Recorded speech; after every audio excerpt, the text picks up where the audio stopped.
Recording in progress.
Good morning, ladies and gentlemen.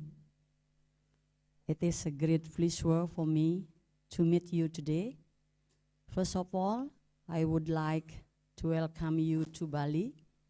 Maybe some of you have already come to Bali many times, but I will invite you more and more to come to Bali.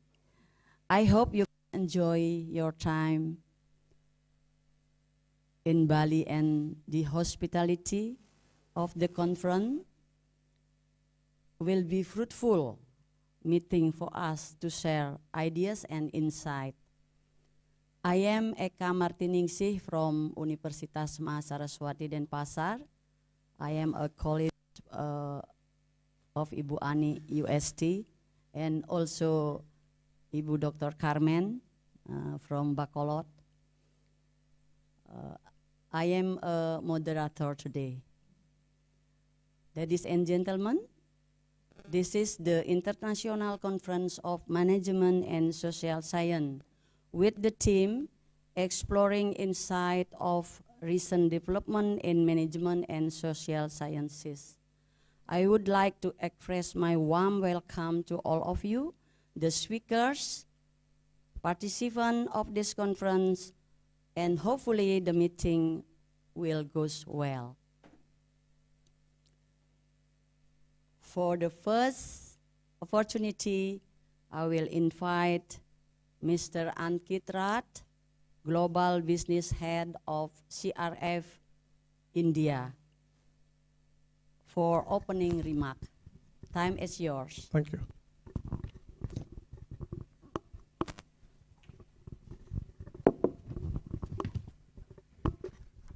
Thank you so much, ma'am. A very good morning to everyone. Warm welcome to Bali. This is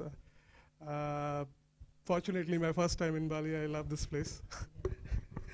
Okay, so on behalf of the organizing committee, it is my utmost pleasure to extend a warm welcome to each and every one of you to the second International Conference on Management and Social Sciences.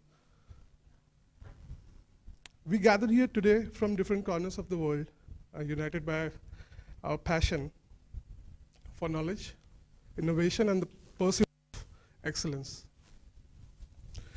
The conference will serve as a platform for intellectual discourse, where brilliant minds converge to exchange ideas, challenge prevailing paradigms, and shape the future of management and social sciences.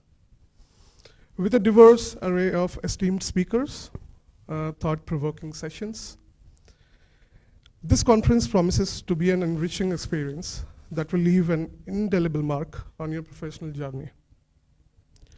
Throughout the course of this conference, you will have the chance to delve into the wide range of topics, from cutting-edge research in the fields of management and social sciences to emerging trends and innovative approaches that shape the way we understand and navigate our complex world. It's my hope that you take full advantage of this unique platform to learn, grow, contribute to the collective knowledge of our esteemed academic community. So I would not waste any more time further by speaking about this. So let's say the conference starts with the next speech, welcome remark from Dr. Wilson Cordova. I would like to invite him. Thank you so much. Thank you very much. Good morning, ladies and gentlemen, esteemed delegates, and distinguished guests. Good morning. It is with great pleasure and honor that I welcome you to the International Conference on Management and Social Sciences. This is a convergence of brilliant minds and visionary thinkers. We are here today by our shared dedication to exploration of the dynamic interests of management and social sciences. The world we live in today is always changing and evolving. characterized by perpetual change and innovation. As we approach the dawn of the new era, it is becoming more critical that we delve further into the insights of recent breakthroughs in this discipline. The theme today, exploring insight of recent development in management and social sciences, symbolizes our collective dedication to unravel complexities that exist in management and social sciences and in our society. Together, we aim to dissect the latest methodologies emerging towards and transformative practices that are reshaping the way we perceive and navigate the complex of challenges of the modern world. As we embark on this journey, let us embrace the spirit of open-mindedness, intellectual curiosity, and a shared passion of knowledge. May this conference serve as a catalyst for profound insight, inspiring breakthroughs, and lasting connections that transcends border and boundaries, fostering a sense of unity and purpose within our global community. Thank you very much, and may our shared exploration yield fruitful and transformative outcomes for the betterment of the world. Welcome to International Conference on Management and Social Sciences. Thank you.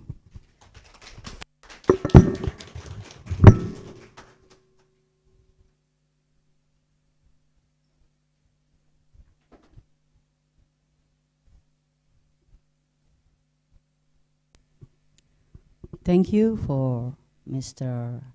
Ankitrat and Dr. Wilson Cordova for opening remark and welcome remark for today's conference. Next opportunity, maybe I will allow me to read the experience of our first keynote speaker, Dr. Carmen C. Mendez. She is a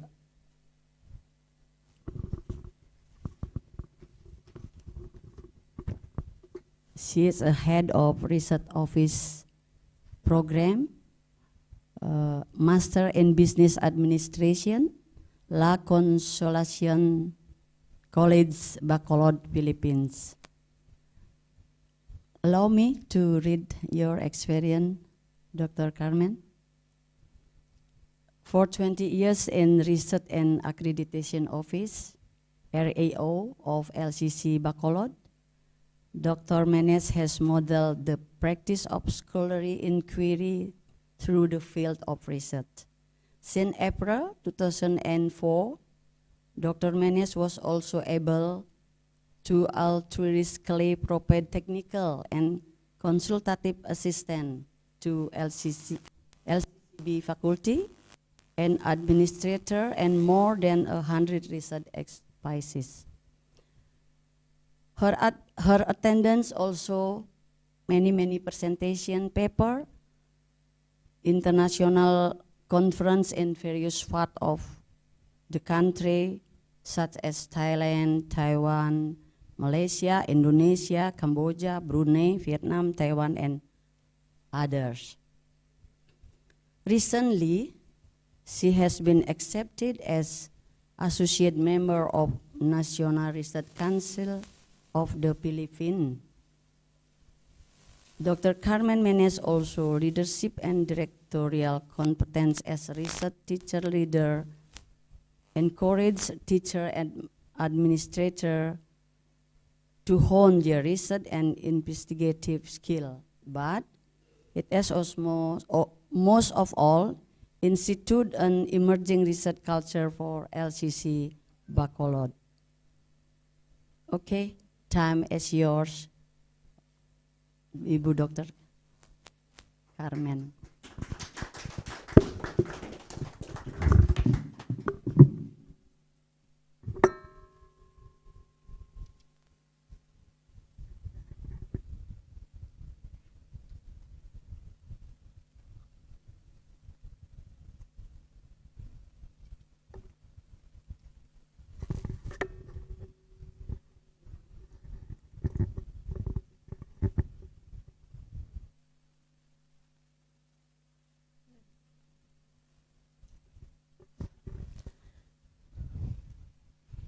Rahajing Siming, salamat pagi.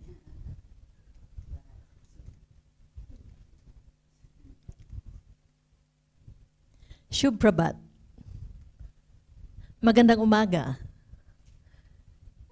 I am Carmen Menes from La Consolacion College, Bacolod, and our college sits right beside the San Sebastian Cathedral.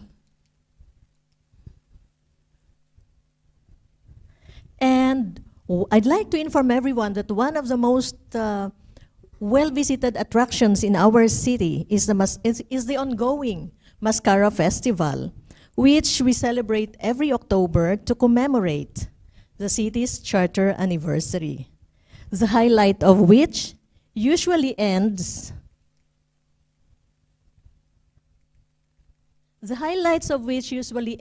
in the Bacolod City Public Plaza.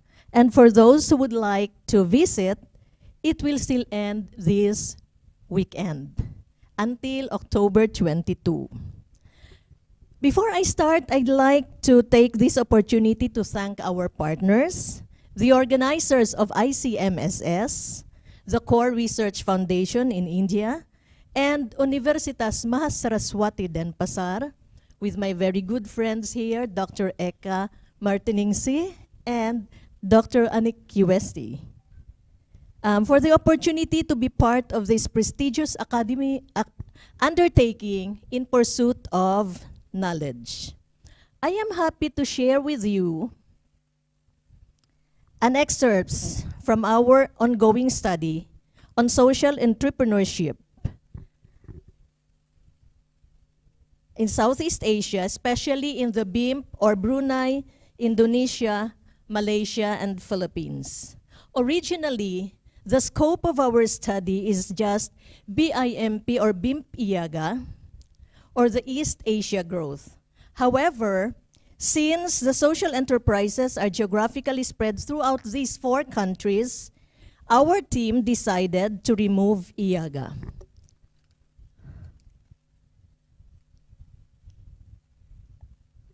Social enterprises, what's happening? Okay. Social enterprises are thriving in almost all parts of the world.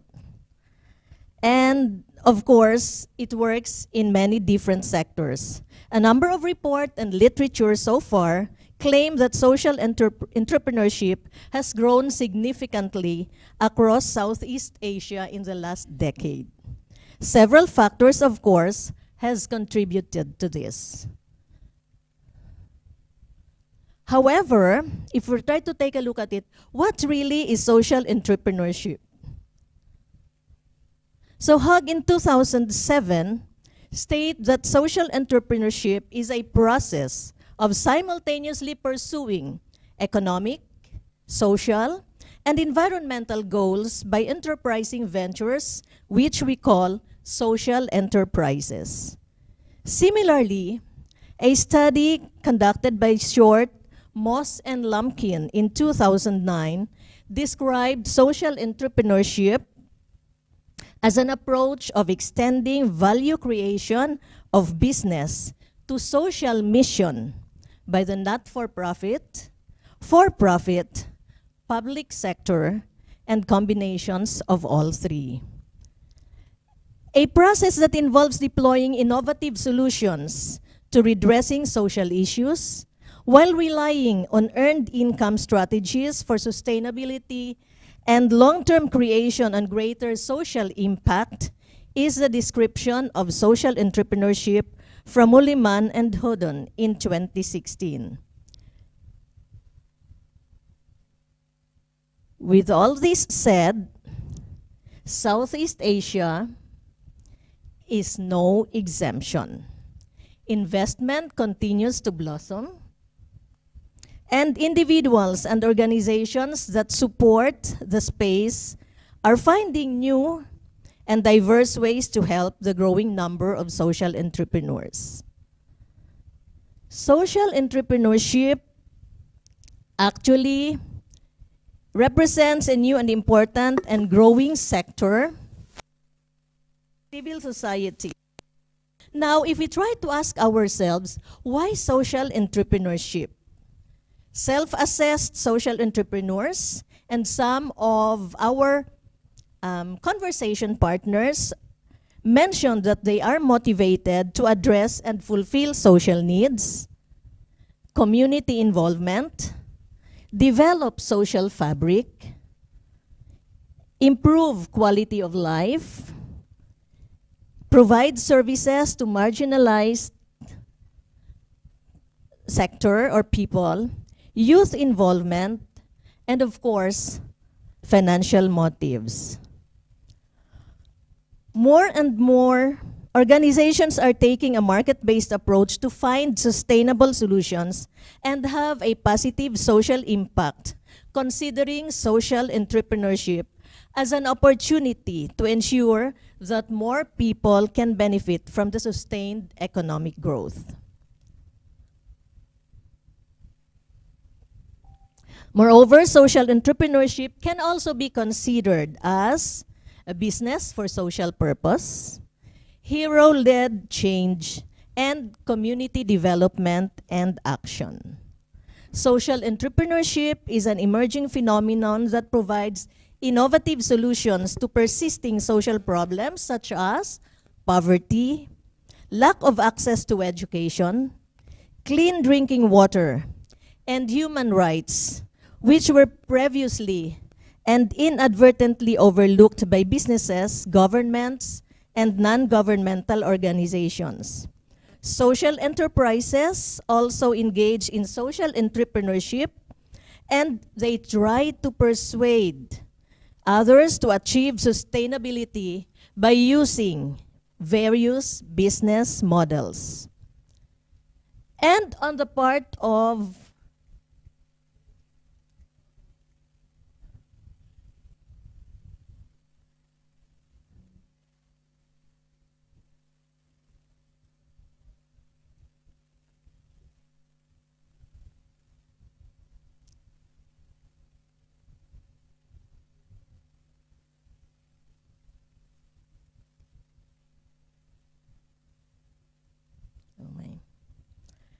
And let me just proceed. On the part of entrepreneurship as an emerging phenomenon that provides innovative solutions to persisting problems, there are some social entrepreneurs who try to achieve sustainability by using various business goals. And it is important for us to understand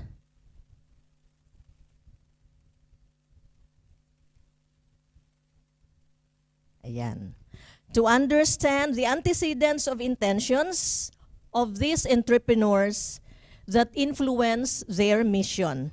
Some of our interviewees mentioned, and this is also affirmed by another study which was previously conducted, that antecedents of intentions would include empathy from these entrepreneurs and also moral judgment, self-efficacy, and perceived social support. It is these four factors that influence their intentions. 3 interviewees from Visayas and Mindanao responded to this, and this is also affirmed by another study conducted by Mayer and NOBA in 2006. Now, the main purpose of the entrepreneurs is to increase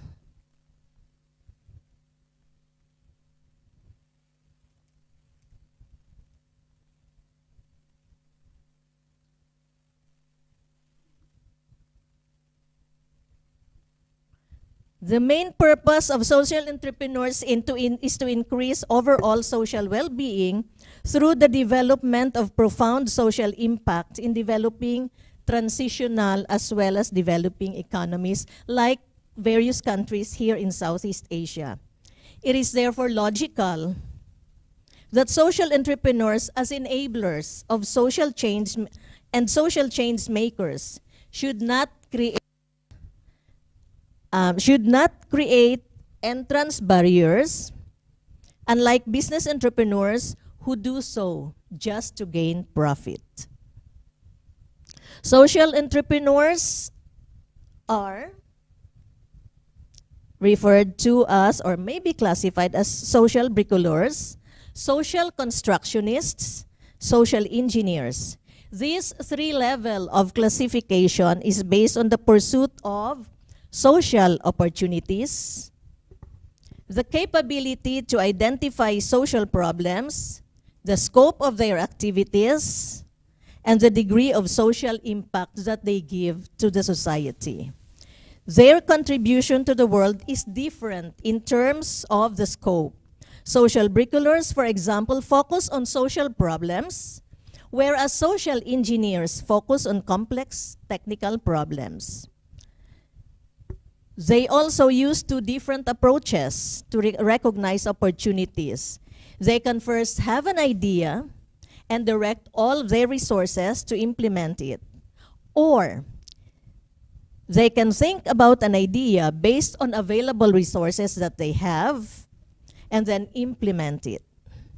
Social entrepreneurs, since they are concerned about the sustainability, in particular financial sustainability, they find new sources of funding to sustain as they find it fit to tap into traditional as well as capital markets.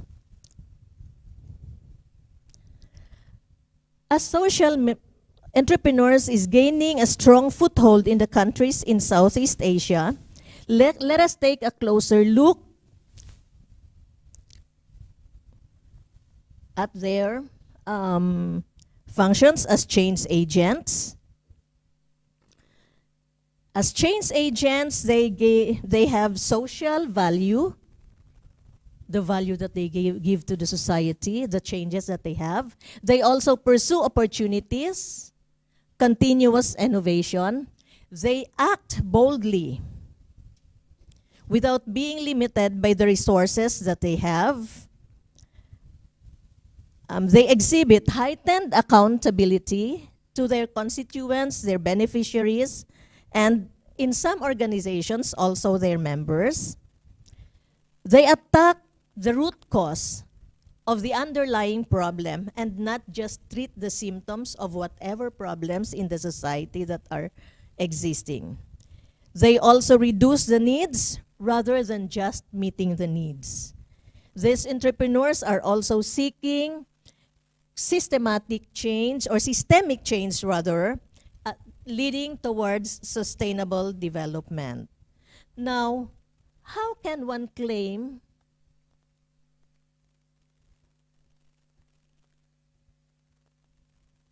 is this?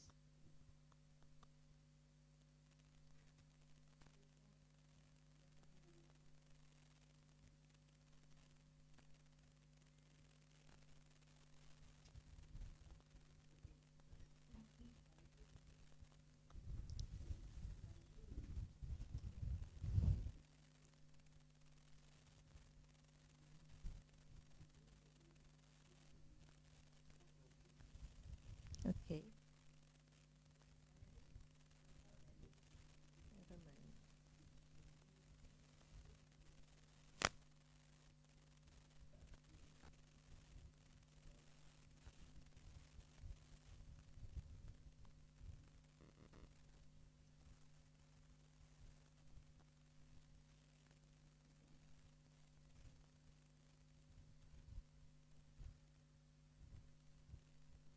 Okay. So, sorry for the technical interruption. How can an organization or an individual or just simply a group of people qualify as social enterprise or as social entrepreneurs? The main thing that they have is social mission, because without this, they cannot be considered entrepreneurs, social entrepreneurs. The first one is for them, of course, to have social mission. The second one is for them to allocate significant amount of resources towards that goal. And not only that, they have to maintain their financial soundness. Social entrepreneurs or enterprises have enormous potential to be financially stable. They make market-based approaches of social enterprises to help achieve national goals and the Sustainable Development Goals for 2030. And the social enterprises, they work in many ways, but is not limited to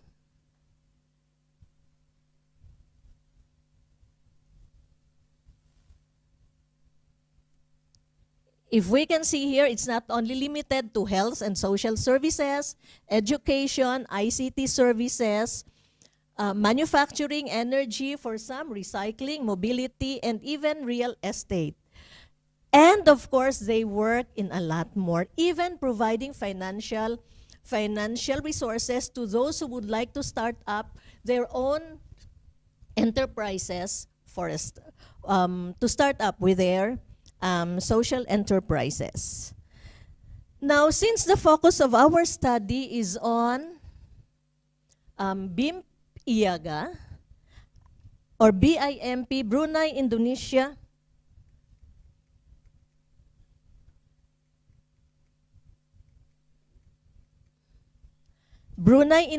Malaysia, and the Philippines, which may not be very popular to us, but this has been organized since 1999. And the focus is only on the East Asia growth area, which is the southern part of the Philippines, and then a portion of Malaysia and some parts of Indonesia. And of course, the smallest member country is Brunei. The East Asia growth area is original focus of our study. However, because we consider that social entrepreneurs are spread across the entire country, these 4 countries, we have decided, as I've mentioned in the first part of the presentation, in general. Now let's take a look at the status of social entrepreneurship in Brunei, a country which I once worked for 4 years. The total number of social enterprises in this country is still not determined. It can be observed, however, that in most parts or in different parts of the country, micro, small, and medium enterprises with community, social, as well as personal services are already existing and operating successfully. Or in the country, less than half are active. Entrepreneurs need to register the Registry of Companies and Business Names Division, that's under the Ministry of Finance. Companies' approval from the Ministry of Finance are issued a certificate of incorporation as well as articles of incorporation. After that, these companies or enterprises must also file a return of allotment shares with the Revenue Division of the Ministry of Finance. Companies are required to contribute Employee Provident Fund, just like the social services system for private companies in our country. I have seen a few challenges for social enterprise in this country, and identify 2. One is lack of entrepreneurial culture. Are unwilling to start businesses or are discouraged from doing so. Why is it can be attributed to the abundance of secure jobs in government and in the oil and gas industry. And this limits the number of people who are willing to start social enterprises. Many social needs are met.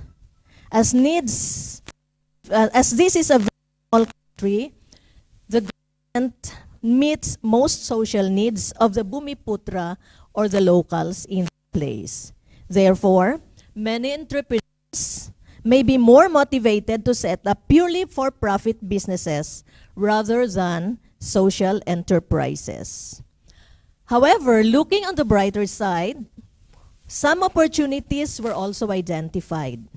The Islamic finance sector, for example, in Brunei Darussalam is growing because Islamic finance emphasizes corporate social responsibility in the disbursement of their funds. This can increase the ability of social enterprises to tap into the sources of private sector funding. Also, there has been a growing recognition by government officials that social enterprises are key to solving social issues in the country. And events and talks to promote social entrepreneurship have also been organized in the country. Yet there is one recognized and strong social enterprise that focus on organizing leadership and motivational camps for underprivileged youth and social issues in the country. This enterprise has been actively involved with community building initiatives in alleviating poverty and providing access to education locally and across ASEAN.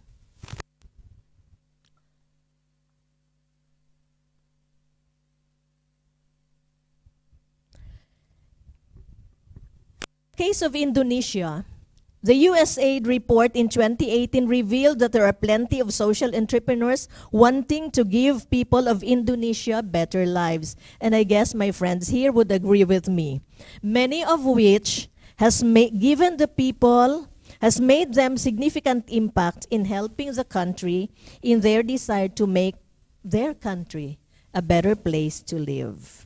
Social enterprises as a growing field in Indonesia is building upon a preconceived culture that it's culture of the community to support and having increasingly caught the public's attention in the last 2 decades. The support for social enterprises generally comes from the existing non-profit sector, and the government is gradually entering into the picture. Social entrepreneurs must therefore have a good understanding of the structures available so that they can take a creative approach to fit their goals into the legal structures available for operating in the country.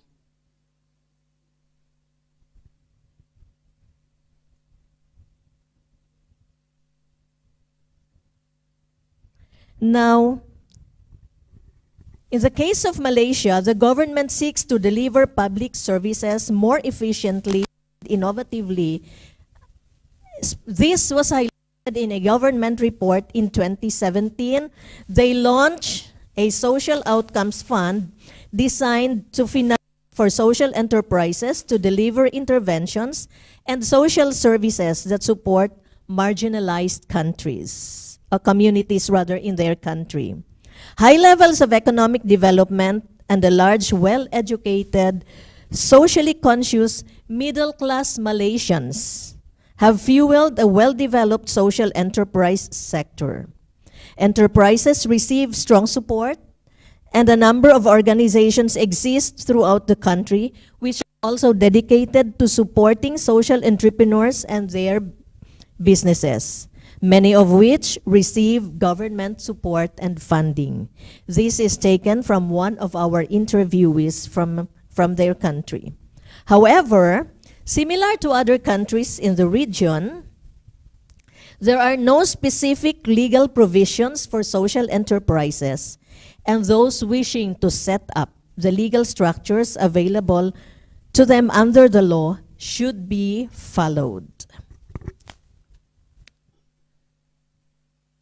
So we have the social outcomes fund that they have provided, the socially conscious middle class that I've mentioned earlier, and of course, the social enterprises are gaining strong support from their government.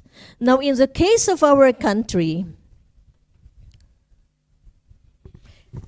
social enterprise is a well-established economic sector. It is dynamic, vibrant, and innovative. There is also an initiative from some colleges and universities to offer a degree in this particular field. Now, a closer look on social enterprise in the Philippines would tell us that the government recognizes the importance of social enterprises as it was included in the recently concluded Philippine Development Plan 2017 to 2022, where strategy in reducing inequality is highlighted. Social enterprises in the country are mostly micro, small, and medium enterprises that are limited in size and capability as well as scale. Some are not even financially viable. Social enterprises do not have targeted support and are covered by existing MSME programs of the government. And then the government support for strategic, timely, and market-based opportunities can enable them to extend their impact to the most vulnerable populations and help address pressing social and environmental challenges, especially in the countryside. We also have noted that the PhilSen, or Philippine Social Enterprise Network, which was created in 1999, is a designated secretariat of the proposed, this is still proposed, present or poverty reductions through social entrepreneurship, a Senate Bill 782, which is still pending in the committee for already more than a year. To support the social enterprises, however, a lot of initiatives have been done. Several activities are regularly done, such as summits, conferences, trainings, exhibits, awards and recognition, and many more.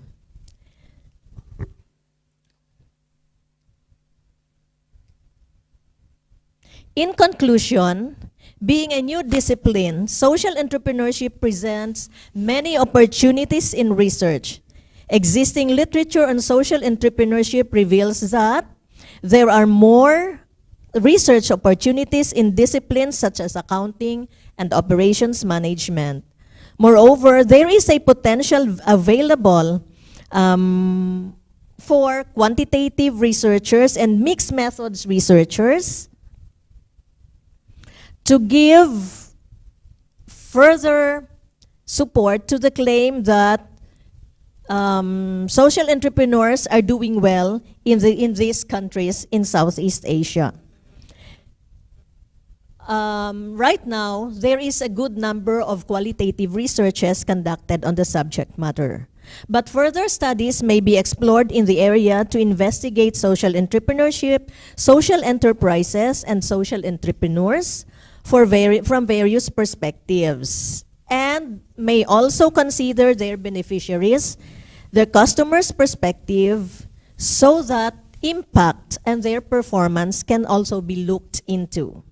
There is also a need to identify the factors of affecting social entrepreneurs to determine the appropriate action there is also a need to identify factors affecting social entrepreneurship to determine appropriate actions to encourage these entrepreneurs and stimulate economic growth within it. Policies and regulations can be made to boost social entrepreneurship and inspire entrepreneurs. The BIMPIAGA, as an association, as well as the ASEAN, may also explore the possibility of explicitly including social enterprises in their vision, mission, goals, and objectives. With this, I'd like to thank you for your presence and listening to this presentation. Thank you very much. Magandang umaga, salamat pagi, maayong aga in Hiligaynon, and mabuhay tayong lahat.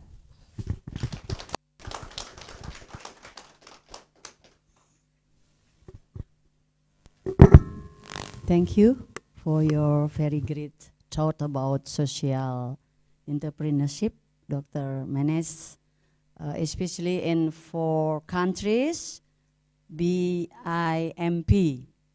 Yeah, BIMP. Okay, before we open the question and answer, for the first keynote speaker. Maybe I will continue for the second keynote speaker. And then before the rest time for coffee break, I will open 10 minutes for question and answer for Dr. Menes and Prof. Alexander. Okay, it doesn't matter for the audience. Okay, and then the next keynote speaker, I will invite Professor Dr. Alexander Bull. But before your speech, I will read your bit biography. Yeah, okay. Professor Dr. Alexander Bull grew up and studied business administration in Hamburg, Germany. In between, he lived and studied in the USA and Belgium. Since 2015, he holds a PhD in business administration and worked for 6 years in leading global position in automotive industry. There he became an expert for process and program management. Afterward, he became CFO of a company in the service industry. For more than 2 years, he has been a professor of business administration with a focus on project management and controlling. At the same time, he is head of global process and program management in an international industrial company. He is a reviewer also of an international project management journal, author of relevant papers, and speaker at many international conferences. Okay, the floor is yours, Rob.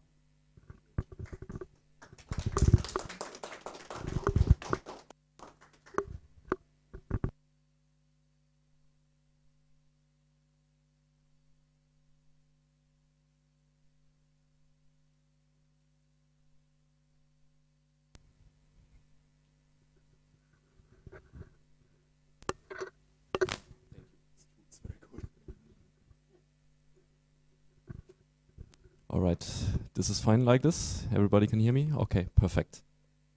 Then, Sulamat Pagi, good morning, and thank you for the invitation. It's a great pleasure to be here. Thank you. And my topic, which I'll be talking here to you, is about a case study approach within program management. And that's something we have been researching for quite a while, because as you hear through my experience, it's mostly out of 10 years in project management. And why am I talking about project management? It's a pleasure to have in private and in business life always to do with projects. Yeah, everybody is facing projects, like in private life. If you think about your sports, new sports, you're building an apartment, a house, if you plan to create a family, it's all projects.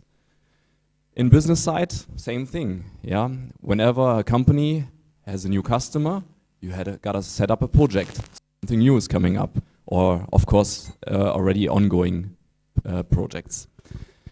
So, what is this case study about? I have it structured in 4 sessions here. It's an introduction, theoretical setup, and then we have the results for collaboration and controlling and conclusion. Yeah, it's really cold on the side, so I got the recommendation to stand here. So I try to focus to stay here now. Well, so what is the actually beginning of all of this? We see reasons for project failure. So what is it all about? Yeah, it's something which is highlighted here. You see bad preparation in planning. You see, for example, external effects from the outside, like we had corona disease. Like in Europe, we are facing lots of, let's say, governmental issues. Yeah, we have let's say the service of the supply chain in international wise, it's very difficult. We have gas prices and electricity prices going up, so it's a lot of external effects. So I'm right here actually, external effects. We have poor project controlling, weak communication, and at the end, which is the basis of all of this, is the no good project organization and methodology. So that's what it's all behind. So this is what we are focusing. Oh.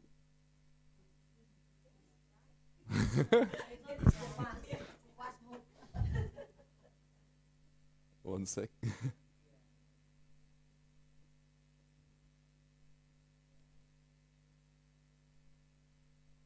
Okay. So, what are the biggest challenges for successful projects? We see a list here. It's out of a study in 2019 via Capgemini, which is a consultancy company. And what do we see here at the beginning? Like weak communication, methodology, and so on. But, I mean, this is all like structural. It's all about the background. But what we are like facing at is, of course, like social impacts. Yeah, it's about how people communicate, how they work together. How is the understanding and mindsets within projects? Further what we found, I'm only pressing once. Yeah.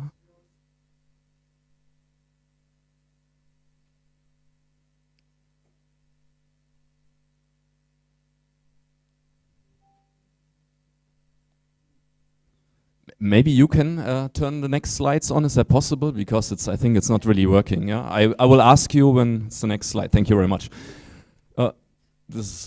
Please back. Okay, thank you. So what are the reasons actually for future transformation in projects? Yeah, what we see are the biggest topics here. It's also a study via consulting. It's a consultancy company, obviously. We see, for example, the biggest major steps within project management are digitization. We see new services, like it's all of AI, yeah, artificial intelligence and stuff like that. Then we see optimization for processes. And, which is more also a cultural thing, so a social thing of social impacts, we see reorganization of companies and the cultural mindset in working together. Next slide, please. So, what was the case study about? We had in the analysis phase 5 steps. Research question: how actors in project management influence the success of projects? So, how do they need to work together? And the background of all of this, what we found is in a theoretical concept, which you all know, of course, is the principal-agent theory. What does it mean? Principal-agent theory, it's a relationship of a principal and an agent, but the background's later. Case selection, yeah, all relations within project management responsibilities. So we have the project manager, we have the sponsor, we have the program management, yeah, and consultancy companies and so on. And we all analyzed like each relation.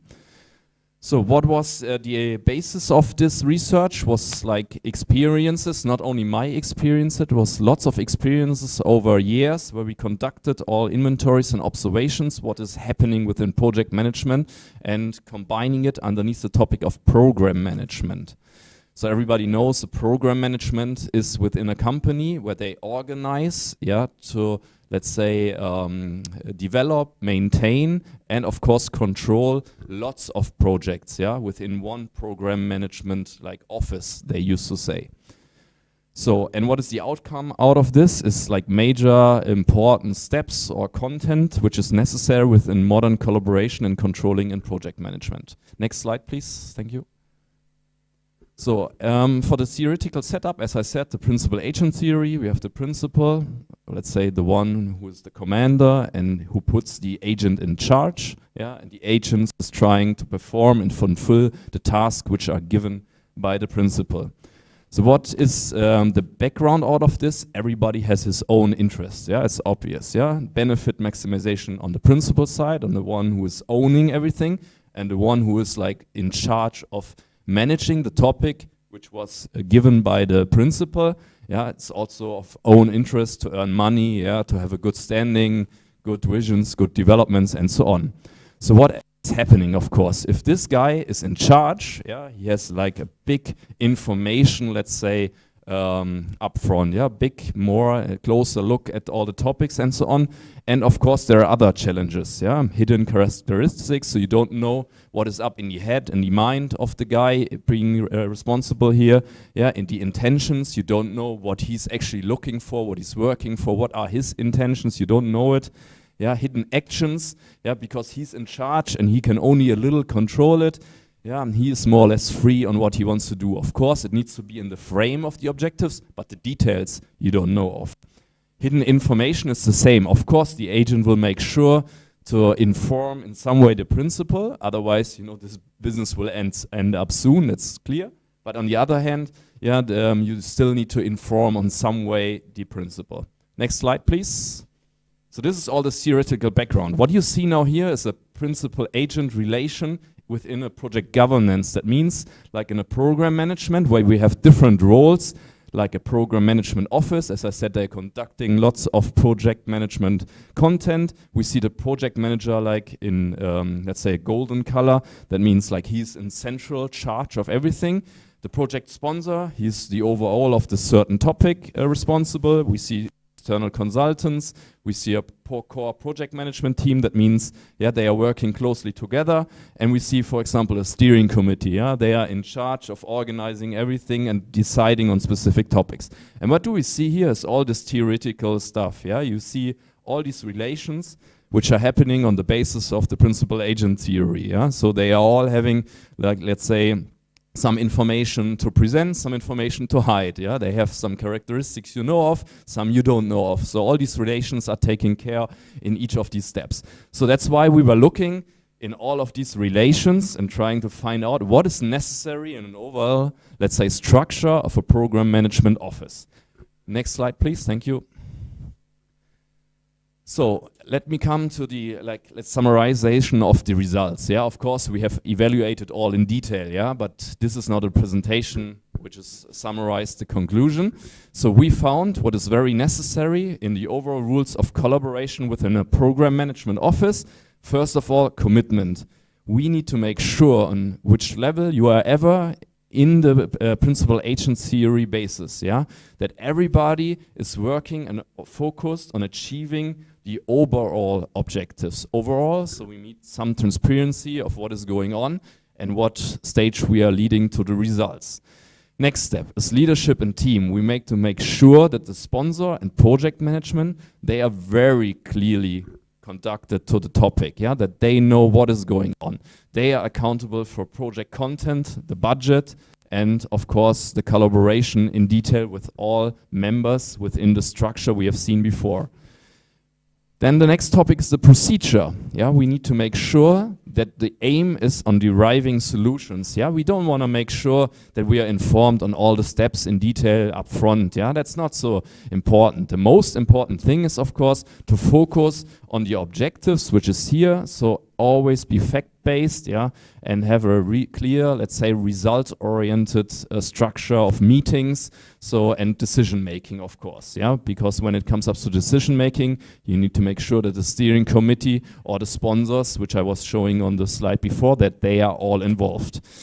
Then also another very important topic, yeah, especially in the technical fields, yeah, as I was responsible in many project management and program management positions within my career path, I was working with technical project managers. Technical project managers, they love their job, yeah? I mean, they really love it, yeah? That means whenever they get something to do, they do it better than they have to do it, yeah? That's what our technicians were doing, yeah? And then they went to the customer and said, this is our new product. Let's say something in the car. The customer says, oh, that's not what we expected. It's even more. Great. We take it to the price we offered.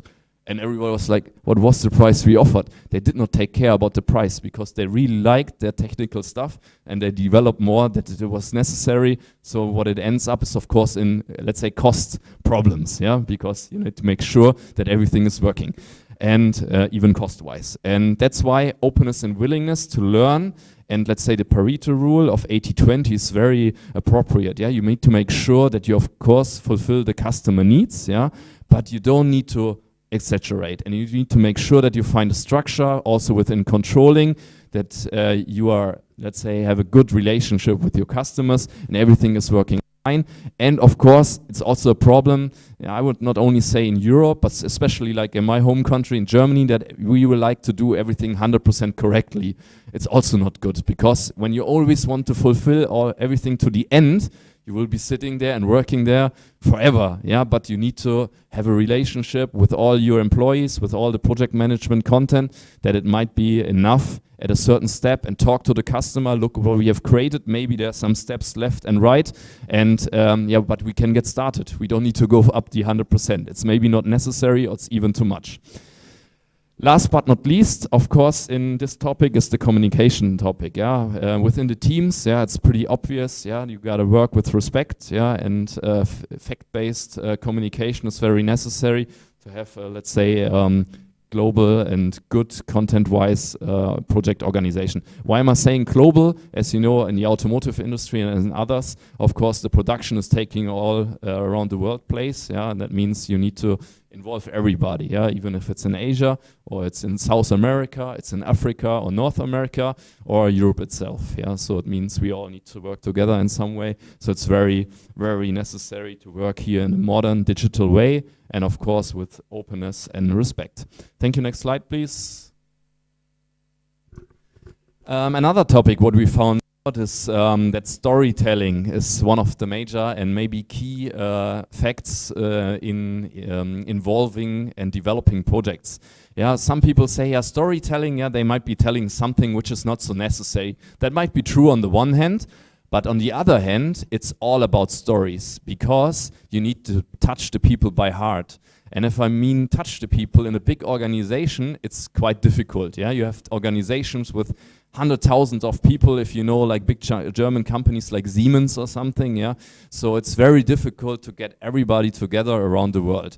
And how do you touch people by heart? Yeah, that they have a feeling, they belong to something, that they are, let's say, enforced to be part of the team. You need to involve them on the one hand. That means give them a chance to talk about topics. Yeah, to give them the opportunity to give some input. Yeah, because it helps the people to feel connected to the topics. That's the one side. But the other side is the storytelling itself. So that means what we see here is that we want to combine facts and feelings. Yeah, it also sounds strange, but I give you an example.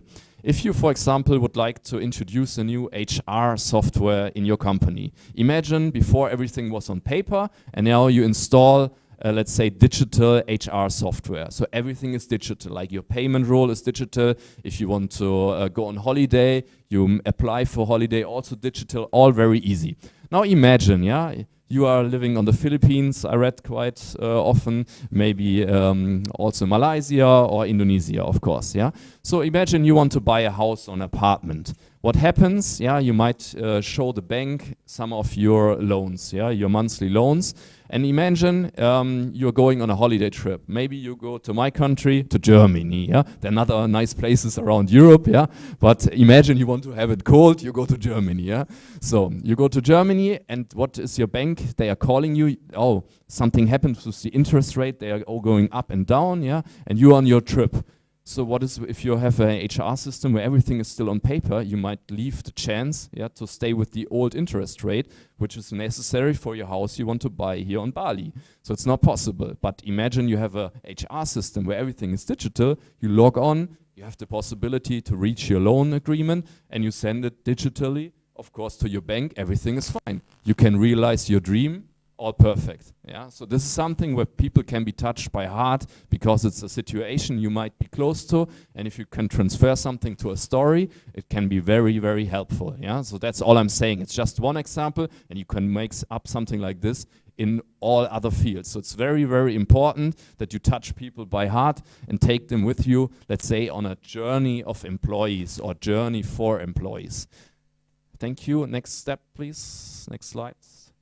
So, and what we also found, that it's very necessary that you contribute and summarize things in modern tools. Yeah. So, if I ask you which tools support collaborative working and controlling with the projects, who would say it's Microsoft Excel? Is that supporting? Please raise your hands if it's Microsoft Office, or let's say Excel. Is it supporting you in a digital way? Would you say so? Yeah, maybe a little bit. Okay, so that would be Microsoft Excel. If you go for next step, business warehouse, everybody has been working with SAP maybe, or Oracle, like big programs which are conducting information in induction in industry companies. Yeah, you have tools like business warehouse. So you think it's pretty smart new tool? Anyone? Yeah, maybe it's a step forward. It's a little bit more digital than the Microsoft Excel, of course. But let's go one step even further. Yeah, we need a flexible tool where we can control data in project management very easy. Yeah, to let's have a for example, yeah, Microsoft Project was the naming here. So that means where we can conduct project content very easily and maybe have a planning and stuff like this. So it helps because it's very digitalized and you can work on one project even in a global way. And what would be like in general even a tool? Let's not maybe go for Microsoft, but I name it itself now. So for example, Power BI. Most of the people have heard of Power BI. So it's quite modern way of, like, let's say, planning and controlling of data, also in a global way, and of course with real-time data. This is also very helpful, yeah, in being, let's say, in a modern way in setting up projects and controlling projects. But I mean, this is just a question to think about, yeah? So what can be helping? And the next step is, of course, with artificial intelligence. Next slide, please. Thank you. So what we see here is, for example, what we have here now pretty much. Yeah, we have, for example, a Teams organization for the working together and, let's say, exchanging of ideas and documents. Then we see the planning, for example, which is based on project, for example. This is Microsoft Project Digital. Yeah, there's the one which is like in an app which you download, and this is the one which is digital, like in an app on cloud. And that's, let's say, even more easier to conduct in a global way. Then we have reporting possibilities, so on BI, as we said, and, for example, analysis possibilities, which are also trying to analyze processes within projects or also in general in a company. And if we go one slide further, please. Thank you. So what do we see here? Examples, challenges for a company's digitization project. Imagine how big is a company and what is running all through with projects. Yeah, we have certain content on the supplier side, on the customer side, B2B, business to business or business to customer, of course. And what we all see, it's all related with IT systems, yeah, smart devices and so on. And what is very helpful, if all these devices, of course, are connected somehow in some networking, in some infrastructure. And what helps at the end is, of course, in capturing this data, what is meant here, and controlling all the transactions which are being held. So for example, if you're, for example, on the supplier side, yeah, and you have something like mobile scanning, yeah, you have a digital warehouse, it's all with barcodes and all modern set up, yeah, very easy technology, of course, yeah, but very helpful, very modern. The most important is to get all these things together and having the possibility with real-time data, which is set here, data in real-time quality and AI-based, where you can even go for the next step. Yeah, that's something we found that it's very necessary, very helpful within companies. Not only, I would say, in Europe, I would say around the world. I mean, in Europe, I know the standings, yeah, because I'm very close and familiar to what is going on in the industries there. We're still working on the connection of these topics, yeah, to get it really together, because it's really lacking. Yeah, there are good opportunities to be more efficient, yeah, than we are these days. And next slide, please. Thank you. So what does it mean at the end? Yeah, we have a conclusion. The conclusion is that we in project management have certain requirements to be successful. And what does it mean to be successful? It's possible, and it's one way of structuring everything. We said it's possible to structure it in tasks, tools, principles, and responsibilities. And why are we thinking this is necessary? It's all coming from the peoples. Remember what we had at the beginning, yeah? We were talking about society, social things, mindset. So that means we need a clear view of what is going on. And the management is the one who's responsible for all that. They need to set it up. Otherwise, you don't have a chance to get through with a certain program management, taking care of the actions of a principal or an agent. Yeah? So it's necessary to set it up with the management, to have the certain structure, to making sure that projects are working, that the project failure issues are taken care of. Yeah? So this is the most important, let's say, connection of what was being shown at the beginning, leading to project failures, getting everything structured with knowledge, with the correct tools, with principles and discipline of collaboration, as I was summarizing before, and at the end, of course, some delegation with responsibility, because management cannot do it themselves. That's obvious, I guess. Next slide, please. Thank you. And this is the last slide in this research. So we found, and I'm only leading or heading towards the success factors, because I think I want to stay in the time. Yeah, I have like 1 more minute to go. And well, you say so. I can keep going if you want. No. So success factors really quickly. Yeah. It's very necessary from management side and what we have seen before, that we have a clear vision on the goals, that we have a top management commitment. And this is also something in Europe. Yeah, I think in the Asian room it's a little different. In Asia, I think if the management is deciding for something, yeah, it's pretty clear everyone has to follow. In Europe, it's not the same. Everybody is trying to make up their own mind, having their own ideas, putting them in. And so if the commitment is not really given in Europe, everybody might to do what they want to do, yeah? So it might be a little bit different than what is actually on the expectation. And that's something we need to consider, of course. Communication and openness and fairness, participation, of course, in opportunities, and then the cultural change also very necessary. And that doesn't mean only cultural in like different cultural backgrounds. That means in changing and transforming companies to more digital ways. Yeah, as we all know, there's big transformation possibilities coming up, especially with artificial intelligence, and we need to be prepared. We need to be open, and I think even in project management, a lot of possibilities are given. And last but not least, the methodology, monitoring, and appreciation of progress in real lifetime data. Everything can be conducted, and I think project management can be going on a good way, but there's still a lot to do, especially regarding artificial intelligence. That's it for now. Thank you very much for listening, and yeah, I would be happy to be sharing some more ideas or questions, as I hear maybe later on. Thank you, it's an honor to be here, and if you have, any more comments, please let me know. Thank you. Let's have a good meeting here. Thank you very much. Thank you, Prof. Alexander. Yeah. Now, Professor Alexander also Professor for Business Administration in Germany, in International University of Germany. Okay. Okay. We have 5 minutes to discuss with Dr. Menes and Professor Alexander. Maybe for this opportunity, 5 minutes, but after couple break, we can open again the discussion with Dr. Christian.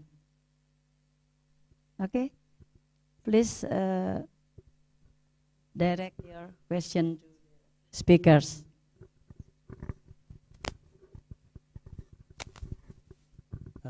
Thank you. It is interesting to hear about project management from you, Professor. Prof. The one I want to ask you is, how do you find this will be applied to in government? Is project management in private sector is also the same with government or public sector? Thank you. I guess the question is for me.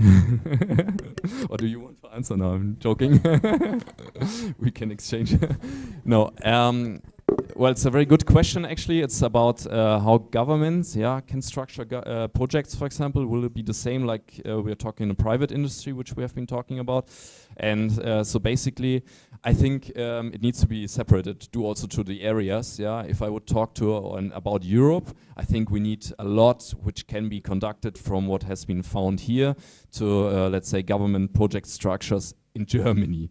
Why I am smiling, you might have heard in Germany we have some big project failures in the last years. Yeah. So it was like really the Berlin airport, you might have heard, one of the biggest airports in the world, and it was costing, I think, 10 times as much as it was calculated at the beginning. It was taking, I don't know, 5 more years or even 10 more years to finalize the project. And it was a disaster. That's what everybody was thinking about. And there are 2 more projects. Actually, in my hometown, it's an old, let's say, what is it in English? It's a big event house. So it's at the harbor front, very nice, like for operas and so on, or like kind of an opera house. And the same thing happens. Too expensive, too long taken. And there's another thing in Stuttgart, which is about the train station. So it's a new train port, and same thing.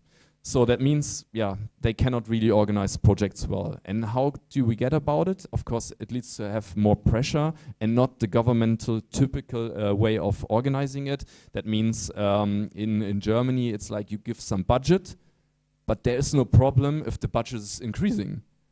Nobody's taking care. They can take the state money, and that's it. Yeah, that cannot be the way, you know. You need to, from the beginning, set it up in a more focused way, and you need, of course, at the end, the organizations taking care of the project, you need to, let's say, follow up on them. You need to control them more effectively. Yeah, and at the end, if they run out of business or of budget and of time, it's their problem. It's not the government's problem. It's not the government who's paying for all of that. That would be my access to it. Yeah, but it's a personal view, because of course in government they would be all saying, yeah, let's maybe give them the chance. It's okay. But that's not the way of to deal with it in business, I think. And if I look in the Asian countries, so for example to China, and we have done a lot of projects in China, but on the business side, I think it would be impossible to have overlasting or on budget increase projects. Yeah, they would not accept it. And this company who is serving these ideas, they will not get any contracts in the future. They are out of business. Yeah, that would happen, I think, in China, for example.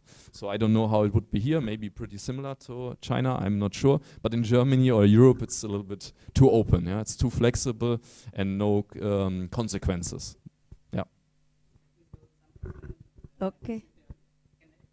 Okay, I think enough for maybe you can discuss privately. In the break, we could In discuss. the break, yeah, because it's time is up for. Now we go to coffee break first, and then I hope you will back to the room at 11:25. 35, yeah. Okay. 11:35. Jadi you have 10-minute coffee break. I'm sorry for the tight schedule. Okay, let's get our coffee break. Maybe for Dr. Menes, maybe next question I will open again. Okay. Give a rejoinder to his answer so that I will not be asked anymore later. Yeah, would you allow? Yeah. Okay. Please, Dr. Menes. Yeah, I agree with his answer that the project management would really be applicable in private enterprises, as that was one of our experience when I was still with the construction industry, where project management is really very necessary. And at the time, we were just doing the quantitative analysis of manpower scheduling, coping up with the schedule, and then materials procurement and so on. But however, when I transferred to the academy, I have realized that doing that quantitative research in project management is not really enough. I also agree with him when he said that storytelling is very important, and it can even give us more meaning to the results of our study, as we have already started embracing mixed methods research design. I really love giving explanations to the quantitative results that we have, and I strongly agree with you, sir, that indeed project management is applicable in the private industries. Thank you very much. Additional information, Dr. Menes, and then come on, we go out and take the coffee break. Okay, I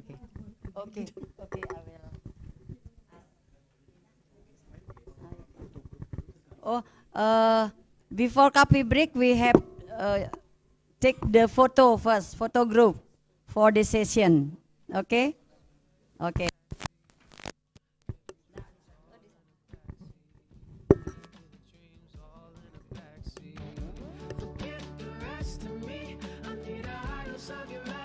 Handphone for the photo session.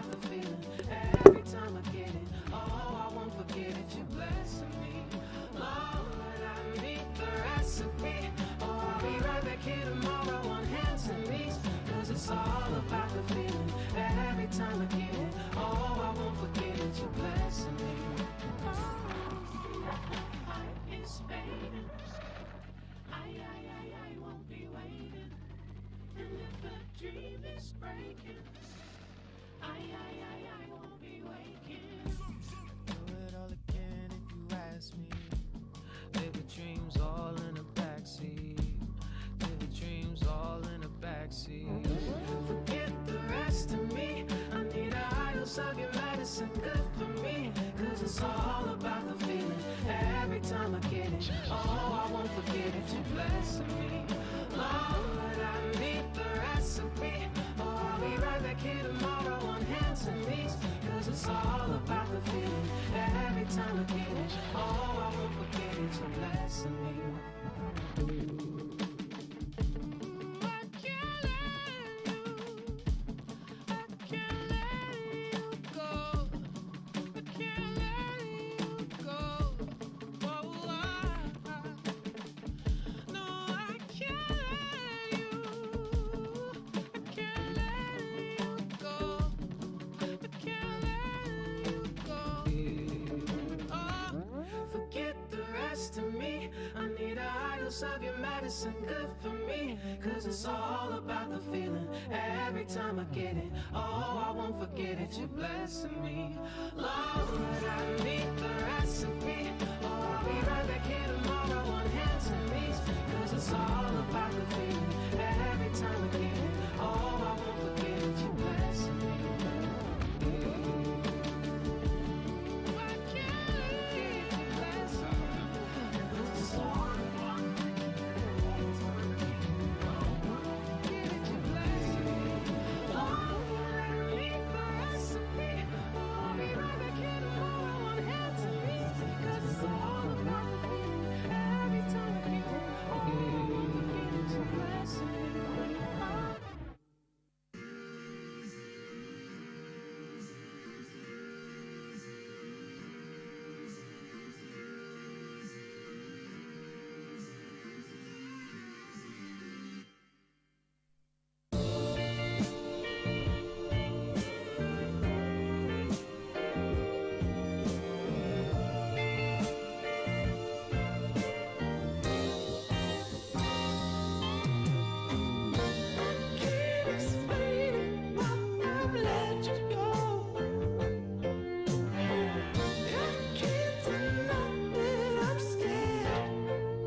academia and hospitality industry.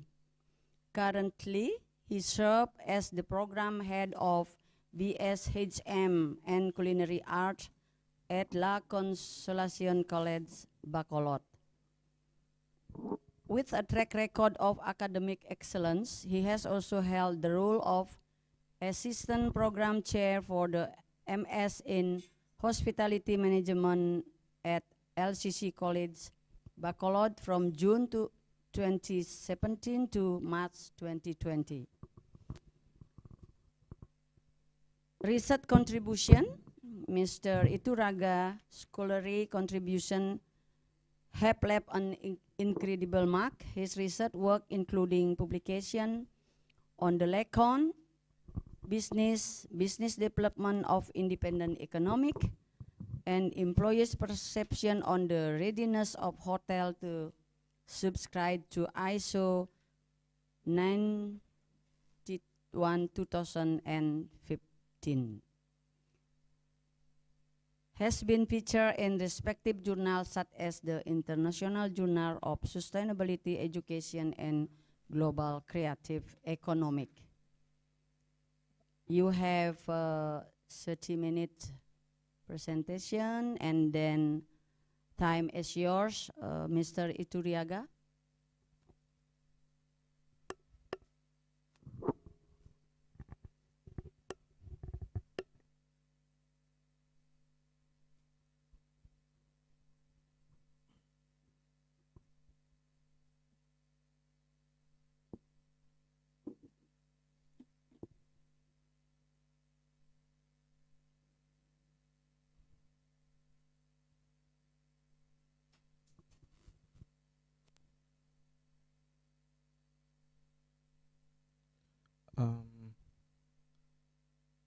Okay.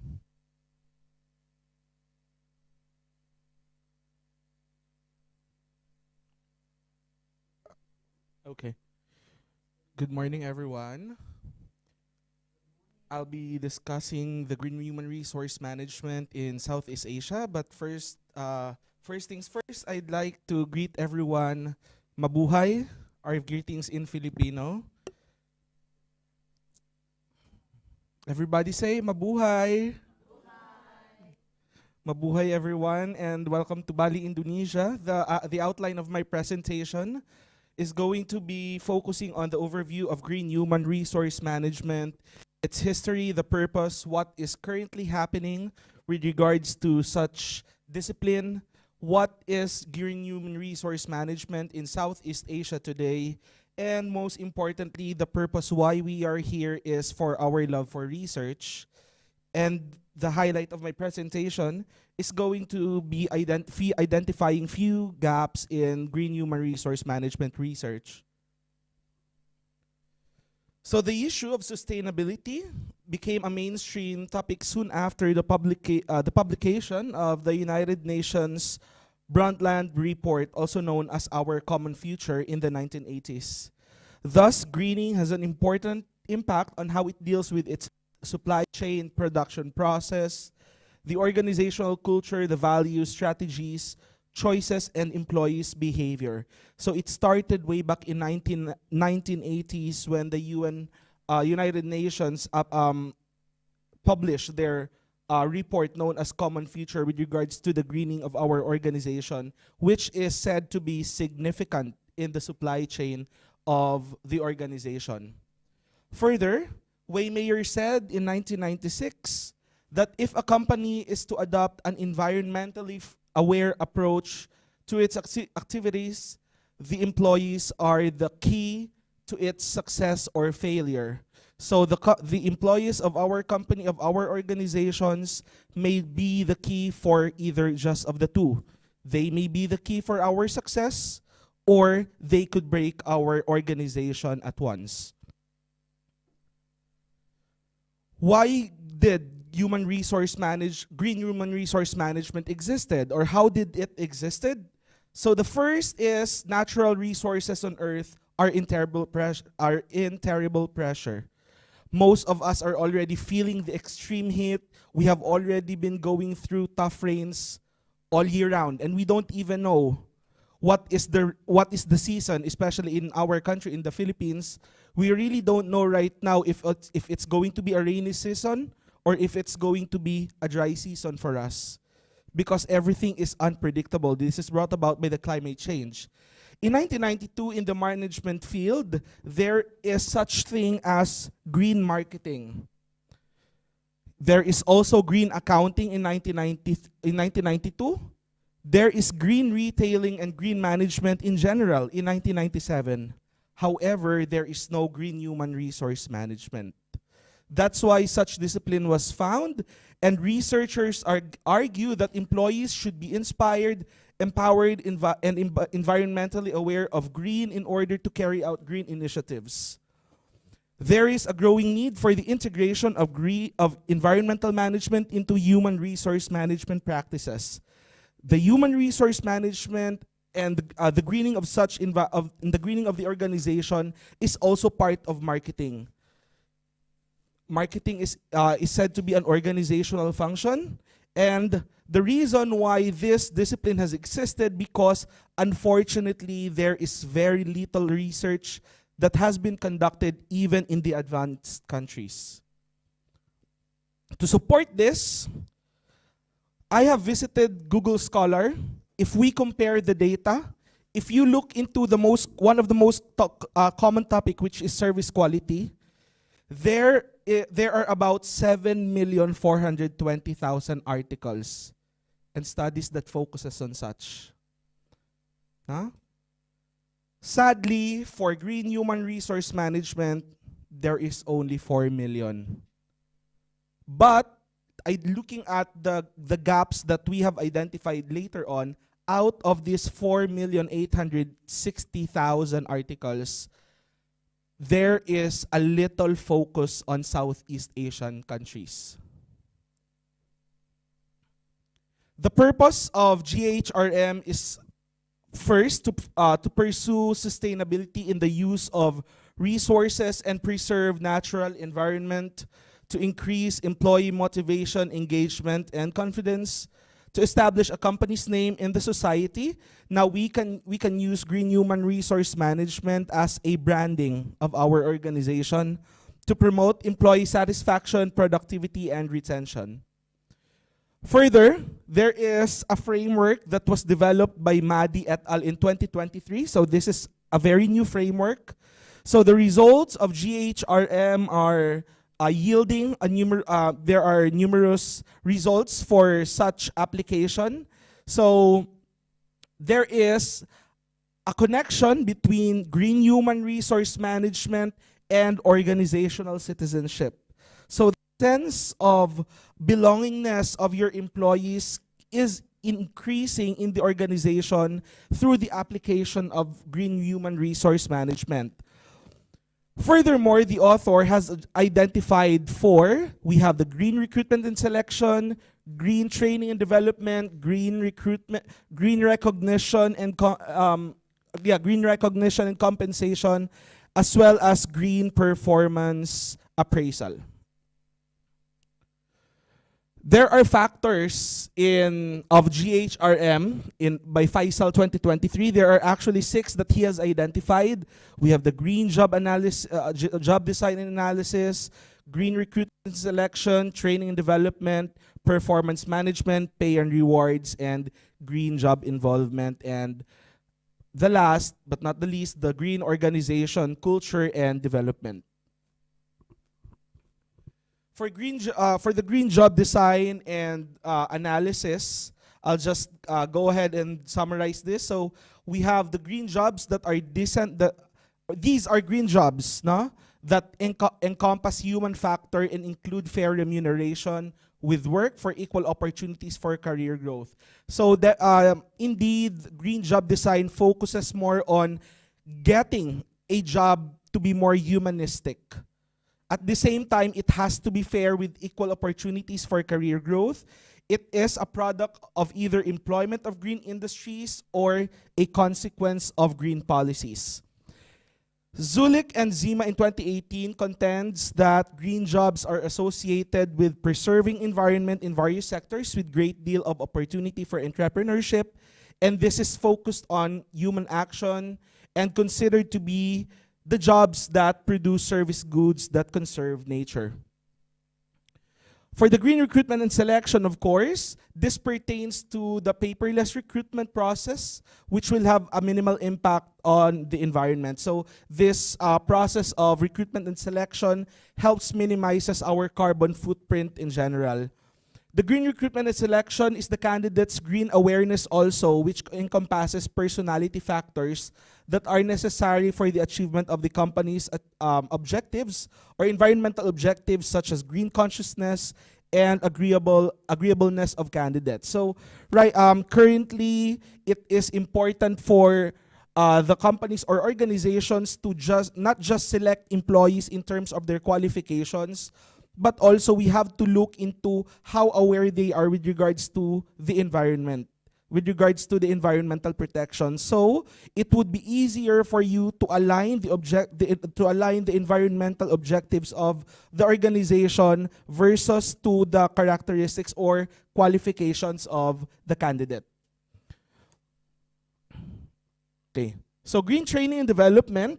Hossein suggests that the training supervisor should use more online course materials and case studies rather than printed handouts, books, brochures. To reduce the use of paper, this gives an opportunity for e-learning platforms to take chance in training and development programs. Now, if there is one thing that this pandemic has brought us good, is our access to technology. Way back, I'm not saying that this pandemic was good, but again, it's just one of the identifiable advantage what this pandemic has given us is our access to technology at a lesser cost already. Before, it's going to cost us so much, but right now, for our institutions, especially for the private sector institutions, we don't have really so much budget for technology. However, we could still leverage on the use of the free versions, which could be actually helpful in conserving our resources, especially for the financial. So e-learning course materials are also available online. We could utilize our LinkedIn profiles and look into certifications with regards to environmental awareness. Furthermore, green training and development is said that it should be aligned to ISO 1400 standard, or the environmental protection standards of ISO, which could be used as the framework for evaluating or training our employees in terms of the environmental awareness. Further, GTD sharpens the skills of an employee to deal with different environmental issues, and it is one of the most important tools in developing our human resources.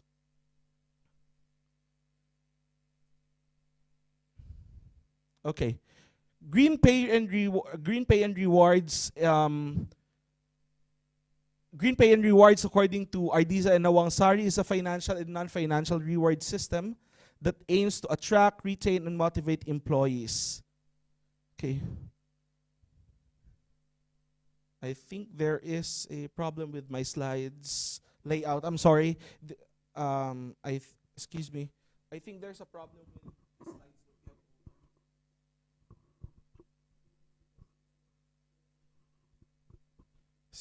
It's fine, I'll just continue.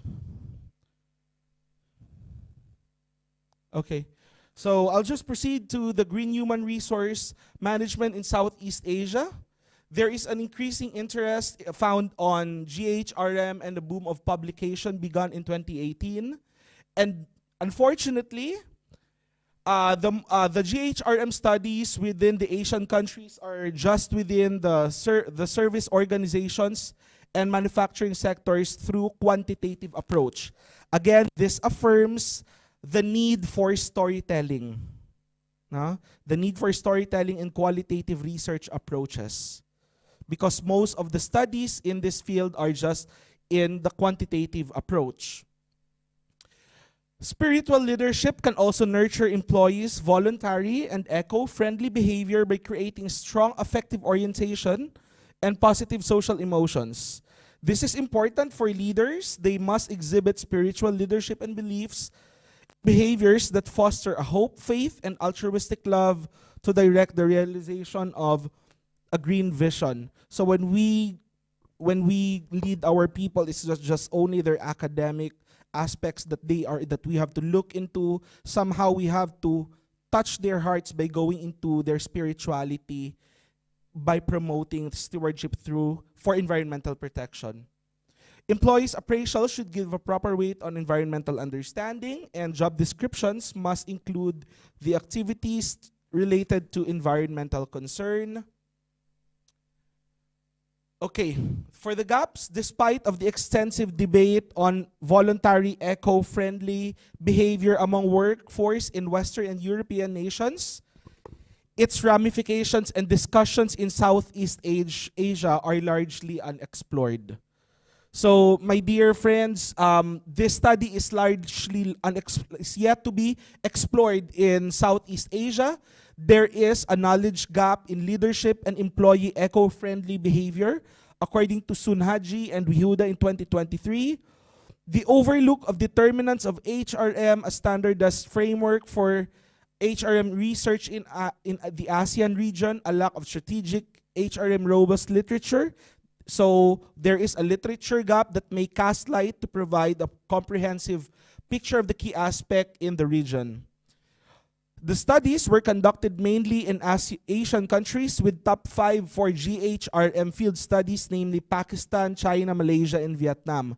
Unfortunately, Philippines and Indonesia is not yet explored in terms of green human resource management. And these two countries that I have mentioned are just few countries that are on the highest risk for climate change. The future of human resource management, of course, that's for the purpose of human development. And so, according to Chen in 2023, that human resources must go beyond transaction or even strategy to move towards purpose. Human development encompasses treating people as humans, not as commodity or capital. Regardless of the of the area of HR, human development permeates through all of the vis-a-vis 3 primary considerations. These are equal opportunities, the freedom to take them, and the choice not to. These are the imperative of human development, the next evolution of human resources. I have one minute, yeah. And so, to utilize our studies according to St. Augustine, research is a science, and so we just have to add charity to it. Then science will become useful, not because of itself, but on account of charity. And with that, I'd like to say maraming salamat po sa lahat, and thank you so much for taking the time to listen to my presentation. Thank you, Mr. Ituriaga, for your very, very interesting presentation. I invite only one question for the floor.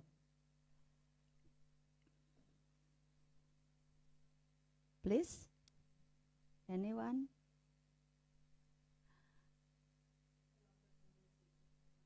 Oh, yeah, okay. Oh, you have private conversation, yeah, Miss? Oh, okay, okay. Only for other keynote speaker, maybe? I invite one question for audience before I finish this section with a little gift from committee to 3 keynote speakers. Okay, finish.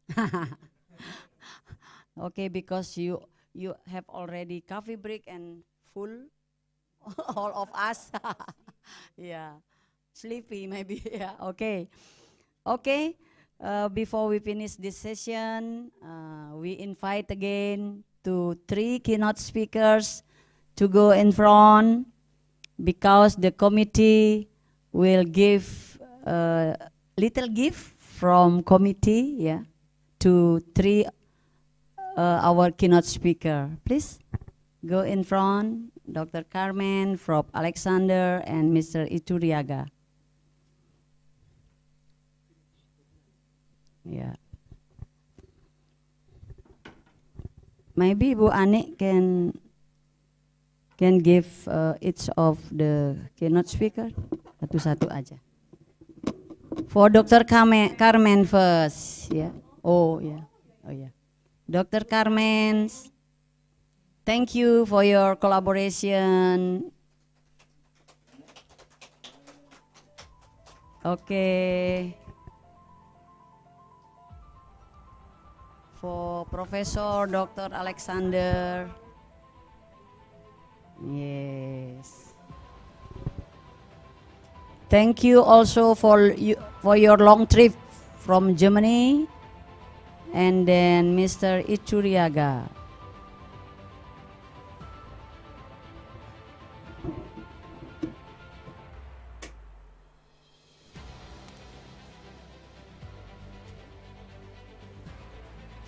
Okay, thank you for your collaboration. And then the session will be moved to technical session 1. Maybe we can conduct parallel session. We'll guide with Dr. Ani or Dr. Wilson first.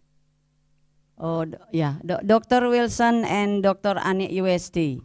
I invite two of you to moderate the supervise this Good session. morning. Okay, thank you. Good morning po. Can you hear me? So we will move to paper presentation this morning. So we will start. Are we going to start, Dr. Anik? Yeah. Okay.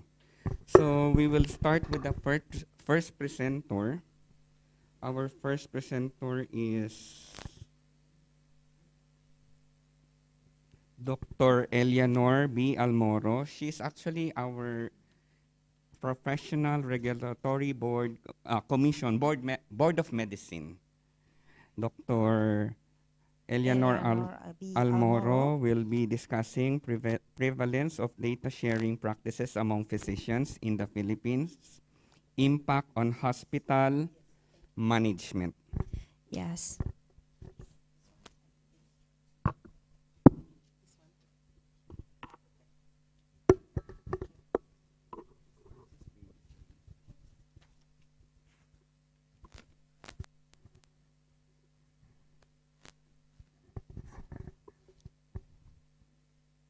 Okay. Good morning, colleagues. Good Welcome. morning. Okay. So in the Philippines, the consciousness on data privacy came much later than its global counterparts. The Data Privacy Law of 2012 acknowledges the patient's rights to privacy while ensuring free flow of information. How does this affect the medical practitioners when in every aspect of their professional activity involves handling of patient information? At present, the practice of medicine remains traditional despite the advance of advances in technology. It entails not only the collection and processing of data, but interpretation as well. When the patient comes in for a medical consultation, a physician starts by doing a proper history taking, physical examination, and in most occasions, complements it with laboratory and imaging tests. The study wanted to identify the prevalence of specific practices that exposes the physician and increases the risk of violating the Data Privacy Act. The findings can help the Filipino doctors and hospital managers in creating policy and security measures to better protect the medical staff and the hospital. This in turn will redound to patients' benefits through better protection of their rights to privacy.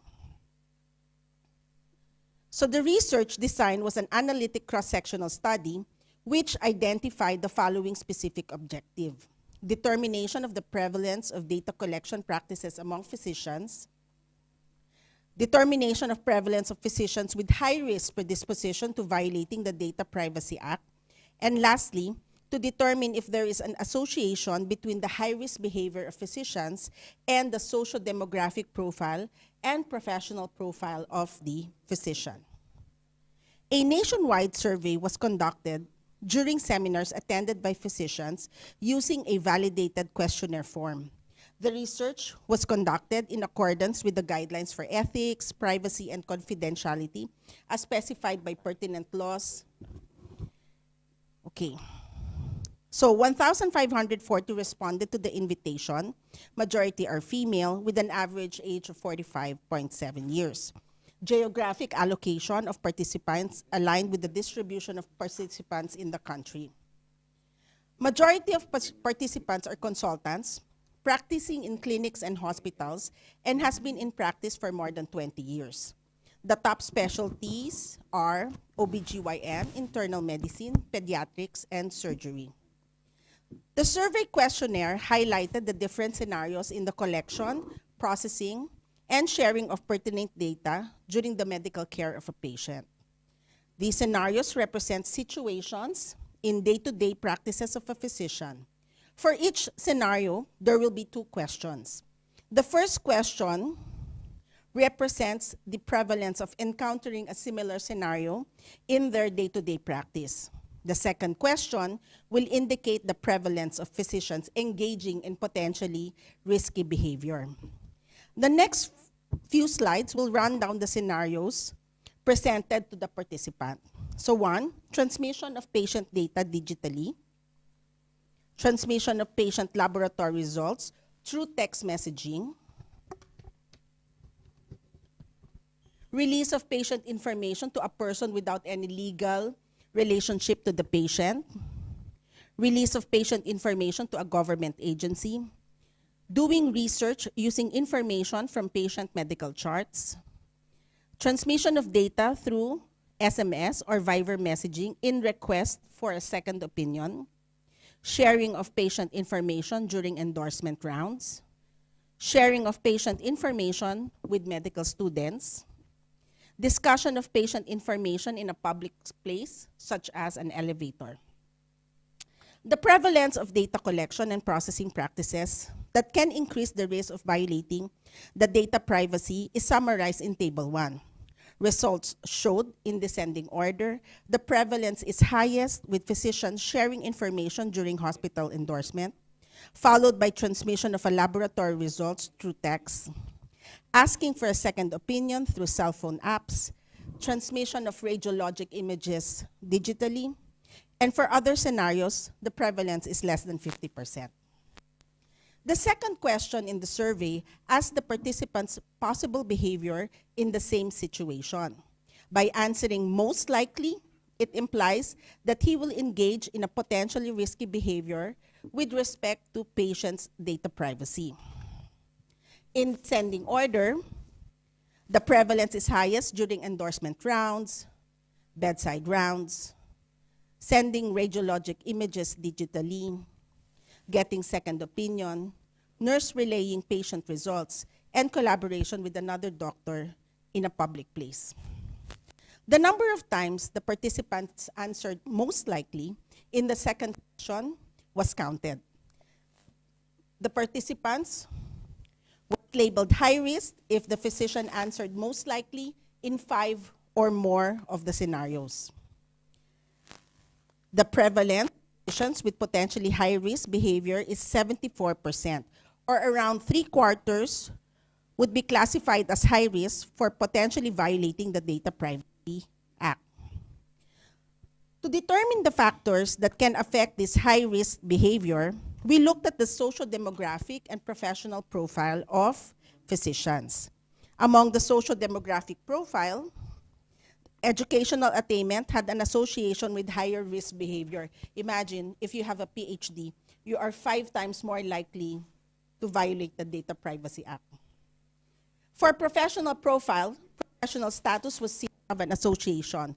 Consultants have a 2.2 times higher or more likely to have a high-risk behavior as compared to residents. As for specialization, it was seen that specialists in occupational medicine and psychiatry are less likely to engage in high-risk behavior. In healthcare, data collection, processing, and sharing is vital for patients to get the best care. As it is, the risk of breaching patient data privacy is always at arm's length. Although the doctor values patient privacy, it is apparent that doctors may not necessarily think of patient privacy matters when managing patients. Data privacy breach appears not to be in the physician's main consciousness. We care more about our patients than breaching privacy, so it's in the back door. It can be concluded that among Filipino doctors, the threat of violating provisions of the Data Privacy Act is more real than apparent. Although the scenarios shared today can impact the patient's medical care positively by avoiding delay in treatment, ensuring continuity of care, assuring that we will have good doctors in the future, providing the best care through collaboration, the physician should exercise caution by knowing your rights when you are managing your patient, as well as knowing your obligation to patient regarding data privacy concern. For hospitals, they should create policies that can curtail violations of the Data Privacy Act. And to remember, to secure patients' informed consent regarding activities that pertains to data privacy. Thank you. Good morning. Thank you very much, Dr. Eleanor Almoro. Do we have question po from the floor? Question po. We can entertain one question. If there's no question, we will proceed po with the second speaker. Yes po. Go ahead, sir. So the question is, Yes. do you see it as a big challenge for, like, let's say, doctors to taking care of, like, let's say, data security? Because on the other hand, you know, isn't it their job basically to take care of the patient? You know, so where is the Yes. middle level? Correct. Yeah. Thank you. That is a problem. When you go to a doctor, the primary concern is to make you well. But because of the awareness in data privacy and the new law, you have to also be careful. For example, if you come to the ER and I need to make a decision on your management and the doctor is not there, can I send the data? And then most of the hospitals, or unlike maybe in the States, wherein they have a very secured system for transmitting data, and even so got hacked. In the Philippines, we usually send it through Viber, through apps, through messages. So there is no hospital policy that will tell you, if you're going to send patient data, use this secured line. Now, if you use your, let's say, if the nurse uses her cell phone, then the data of the patient is stored in that cell phone. If you use the cell phone of the hospital provided to the nurses, how long do you keep the data there? Can you erase it? So these are things that we do because we wanted to help the patient, but inadvertently can be a problem for managers, for hospital managers. So the management should look at these things because the prevalence is high. They do that. We do that. So we have to look at the things that makes it potentially violating the data privacy, and then we create policies to curtail that. Thank you very much, Dr. Almoro. Okay, so we will now proceed with the second speaker. Our second speaker is a faculty from De La Salle University. She is Assistant Professor Jessica Rainieses.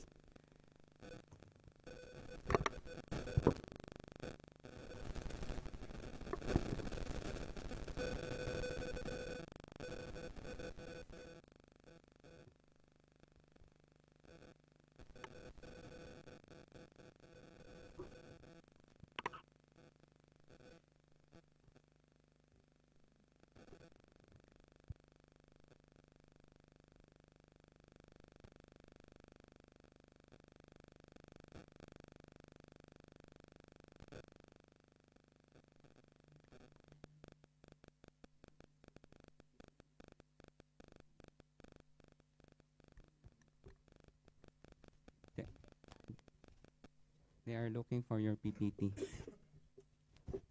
Bigay mo na.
Thank you very much. Due to technical difficulty, we will proceed to the third speaker, then we will go back to the second speaker. The third speaker is...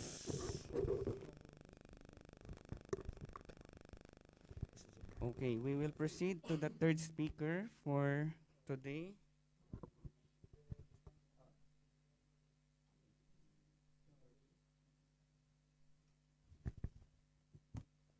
Our third speaker is a faculty from De La Salle University. He is our former Vice Dean, Attorney Dr. Hilario Caraan.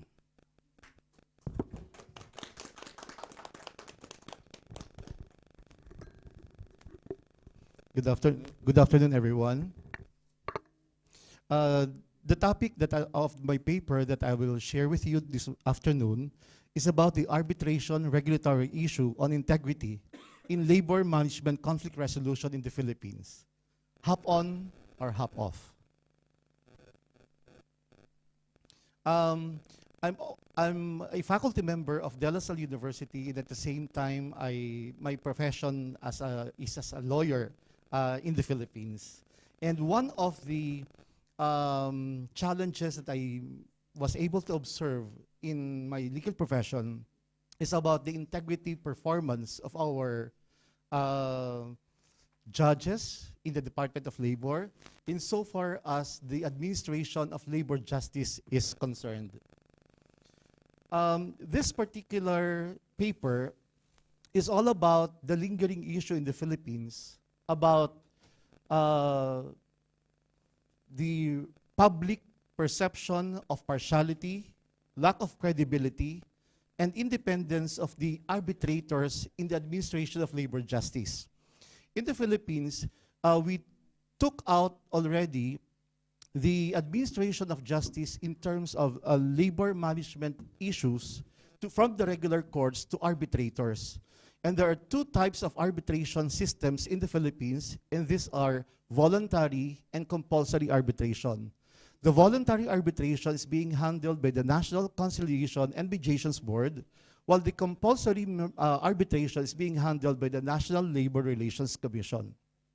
However, there are challenges in the administration of labor justice, and there are issues asking and questioning the partiality, lack of credibility, and independence of arbitrators in making fair and objective resolution of issues brought or raised by the various employers and employee associations, particularly focusing on integrity concerns resulting to lack of public trust and respect on the arbitration processes and outcomes. Therefore, this paper is aimed to address or to assess the role of the private sector primary stakeholders, and these are particularly the management litigants, the employees or the workers litigants, and the lawyers themselves who participate in the arbitration processes.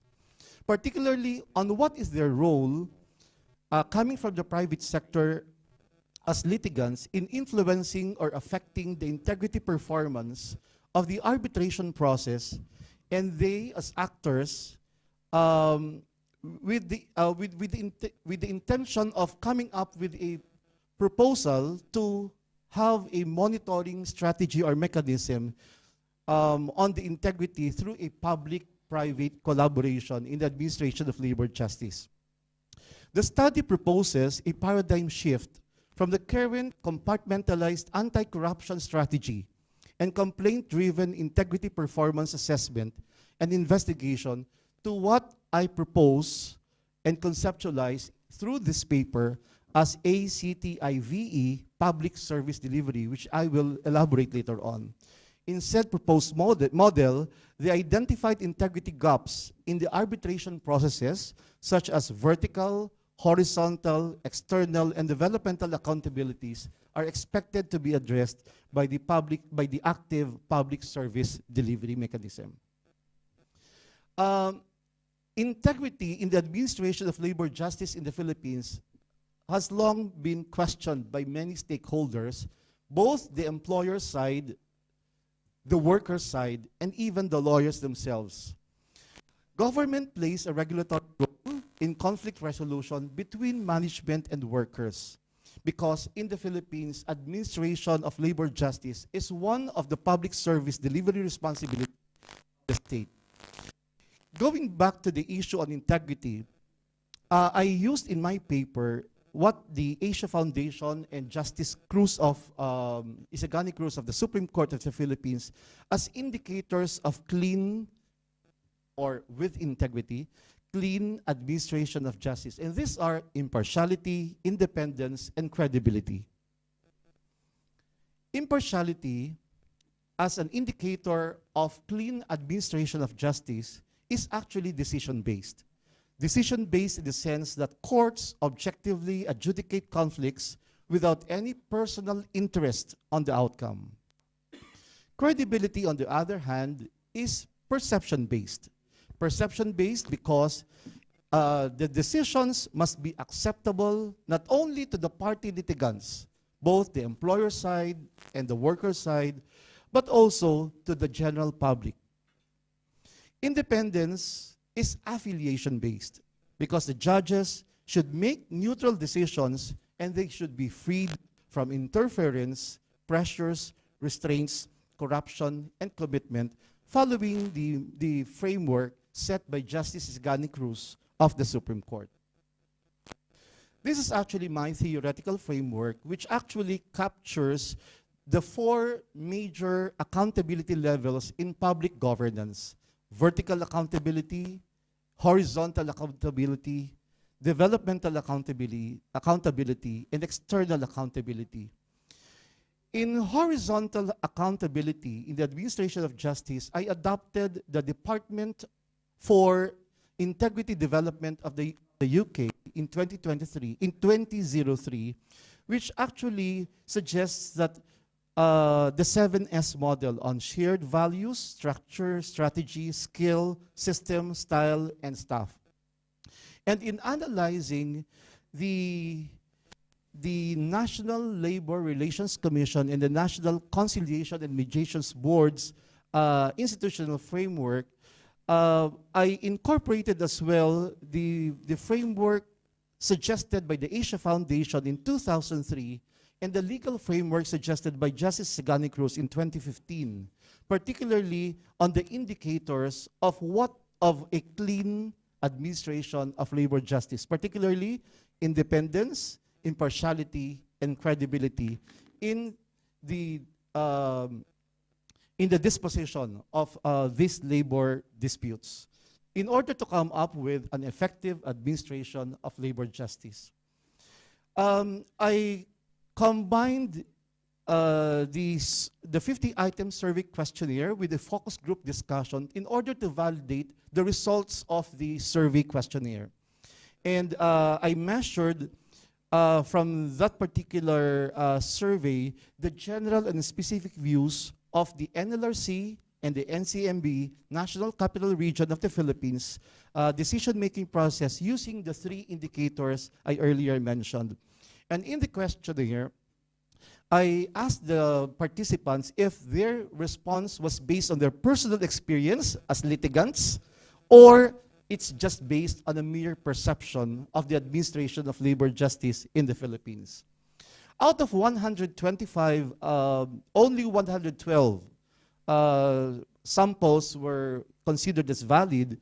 38.39% were from the workers, 34.82% were from management, and 26.79% of the respondents were lawyers, practitioners at the NCMB and the National Labor Relations Commission. I will share with you just the highlights of the survey, and they mentioned that the reason why they go to our labor courts, the number one was to seek for justice, but it was lightly followed by money. Both workers and the management agreed that it was justice and then followed by money, which was the major consideration for going to courts. For the lawyers, their major consideration was because of their career or profession. But noticeably, the last for all the three stakeholders, their last consideration in going to court is to establish goodwill or a harmonious relationship at the workplace. 70.67% of the respondents have to spend sums of money for their cases because they said that there was a limited support from our government, particularly for the workers in seeking justice in our labor courts. In the Philippines, you can only ask for a support from the government for free lawyers if your income is 24,000 pesos and below. If you're earning at least 24,000 pesos, no particular support from the government can be had in providing you lawyers to seek for justice in case of labor management disputes. During the focus group discussion, it was the observation of representatives from all the primary stakeholders in our labor courts, labor justice administration, that because of each of the parties, both the management and the workers' side, and even the lawyers representing them, all of them have this innate desire to win cases. And for them, this is a red flag for corruption. And it creates actually a volatile environment in the administration of labor justice in our country. And the general view is that they disagree that justice administration is clean. Decisions show very significant deviations from our existing laws, regulations, and jurisprudence. Deviations are results of personal considerations in many diverse forms. What are these considerations in the decisions as they observed? Money or personal favors from the party litigants themselves in the private sector. Networks with who are the people that you know. In other words, the results actually will prompt us to answer this particular question. Who shall guard the guardians? Who shall guard the guardians? In terms of clean indicator, and 53.17% admitted to having participated in acts of impropriety to influence decision-making process. And they were successful. You can see on screen the success rate based on based on the sharing of the employers, respondents, workers, and even the employers. They also disagree that in terms of independence, 8 out of 12 indicators they disagree, and in terms of credibility, 5 out of 7 they also disagree. Therefore, this particular research also is coming up with a proposal for an active public service delivery in order to transform what they perceive as a problematic confluence between the private sector, who are the major stakeholders of the government's administrative public service delivery responsibility. And this is what I call as administration of justice through complementary transparency, initiative, vigilance, and empowerment. In such a way that, sorry, ayaw na it doesn't, yun. In such a way,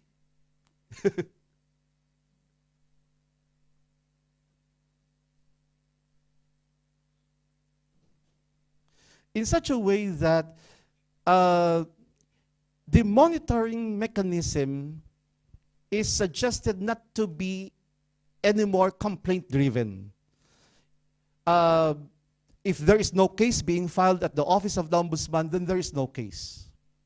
Okay? The proposal is actually to empower the private sector as led by the watchdog agencies in the Philippines, particularly the resident ombudsman at the NLRC, and there will be proper representations from various organizations, particularly coming from the practitioners themselves, because they are the best persons to monitor any acts of impropriety. So with that, This research demonstrates how problematic confluence between public and private sectors in the administration of labor justice in terms of integrity concerns could be transformed into a confluent solution by modifying the present compartmentalized anti-corruption strategy and complaint-driven integrity performance assessment, monitoring, and investigation to what I propose as active public service delivery. Identify disconnects in the clean administration of justice, such as vertical, horizontal, external, and developmental accountabilities, are likewise hoped to be addressed by the proposed integrity monitoring model. Said proposed monitoring model is expected to imbibe on the various stakeholders the desire to hop off the train of unethical and illegal practices in the administration of labor justice instead of hopping off with impunity. Thank you so much, and good afternoon. Thank you, Thank you, Dr. Karaan, for the lecture. May we call on the next speaker? Our next speaker is Professor Jessica Rainieses.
Okay, good afternoon, everyone. My name is Jessica Reneses from De La Salle University in Manila, Philippines. So this paper was co-authored with my students. So basically, this paper or this research is situated in the context of startups in the Philippines and televised business pitches, or TBPs. So startups face several challenges, and recent studies have delved deep into these issues, especially inadequate marketing, skill shortages, wrong market niche, and dwindling funds. So as a potential solution, TBPs, as mentioned by Clark and others, provide a platform where startups can articulate their ideas to prospective investors. So the benefits of joining TBPs are twofold. First, significant investments, of course, and impartation of critical business knowledge. So the Philippines has been a hotspot for startups with a staggering 156% growth in just 4 years. So this rise emphasizes the pressing need for innovative funding solutions. So in response, in the Philippines, the final pitch was launched in 2017. So the platform isn't just a straightforward pitch.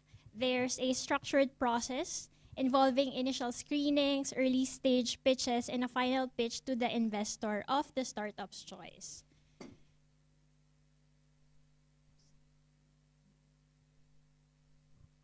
There. So given how integral TBPs have become, our curiosity lied in understanding their real-world effectiveness. So we framed our research questions around 3 pivotal questions, focusing on assessing the role of mentoring from investors in the final pitch and its impact on startups, evaluating how angel investing from the same platform affects these startups, and lastly, understanding the cumulative effect of both mentoring and investments from TBPs on startup innovation. So our review have identified that, of course, startups are vital for a nation's economy.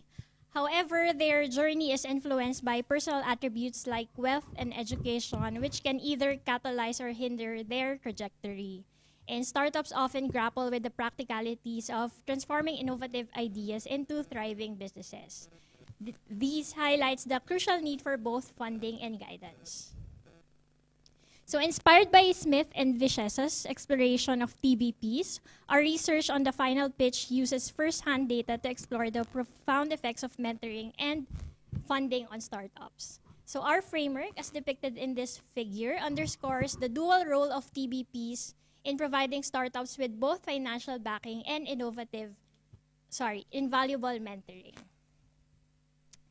Now, based on Yin's emphasis on guidance, our research was governed by three propositions: the versatility of TBPs as platforms, the financial relief they provide to ventures, and the empowerment they instill in entrepreneurs through mentoring, driving business advancement.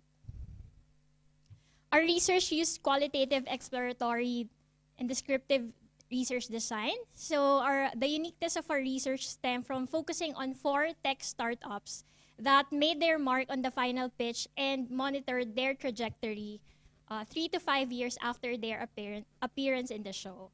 So the rationale behind this choice is the high failure rate among startups within this time frame and the challenging environment of the tech industry.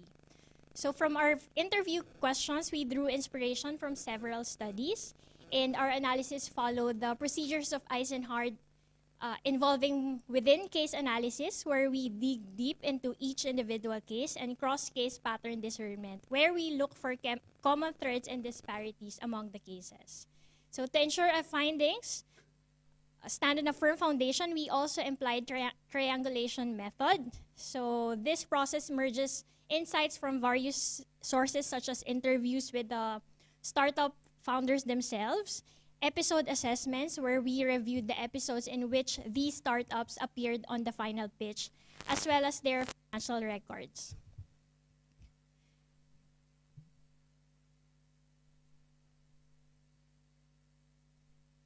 So as for our key findings, after conducting multiple interviews with the startups, we transcribed and coded the data utilizing both in vivo and deductive coding techniques. So these are some of the codes that we have derived. So these are just a sample. We generated a total of 31 codes during the analysis. Some of the key findings or key themes that emerged in the study, first, of course, is financial constraints. Many startups face financial challenges, especially at the beginning of their operations, where their startups were just merely an idea. Another theme is the role of mentorship, highlighting how startups may identify as financially stable but still in need of mentorship, such as one on managing a large team. And third is capital utilization. All participants secured funding with varied plans for its deployment. Funds were used for operations, team expansion, customer acquisition, tech advancements, and brand amplification. Another theme is the role of learning goal orientation. So all respondents had a high LGO, which means that they were all eager to increase their competence by acquiring new skills through the show. Another is their varying learning styles. They had different learning styles throughout the show. Some identified as having a preference for learning by doing, another a scientific approach, another respondent identified as being someone who learn as they go. And in terms of mentoring functions, basically there are 3 primary mentoring functions that our participants have identified having to gain from the show. First is career development. Mentors provided insights on career planning, skill development, and professional advancements of the founders themselves. Second is the role of psychological support. They played a crucial role in mentees' emotional and personal growth. These are the mentors they gain from the final pitch. And of course, the role of role modeling, where mentors inspired mentees by sharing their success stories and exemplifying resilience. One emerging theme that we didn't expect to find in this study is the role of peer mentoring as a tool. So one respondent brought up this concept, which is a learning method where participants of the same program share knowledge and insights.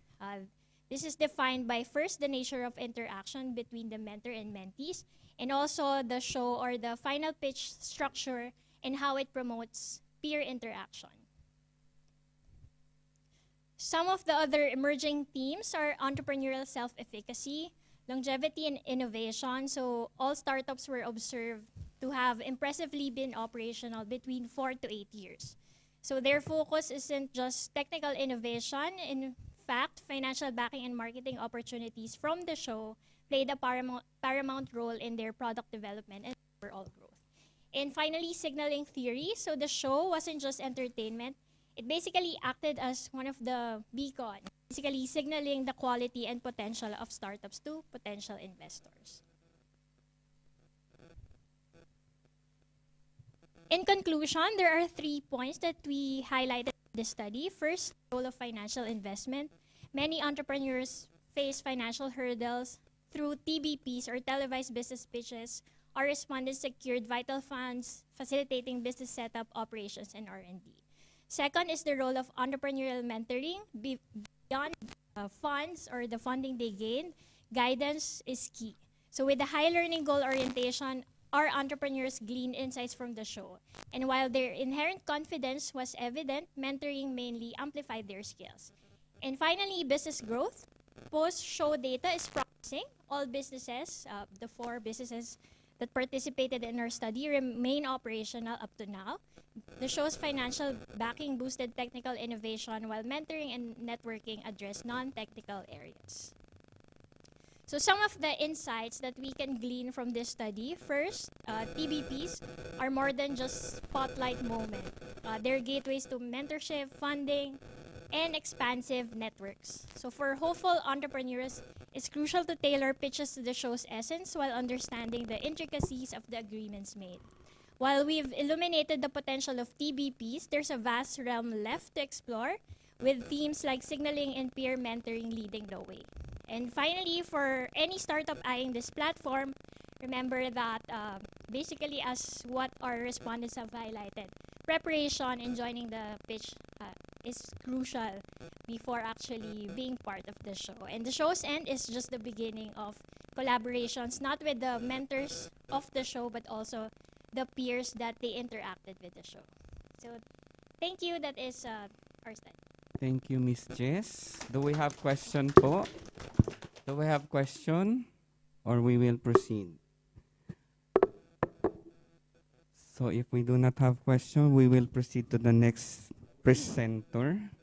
Yes, sir. Yes, Professor Alex. Just a quick question. The question is about if startups present during such a show, like certain content, do you really see like the value coming out of this?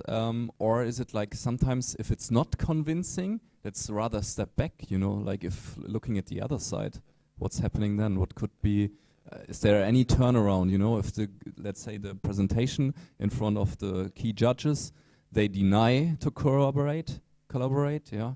What is happening then? Are they totally lost? Not exactly. So basically, as what our participants have highlighted also, you know, there are things that the shows weren't able to show because some things were cut, right? But at the end of the day, what they really appreciate is the experience and having to be able to interact with other startup ventures and learning from their own experiences. Thank you very much for answering that question, Ms. Jess. Let us proceed to the next speaker.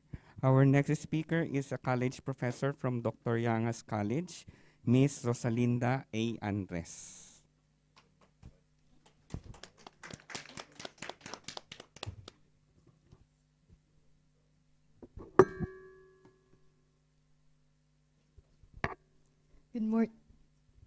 Good morning, everyone. It is my privilege today to share with you my research about e-marketing adoption among small and medium-sized enterprises in the Philippines. So this slide outlines my background. I am a marketing management graduate from Dr. Yanga's Colleges Incorporated from batch 2002 and currently a full-time faculty in the same institution. Okay. My recent research endeavors include a paper that was presented at the Global Marketing Conference in Seoul, South Korea. And now I will be sharing with you specifically a research about e-marketing adoption. So in 2018, a study by Kazuo and Saleh mentioned that businesses are currently accompanied by digitalizing or a digitalized world. Sadly, SMEs are not quick to respond, and they are still at the infancy level when it comes to e-marketing adoption. Okay? And e-marketing, as we know, it represents this pivotal change in businesses, and it's sad to know that SMEs are not yet coping with this one. So more specifically, this study explores the different drivers and barriers to e-marketing adoption, guided by the study of Gilmore et al. 2007. So as outlined by Gilmore et al. 2007, there are two main reasons on why SMEs are driven to adopt e-marketing. So this includes proactive and reactive reasons. Proactive reasons includes the chance to eliminate competitive disadvantages, the opportunity to lessen marketing costs, and similarly, the opportunity to promote the company better.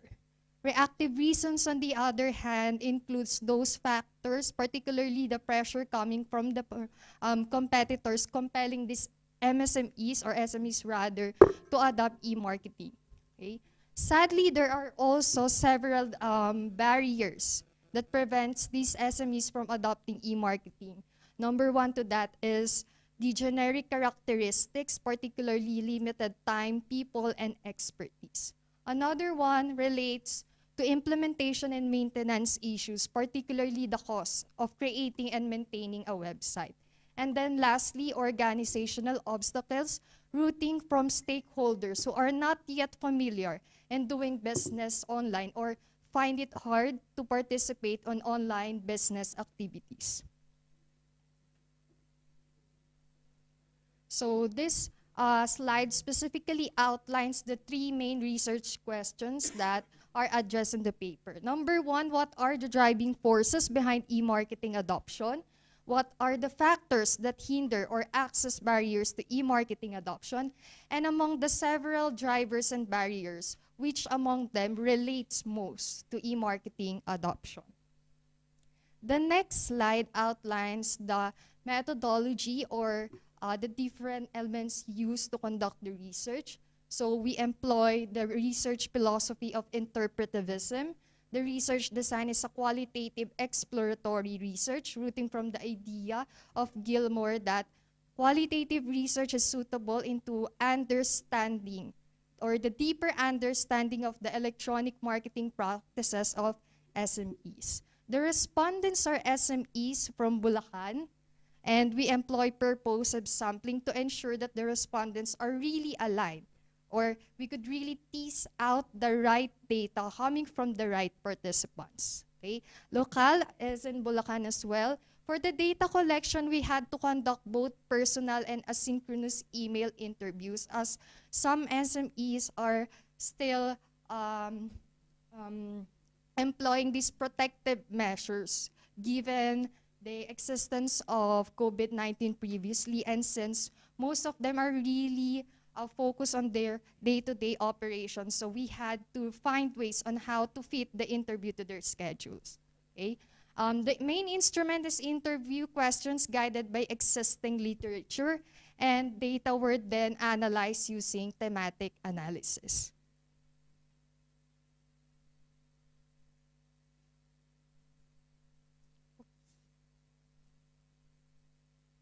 Can we go back to the conclusion part?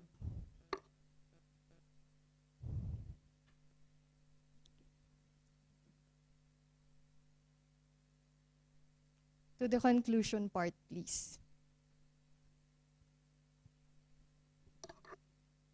So the data collected from the participants revealed that both proactive and reactive reasons are significant drivers of e-marketing adoption. In this case, the participants of our study see e-marketing as a good platform for them to leverage the digital technology. Similarly, some are compelled by the pressure from their competitors. In fact, a study by Kalati 2018 revealed that some SMEs do not adopt e-marketing because they see it or they see its advantages. Rather, they just are pressured from their competitors who are already adopting it. And given that they don't want to be left behind by more digitally savvy competitors, they tend to adopt the same strategy. Surprisingly, only one factor was identified as a potential barrier to e-marketing, and that relates to the generic characteristics of SMEs, given their limited financial funds and the lack of employees. The cost of implementation and maintaining a website was insignificant because 9 out of 10 of the SMEs do not have their own websites. And most of them really rely on social media. Similarly, organizational obstacles was proven insignificant because the participants believe that it is imperative to adapt to technology and customers are growing more comfortable with doing online business.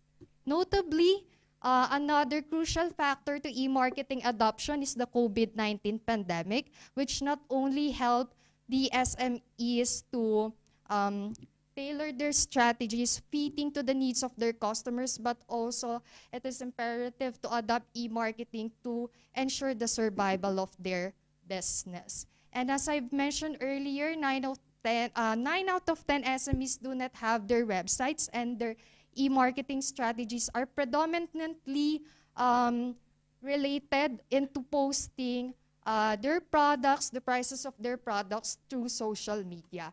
Now, while this strategy is obviously beneficial, we believe that there is more to e-marketing. And that's the area that we are trying to encourage these SMEs to continually adapt and not just be limited to the usual postings on social media. And that would be all. Thank you all for listening. Thank you, Ms. Andres. Do we have questions before we proceed to the next speaker? Yes, sir.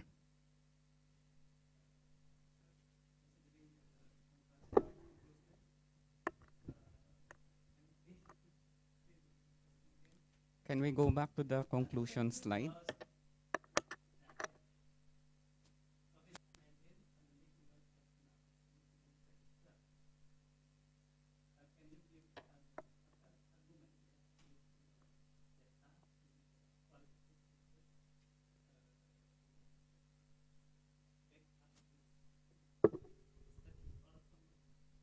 To further give information about this, it turns out that aside from the advantages and similarly the pressure from competitors, majority of the participants revealed that when the pandemic came, their business was actually threatened. And to further align with the needs of the customers, as personally, I believe that marketing, it always starts and ends with the customer. So that's what also these participants do. They follow what the customer needs and similarly to ensure that their business continue its operations.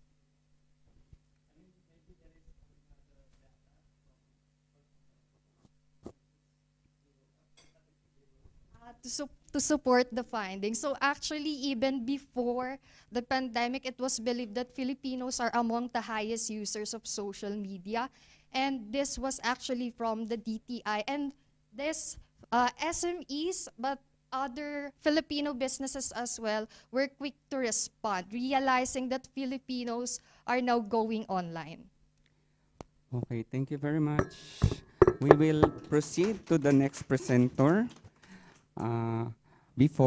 I think we have 2 more presentation before our lunch. So let us call on again our Philippine PRC Board of Medicine, Dr. Eleanor Almoro, for her second paper.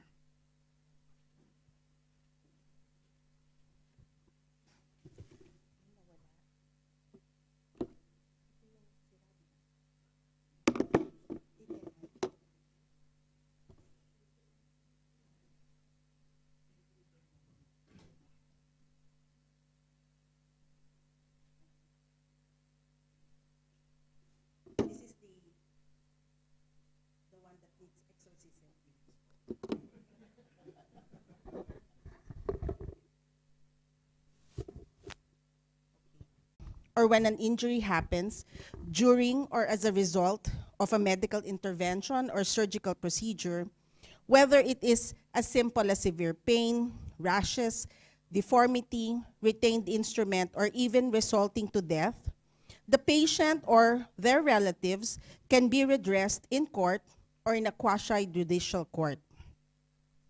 Cases filed against physician can either be criminal, civil, or administrative.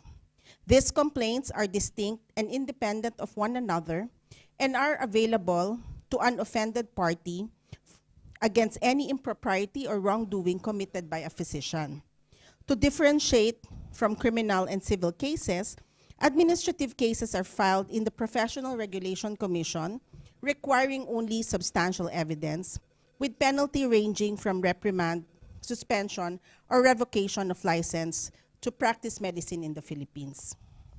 This is a retrospective descriptive study of the administrative cases filed against physicians covering the period of 1967 to May 2018.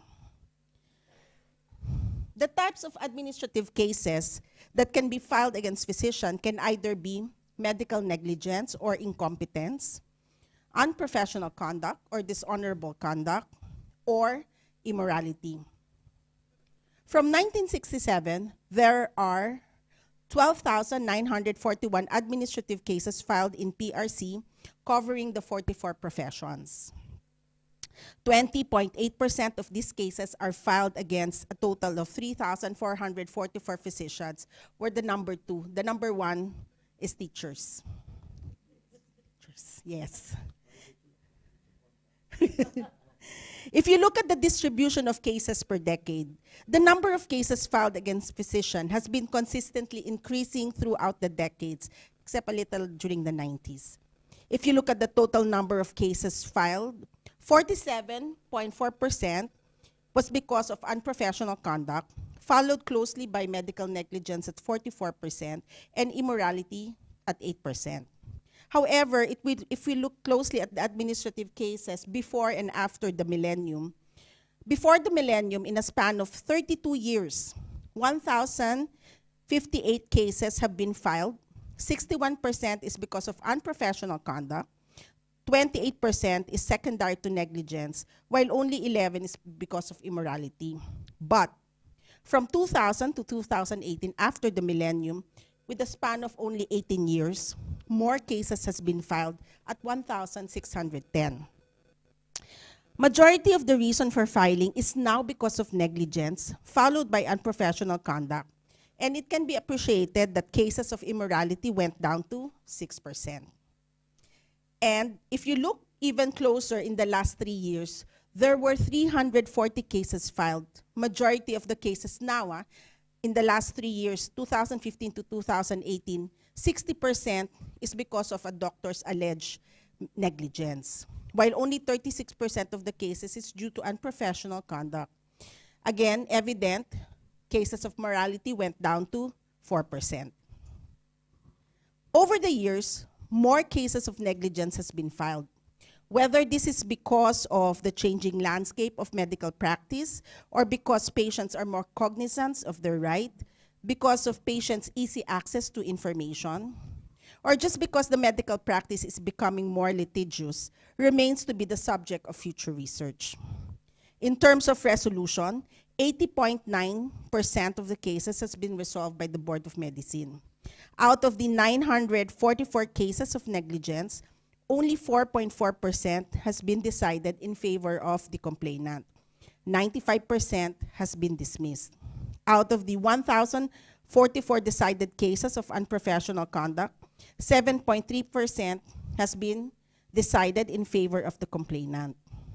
Out of the 187 cases of immorality, 25% has been decided in favor of the complainant. A decision of guilty or an outcome in favor of the complainant is highest among immorality cases at 25%, followed by unprofessional conduct, and lastly by medical negligent cases. It can be inferred that it is more difficult to prosecute a physician for negligence than unprofessional conduct, and it is easiest to convict a patient for acts of immorality. As part of due process, the decision of the Board of Medicine can be appealed to the Commission, then to the Court of Appeals, then to the Supreme Court. Now, how could a physician avoid such dire circumstances? For medical negligence, so how to stay away from PRC. So for medical negligence, develop competence through education, training, and continuing education. Do not perform procedures not within the sphere of your competence. Practice excellent bedside manners and effective communication skills, keeping up to date and be aware of new relevant developments in the management of diseases. Always be aware and be guided by the standard of care in patient management, and be updated with good clinical practice guidelines and manage patients based on evidences. To avoid being charged of unprofessional or dishonorable conduct, follow local and national laws that affects you as citizens of the Philippines and laws that affects you as a physician. Follow the Code of Ethics of the Philippine Medical Association, and be aware of the policies of Philippine Health Insurance, PhilHealth. To avoid being charged with immorality is simple. Conduct yourself in a respectable manner and respectable member of the community. After medical school, the Board of Medicine performs an oversight function to regulate the physician's action and behavior. Even if the administrative cases only involve 2.4% of all registered physicians, the trend is alarmingly increasing throughout the years, and highest ever in the preceding decade. And this is happening despite the fact that medical schools in the Philippines have complied with accreditation standards, have adopted curriculum changes according to the needs of the times, and despite the inclusions of bioethics in the medical program. The authors encourage efforts from all sectors, meaning the medical schools, training institution, hospital, mentors, and professional organizations to address this issue with the goal of lowering the risk of administrative and medico-legal liabilities among physicians. In the end, medical education cannot be oversimplified. It is not only important to instill competency and skills among physicians, but play a pivotal role in reinforcing both ethical values and legal awareness as well. Thank you, and I think it's good afternoon. Thank you, Dr. Almoro. So that is very, very it's an eye-opener, no? Very good. Thank you. So we will proceed to the last presenter for this technical session 1. So it will depend on this person if we will eat lunch or not. Okay. Our next presenter and the last presenter for session 1 is Mr. Janus Simbilio, a professor from De La Salle University.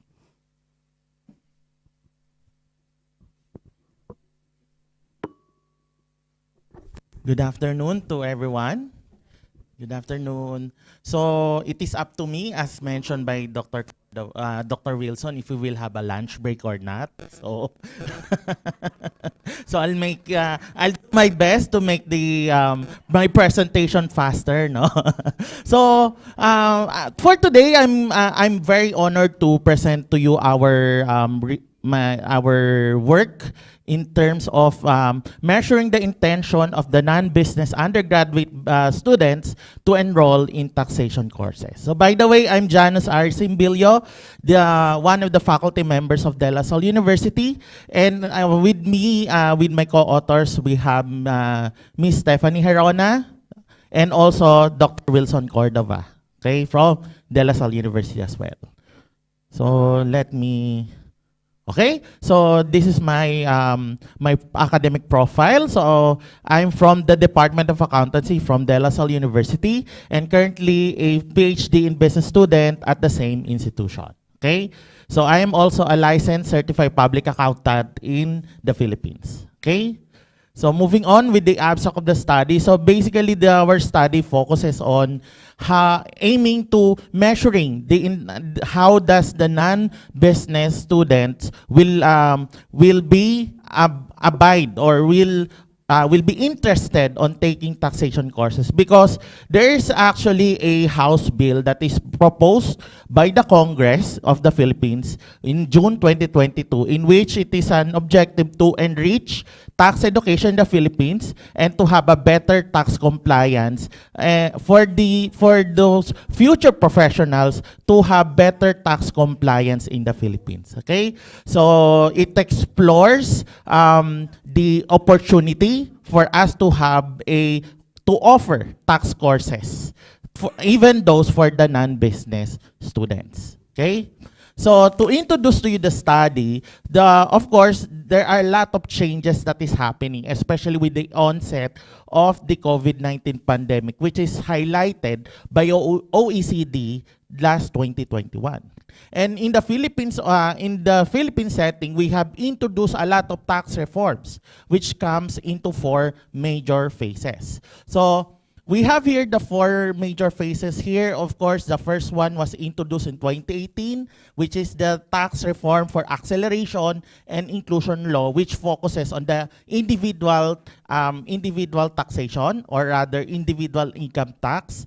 And then for the second package, we have the comprehensive recovery and tax incentive for enterprises, which focuses more on the corporate income tax and the business and other related tax laws, okay, which was commenced in April 2021. But we still have 2 pending packages that are yet to be approved or yet to be enacted by our government, which is the third one, which is the real property valuation reform under House Bill number 4664. It is still pending in the Congress since November 2019. And for the package 4, we have the Passive Income and Financial Intermediary Taxation Act, which focuses more on taxation on the different investment accounts. So it is still yet to be moving forward since September 2019. Okay? So, sorry. So I have moved too much. So in the context of these ongoing tax reforms that we have in our country, it is poised to become, for the tax compliance to become more challenging to the taxpayers, as highlighted, as emphasized also by the study of Saragi and Aswar in 2020, which has a significant impact of understanding further the different tax regulations on taxpayer compliance. Since, of course, the more tax regulations that we have, it is, as they have highlighted, it is more imperative that we need to understand those tax laws. So, taxpayer education plays a pivotal role in increasing individuals and the business voluntary compliance with tax obligations. And it assumes a critical role in mobilizing urgently needed tax revenues to support the achievement of the Sustainable Development Goals, as already highlighted by OECD last 2021. Okay?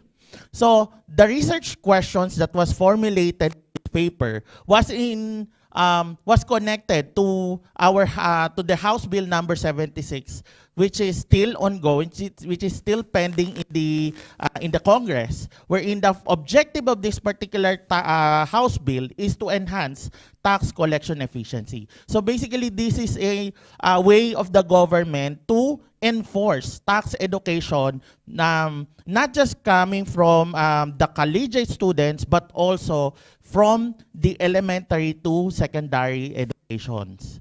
So it is still pending since July 26, 2022 in the House of Representatives. Okay?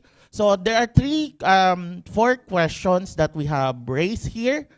Okay, so number 1, what are the non-business undergraduate students' level of interest in learning taxation, level of perceived need in learning taxation, and the level of perceived ease in learning the same course. And then the second one, what is the effect, or will that level of interest have a significant effect to their intention to enroll tax courses. Third is focuses on the level of the perceived need of those students for them to enroll taxation courses. And the last one will be if their perceived ease of learning taxation will have an effect to their intention of enrolling taxation courses. So this is the conceptual framework that we have made, okay, which is based on the literatures that we have gathered. And the adapted framework that we have used here is a theory of planned behavior, which attempts to explain and predict human behavior based on their individual beliefs, attitudes, intention, and perceived behavior control. So that's why we have formulated these three variables for us to know what is the effect of these three variables to our dependent variable, which is the intention of enrolling those taxation courses. So that is why we have formulated three hypotheses here. So the first one, of course, the first alternative hypothesis will be if there is a significant effect to the students' interest in learning taxation. And then the second hypothesis focuses on perceived need. And the third one focuses on the perceived ease of learning the taxation courses. Okay?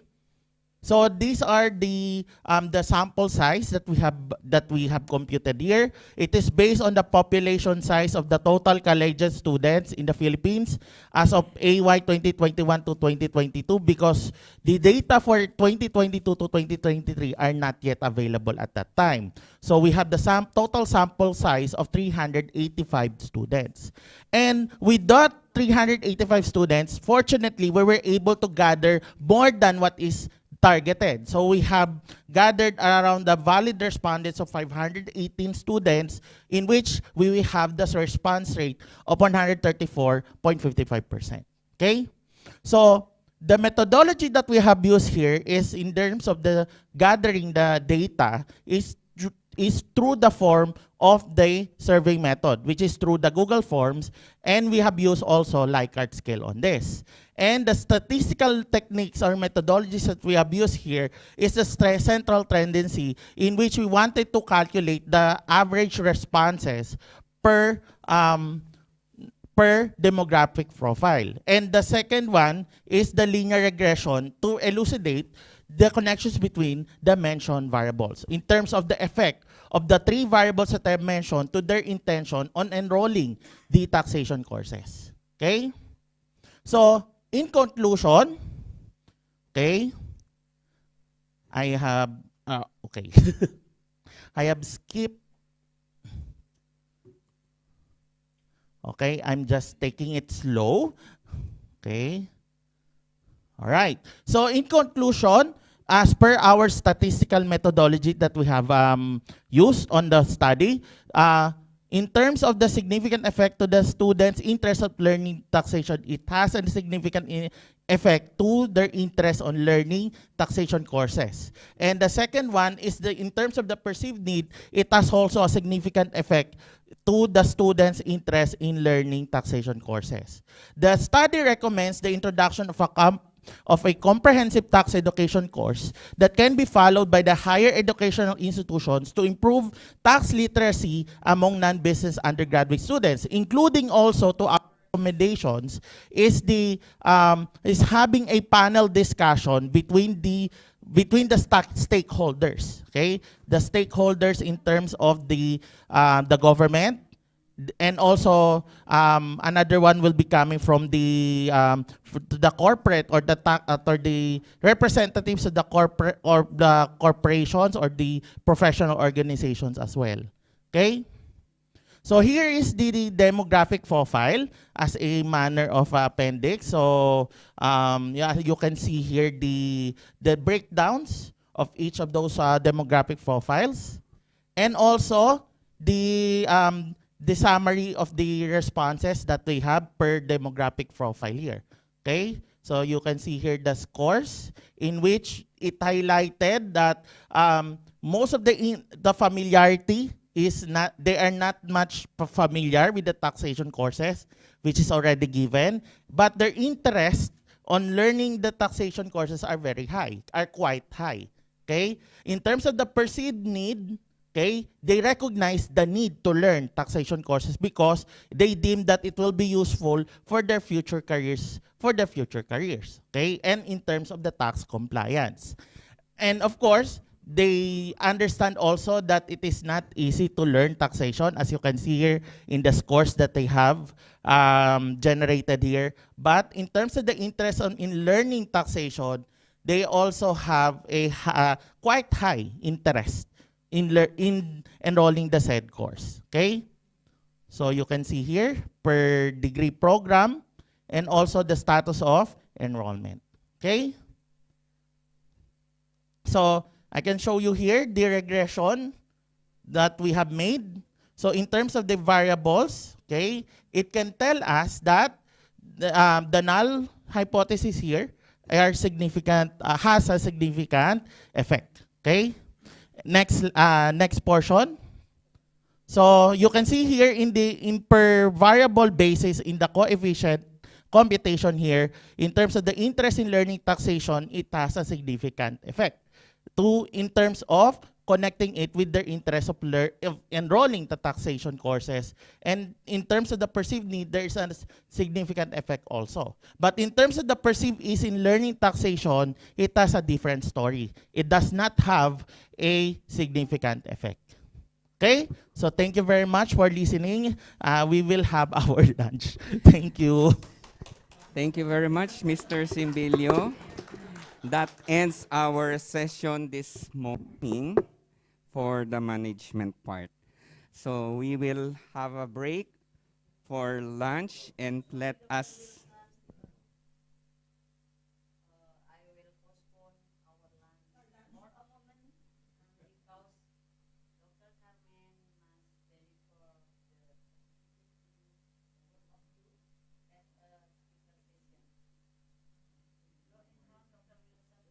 Okay.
So let us have lunch.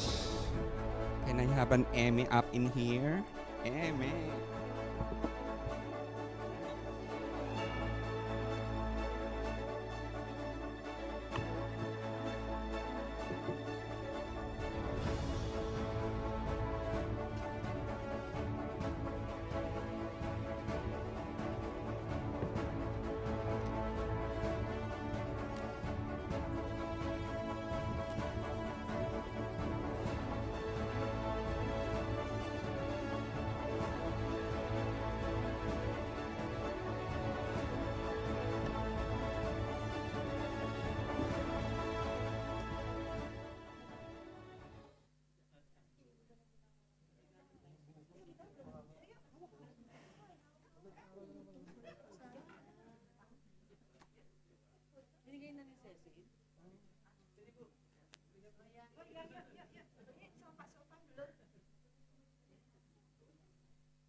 Hello.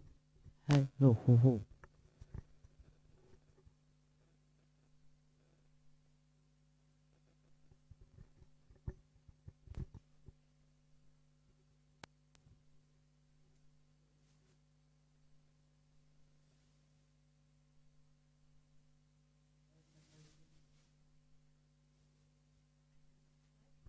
Not working? The pointer, the one.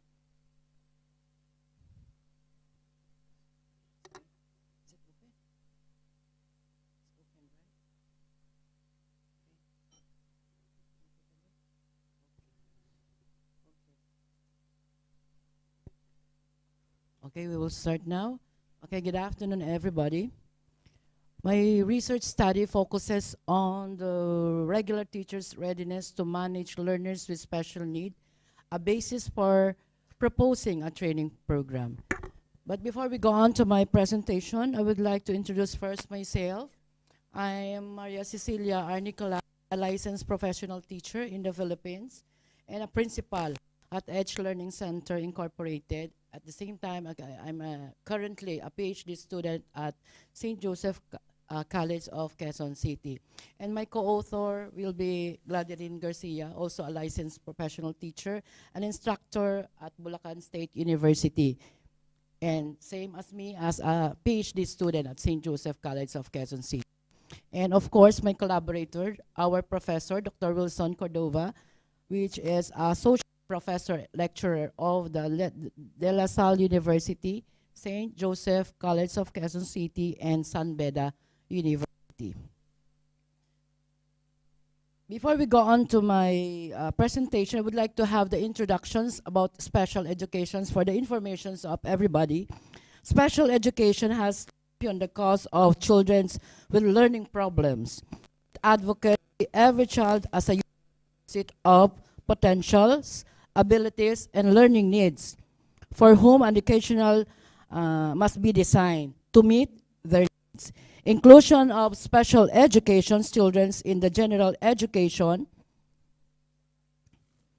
environment is a strategy that facilitates academic progress, socialization, which is vital to their personal growth, and learning social skills that will be useful in the workforce.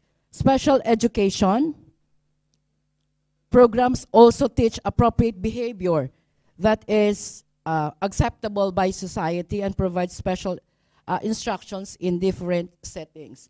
So this study aimed to propose a program to equip teachers to manage learners with special needs in regular class. To design the program, the researcher determined that readiness of regular teachers in terms of their attitudes, knowledge, and skills. In this study, faculty were given a survey questionnaire regarding their concern towards handling learners with special needs in a regular class. So teachers were also randomly selected to participate in a short interview. Sorry. Okay. Okay, to address this concern, is it the second one? I just clicked it. Okay, I think this is the one.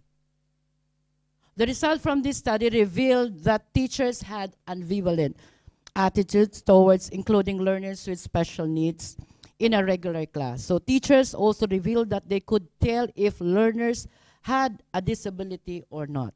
However, teachers could not identify the exact disorder or disability that the learners manifested, and they used differentiated activity to cater varying learning styles. Actually, in the Philippines, this is the one of the major problem of the teachers encountered, actually. How to handle this kind of children in class, in the regular class. To address this concern, a proposed training program was designed to prepare teachers to handle learners with special needs. So it is recommended that the proposed training program be implemented so that the regular teachers will be equipped to teach in an inclusive setting. So school administrators are enjoined to provide support, such as allowing their faculty to develop professionally through continuous participation in training and seminars on inclusive education, or enrollment in graduate school studies majoring in special education. So most importantly, similar research are warranted to focus on the readiness of the teachers towards inclusive educations or in handling children with special needs with a wider scope and an in-depth study. In the Philippines, there are a number of private schools and public schools offering service for children with special needs. For the informations, there are the schools for orthopedic for the crippled children.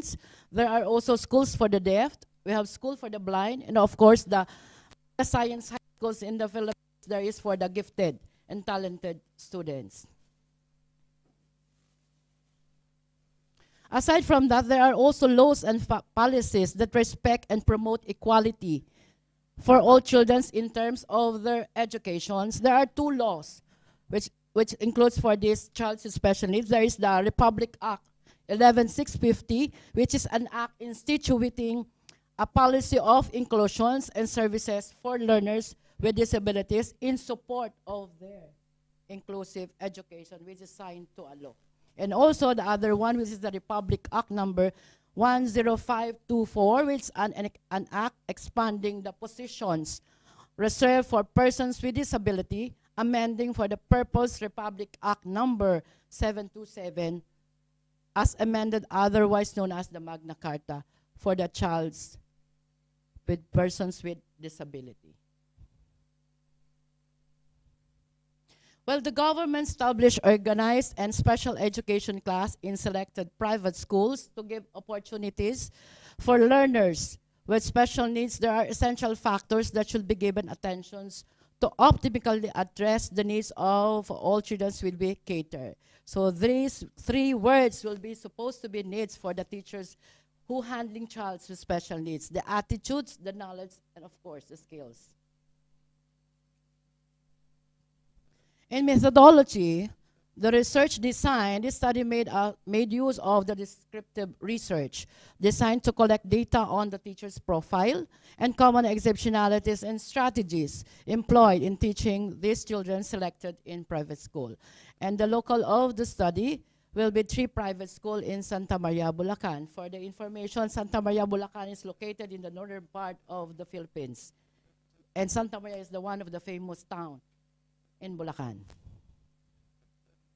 And for the respondents, the researchers considered all the teachers in the 3 private schools with a total of adopted from the study of the AMERE teachers' attitudes towards the inclusion of children with special educational needs in Jordanian ordinary schools. And the data gathering procedure, all data gathered through the instruments were tallied, tabulated, analyzed, and interpreted accordingly. And for the conclusion of the research, based on the summary of the investigation conducted, it is concluded that the respondents are mostly female. Only few has a unit of major in special education. And the respondents have ambivalent attitudes towards managing learners with special needs in a regular classrooms. And the third one, the respondents can be knowledgeable with the characteristics, behavior, and skills of learners with special needs in regular classroom. And the respondents have lack of skills in accommodating learners with special needs in regular classrooms. And for the recommendation, based on the findings and conclusion, the researchers recommends the following. So the school may fully support faculty professional development like continuous participation in training and seminars on inclusive education. And teachers should have positive attitudes in managing learners with special needs. And the teacher should be knowledgeable about the characteristic of managing learners with special needs inside a regular classroom. And the proposed program, of course, should be employed to enhance teachers' attitudes, knowledge, and skills in managing learners with special needs. And the last one, of course, similar research may be conducted focusing on the readiness of the teachers towards inclusive education or managing learners with special needs in a regular classroom with a wider scope in an in-depth study. This is the reason why I put this one research is, in my place, most of the children will pull out in the regular class. That's the reason why I put up my own school, just to help this kind of children. So this is my reference, it's the end of my research, and thank you for listening. Cecilia, and now I will give opportunity to for to Miss Cecilia. Any question? One question? No? Yeah. If no question, we are going to the second presenter. I will invite you, Miss Rahel Reyes. The next presenter is Miss Rachel Reyes Ratadjik.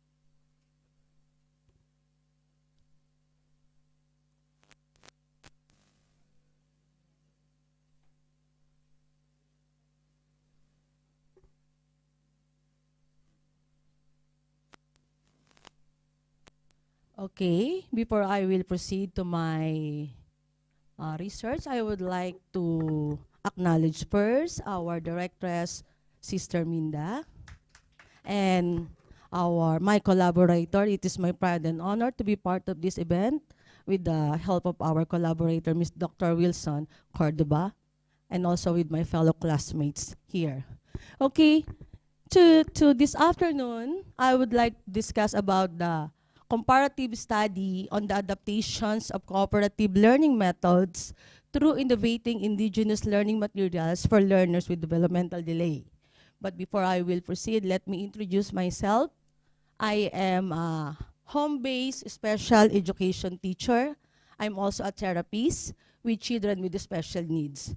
And also, during the 2 years of pandemic, it is my role to bring the learning to my students through home base. So I travel every day to teach my students inside their home because the researchers believe that learning knows no boundaries. So that's why this study came up because of the pandemic and the needs of my students to meet their needs during the pandemic.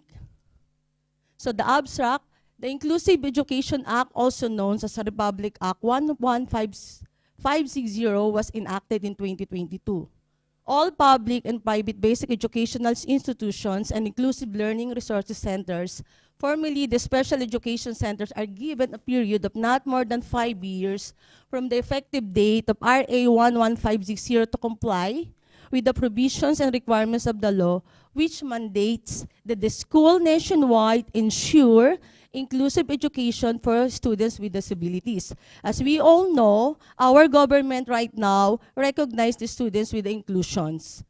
And this research study conducts a comparative investigations of the innovative integrations of indigenous learning materials into cooperative methods.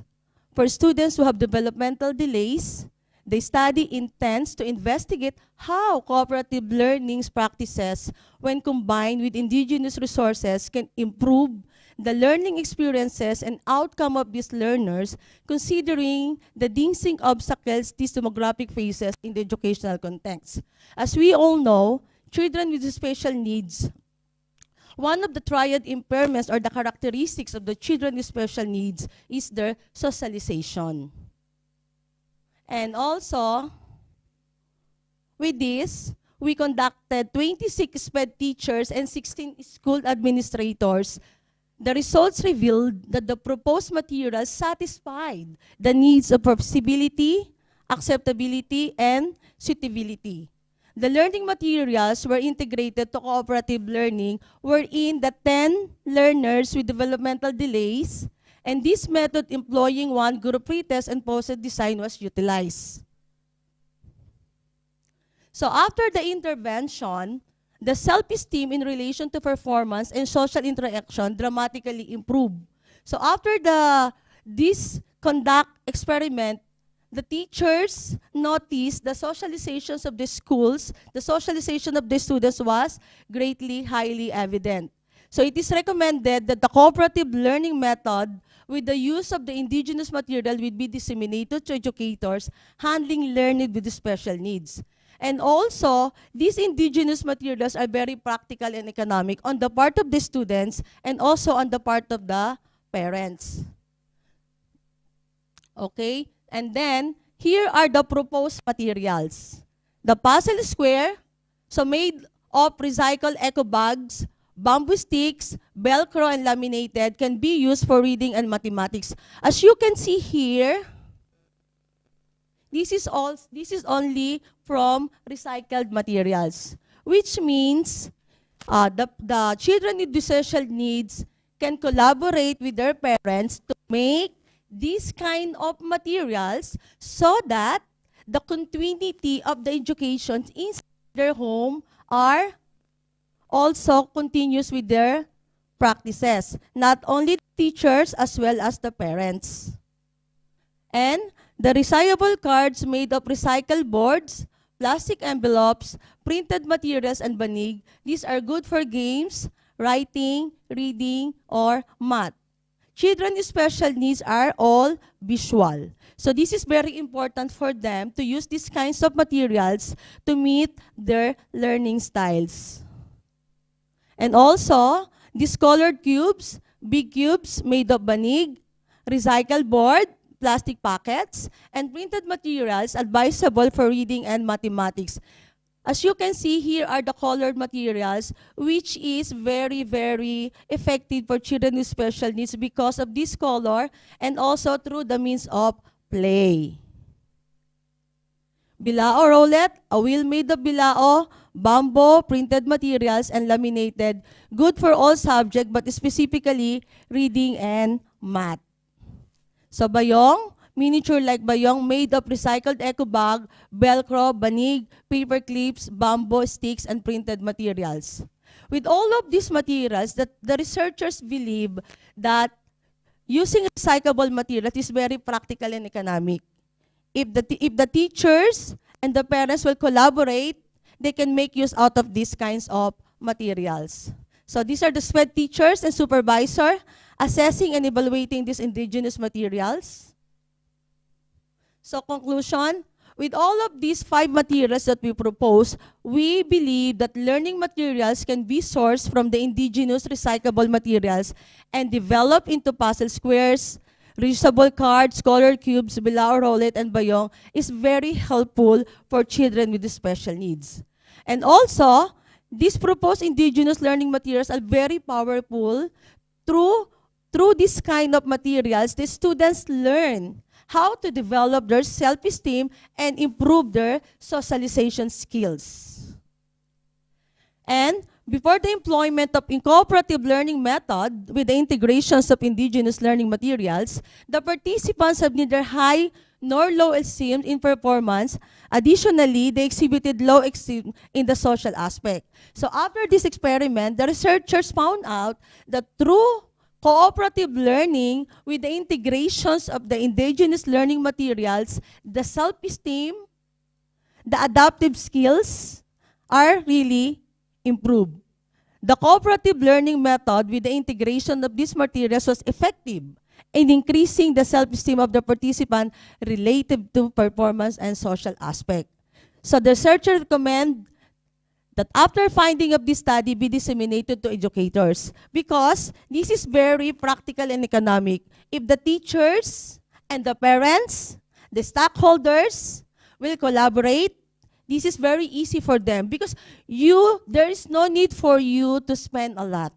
There are a lot of recyclable materials that can be used to meet the learning styles of the students. And as we all know, children with special needs, there should be a continuity. Not only the therapists, not only the teachers, but also there is a major part in the part of the parents. So if these kind of materials, if the parents will learn how to produce these kinds of materials, there will be a collaboration inside the home and the continuity of the lessons. So the cooperative learning method with the integrations of these materials will boost their self-esteem too.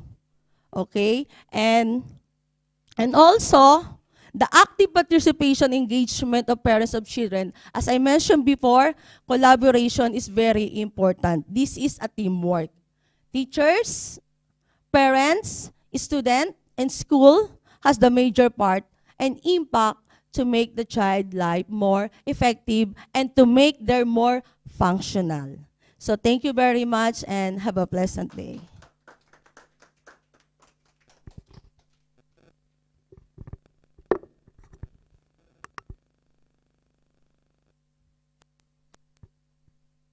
Thank you, Miss Russell. And the next presenter is Miss Camila. Any question? Yeah.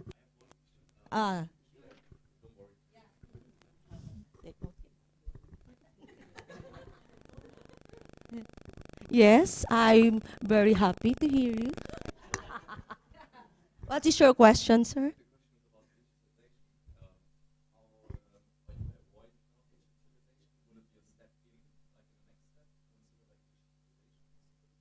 Yes.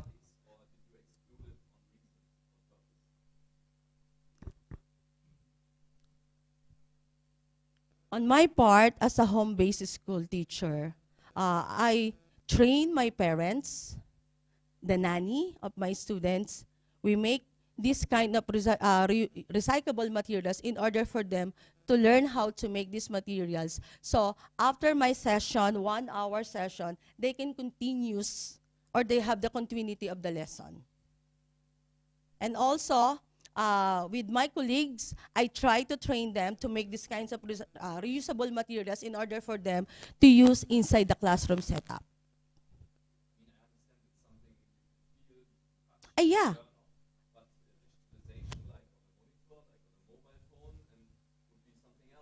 Yes.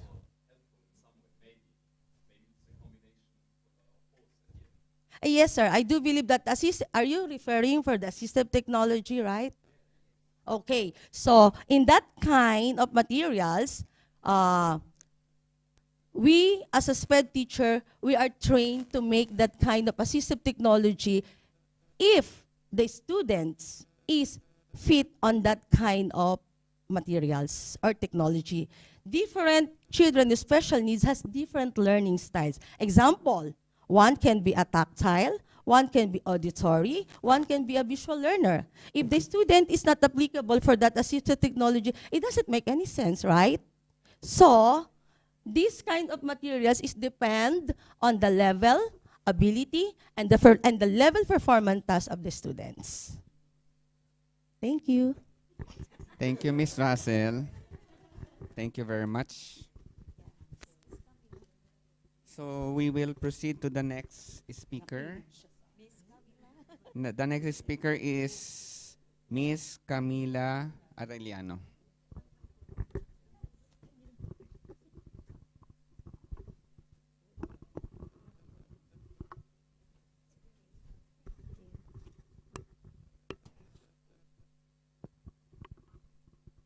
Good afternoon, everybody. I am Miss Camila Cassandra Arellano. I am currently the principal of Montessori de San Juan, a school that is fully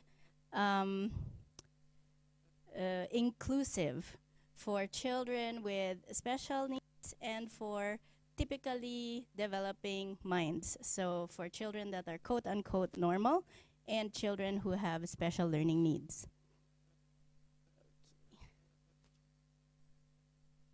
Sorry, what do I press? There you go. So this study is co-authored by Mr. Von Eric Dumagtoy, my colleague, and Dr. Wilson Cardova, who is our teacher as a PhD student currently. So, oh, sorry. There you go. So the shift from school to the professional world presents significant hurdles for individuals with autism spectrum disorder, or ASD. Special education teachers and school counselors who possess a deep understanding of the difficulties these students encounter as they adapt to the workplace can empower themselves to become advocates for this demographic. This study sheds light on the obstacles that these students confront, aiming to bridge the informational void regarding their career development journey. This study primarily is aimed to find the difference in the level of functioning in pizza making program. We chose pizza making because it is a very clear-cut activity that the kids can learn a lot of skills doing so. It is not only for pizza making, you can actually apply this in many other activities through our job readiness program. In the recent implementation of the K-12 curriculum in the Philippines, children with special needs are given programs that will equip them to be ready and able to be productive members of our society. Children with special needs have limitations when doing tasks, but they can be taught, trained, and equipped with skills to perform many tasks, of course, with the help of and interventions of the correct professionals. One of the biggest fears of parents who have special needs is to leave them behind helpless and dependent on others. In the Philippines, the government will not take on that responsibility. So parents with children with special needs have these concerns right on top of the list. That if anything happens to them, what will become of my child? Who will take care of my child? So what we want to do, or our aim is, to be able to equip these children with age-appropriate skills so that they may eventually be employed. That is why our program provides training for special education job readiness by establishing a curriculum for older students and is now being more highly sought after.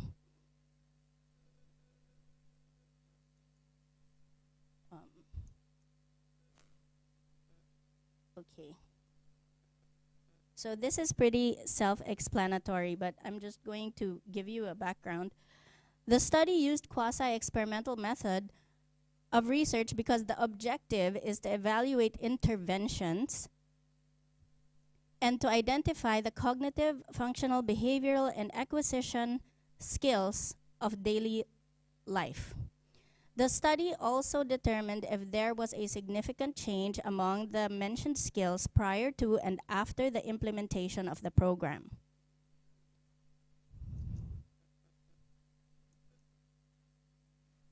Okay. So these are the skills needed for the job readiness program. So generally, we have the cognitive skills, the behavioral skills, the functional skills, and the daily life skills. For the cognitive skills, these refers to the ability of the learners to understand concepts, reason, think, and pay attention. We may take this for granted for those that are not or who do not work with individuals who have special needs, but all these little things that we take for granted actually have to be taught of by SPED teachers or special education teachers so that they can be taught and trained, because it is not innate in them. So behavioral skills, this refers to the persistence shown by the learners towards their work, their behavior in interacting with others, and their ability to set the goals for themselves while displaying proper and expected behavior. Functional skills, this refers to the ability of the learners to follow instructions, comprehend, and operate confidently and independently in life and work. Daily life skills refers to the ability of the learners to be on top of their appearance, their hygiene and cleanliness in the work area, awareness of safety protocols, manners, and organizational skills.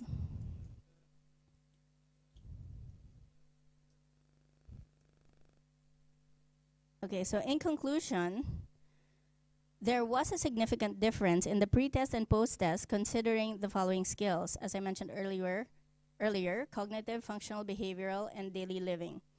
These indicates that utilizing the program and giving more constant exposure helps the learner with special educational needs with a higher level of understanding and functioning using the skills needed in order to have a successful transition to the next level in obtaining and maintaining integrated, inclusive, and successful employment.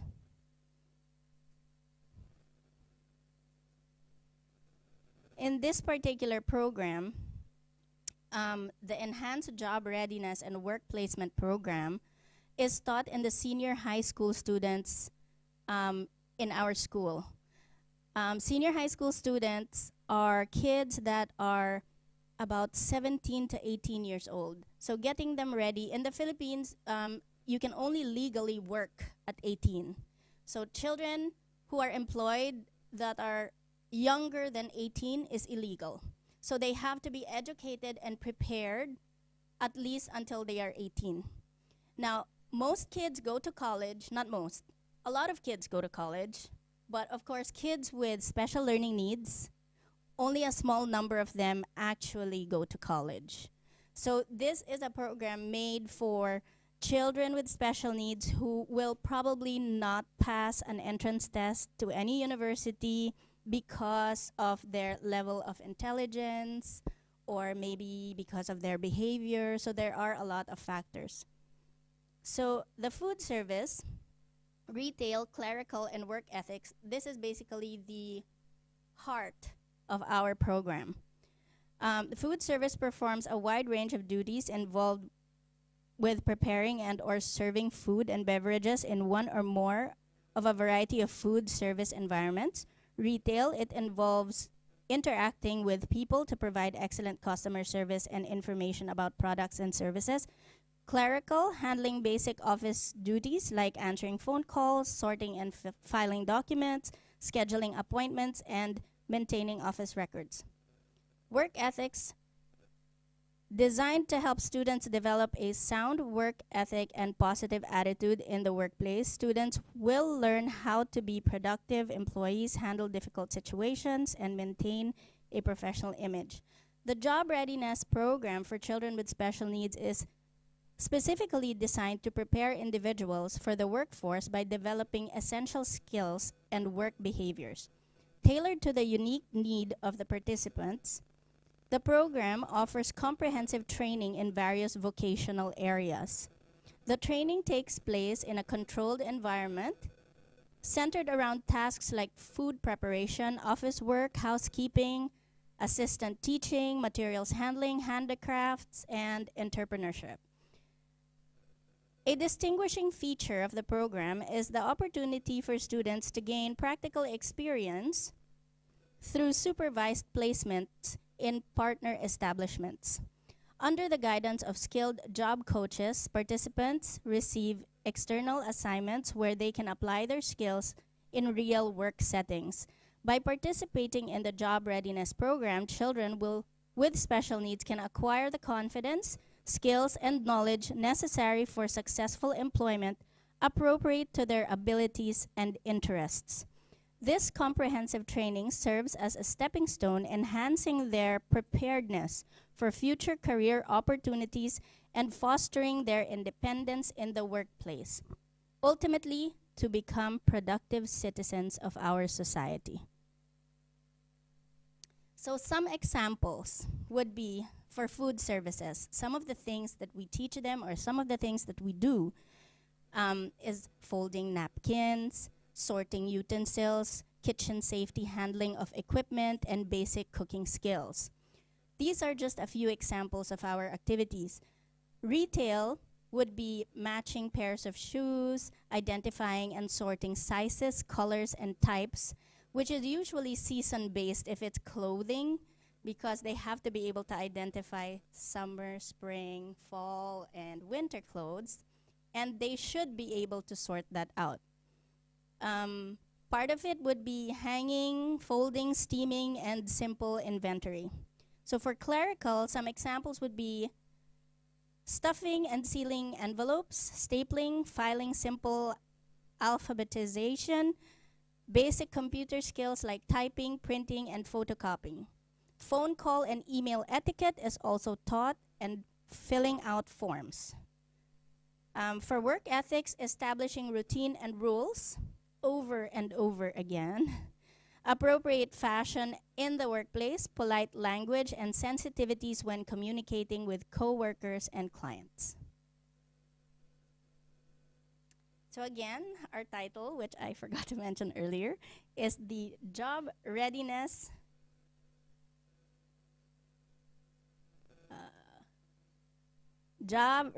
and Work Placement Program for Learners with Special Needs. Thank you very much. Thank you, Ms. Camila. And now, any question for Ms. Camila? No question? Any questions? Yeah. Okay, Pak Sofan, silakan. Why do you say it is semi experiment? Yeah. If I'm not mistaken, you said this research is semi quasi experiment. Yeah. Oh yeah. Yeah. Can you explain a little bit about that? Oh, it really just means that we want to measure the differences, and if there is a result, I mean, if there's a difference between if we do something and if we don't. So like in this case, the intervention is the program itself. Experiment, through experiment. I think it's a terminology. Yeah, thanks. Thank you, Ms. Camila. Yeah. Do we have any other question before we proceed to the next speaker? So if there's no question, we will proceed to the next speaker. The next speaker is an Assistant Dean for External Affairs and Lasallian Mission from De La Salle University, Dr. Ruth Angeli Cruz.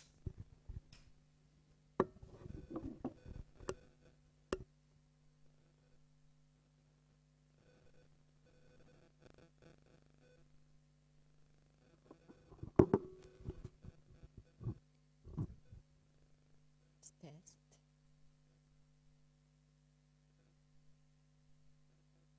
So good afternoon, everyone. This paper is about exploring the Philippine Internet plus rural economy. It's a case study using the rural e-commerce platform published by the Asian Development Bank in 2018.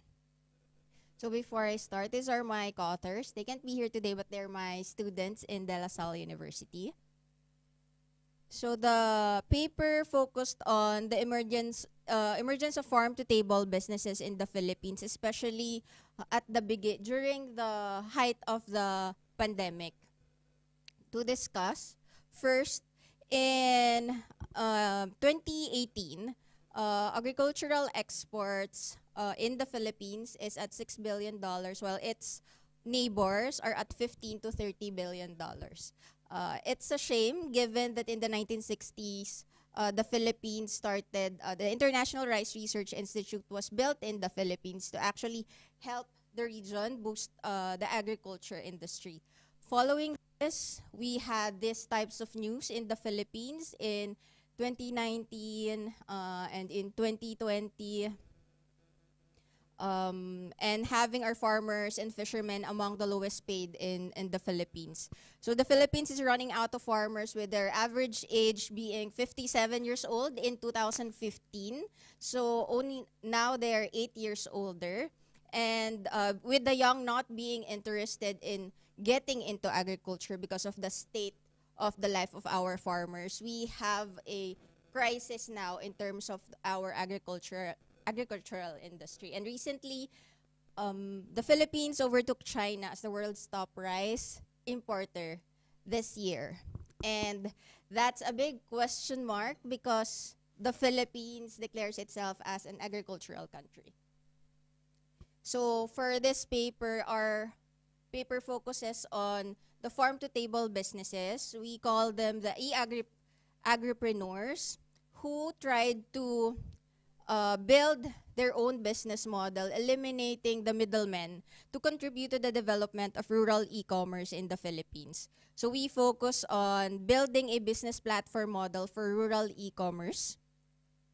So this is the platform that we adopted from the study of the Asian Development Bank based on the Internet plus Rural Economy in China.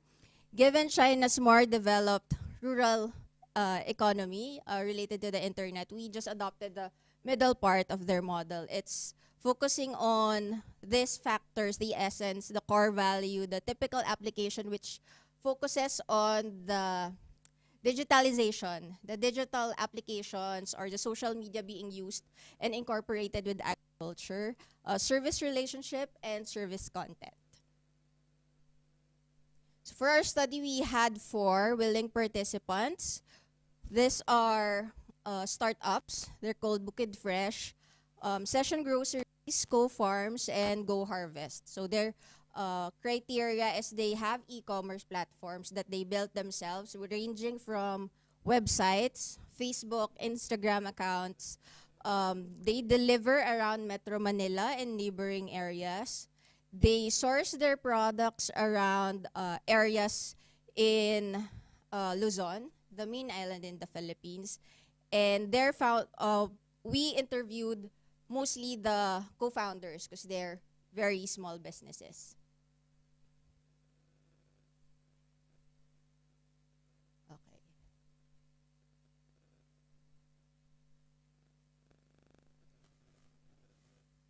There.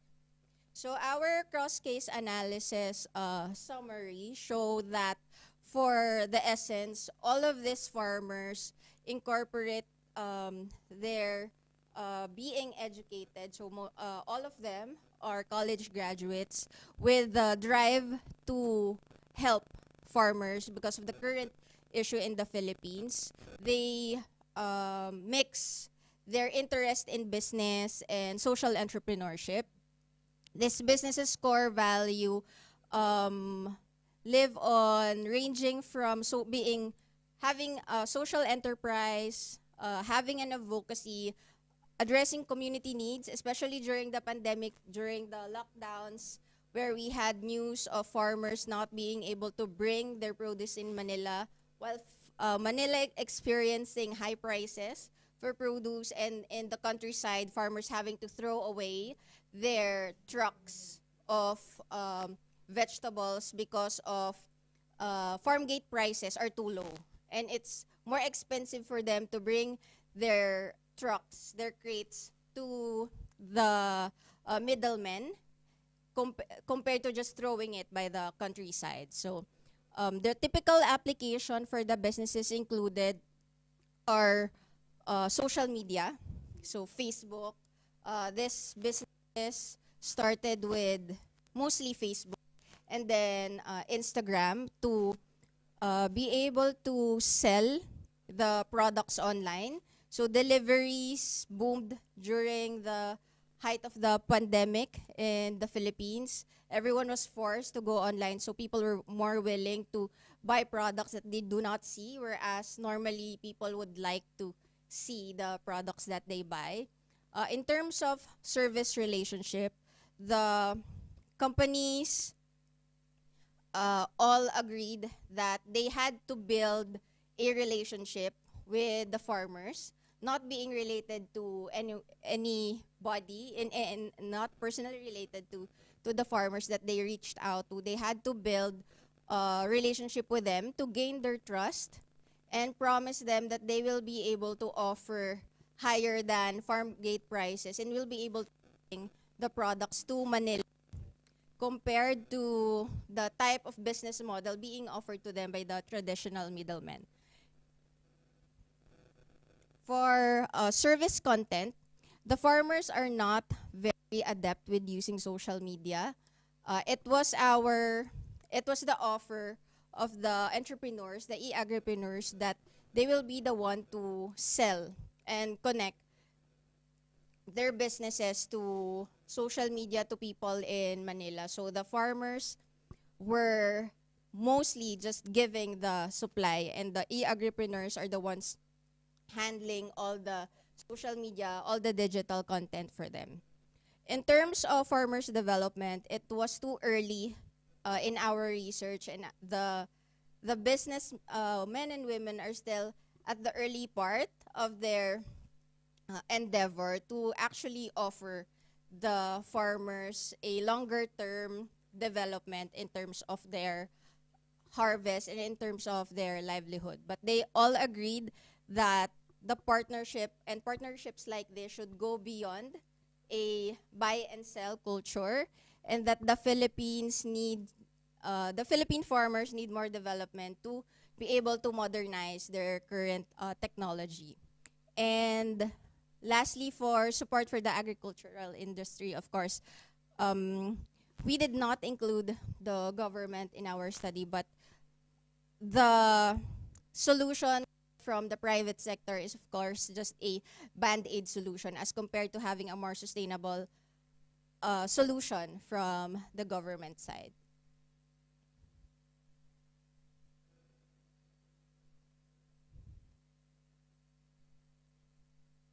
Oh my gosh. There. So in terms of building our model, the one on the left is the original model from the Asian Development Bank. This is a business model for more developed e-agriculture system. As for the Philippines, during the study with the data we have, we are still currently at the beginning of incorporating social media and digitization in terms of selling and reaching out to farmers and developing a rural e-commerce platform. Again, we have Essence, wherein the motivation of the entrepreneurs are more about their personal experiences and advocacies. Their core value is the values that the agripreneurs dictate the direction and the focus of their business. The application being social media, service relationship, building partnerships with the farmers, and service content is in terms of expansion of market access. So this paper aims to build a model that I presented and aspires to model a business framework for those who would want to start their own e-agribusiness to bridge what is currently lacking in the Philippine agricultural economy.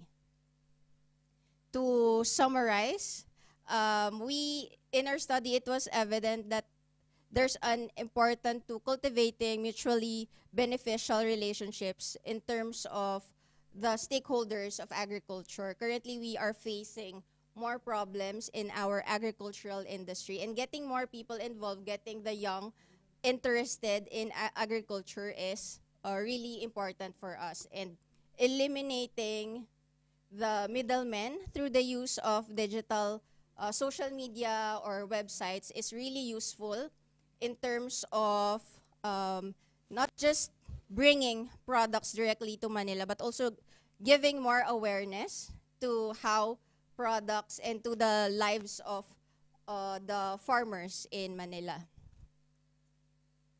Lastly, so that is the summary of our research. Gulay is vegetable in Manila, so that's our witty title. Thank you very much for listening. Thank you, Miss Dr. Ruth Angeli. Any question for Dr. Ruth? No question? Okay. If no question for Dr. Ruth, thank you, Dr. Ruth. And Thank you, Dr. Ruth. We will listen to the next speaker. The next speaker is my boss in my department in DLSU. He is an assistant professor, Dr. Manuel R. Tanpoco. Thank you very much. Okay, so good afternoon to everyone. I'm here to present our study on characterizing leadership support for business analytics success. It's a descriptive exploratory study in the Philippine manufacturing industry. My co-author is my advisor, Dr. Remedios Magnaye. I'm currently doing my second doctorate, now they know, at the Lyceum of the Philippines University, Batangas. Yeah, but I'm affiliated also with the De La Salle University.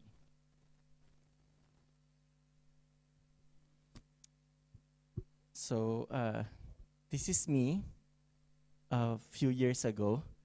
So I'm with De La Salle University's Department of Decision Sciences and Innovation. I teach mostly quantitative business courses. My background is in math, English, business administration, and educational management. And I'm a teacher by profession.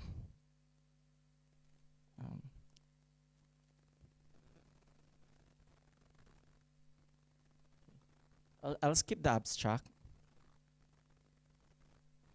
Okay, so what is this paper about? Now, business analytics has become a trend among multinational companies for the past 2 decades. It started in the early 2000s where big companies started adopting data-driven decision-making. And there have been many success stories. We take the story of FedEx, for example. Well, everybody knows about FedEx. It's a big logistics company. And they said that they were able to reduce cost and have more savings in their operations thanks to business analytics. There's also American Express, who made use of business analytics in profiling their customers. There's also Walmart. I think everybody would have heard of the stories about how smart Walmart actually place their product items in the shelves. So they differentiate their products based on the data coming from consumers, like which sells more to the consumers, which are more attractive, or which entice consumers when they see it eye level or below eye level. Then of course there's also Delta Airlines, and I'm sorry, Amazon. During the first few years of operations of Amazon, it's getting a lot of orders. It's not earning profit. No. So it was only after a few years when they started investing on analytics in their operations that Amazon started to earn profits. In fact, it was just very recent that they started gaining momentum in terms of profit making. Now, SMEs are now following this, recognizing the importance of data-driven decision making. And now more than ever, analytics in the workplace is being promoted even in small and medium enterprises.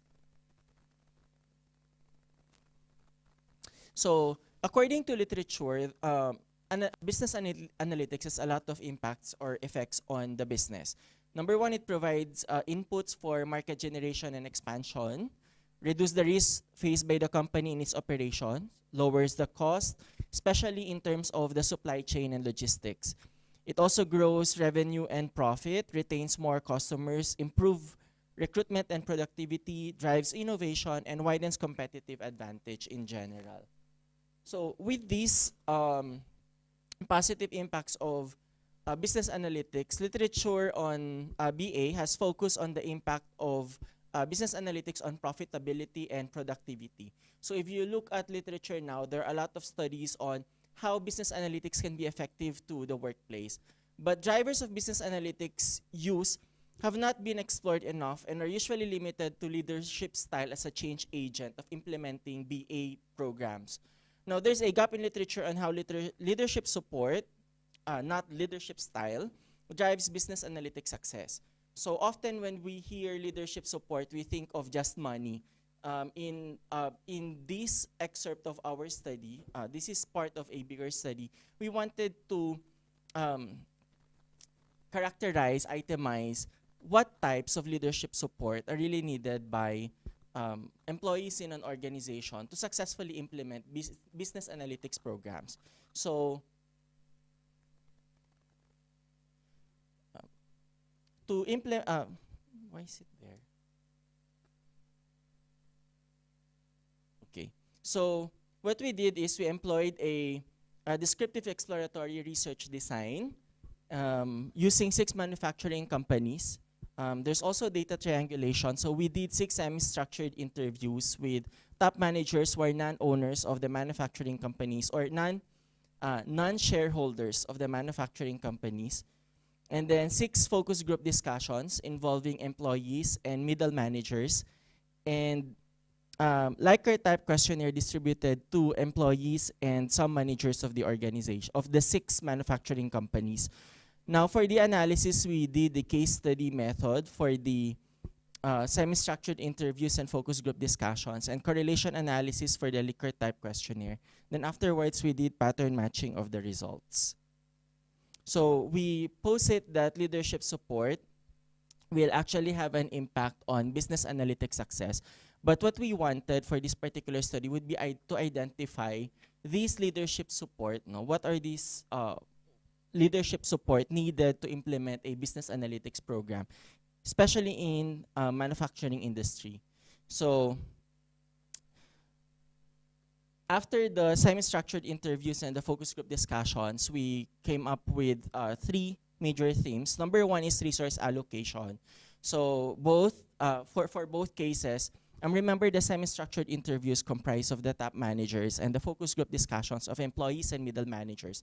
So we wanted to see how they are the same and different as well.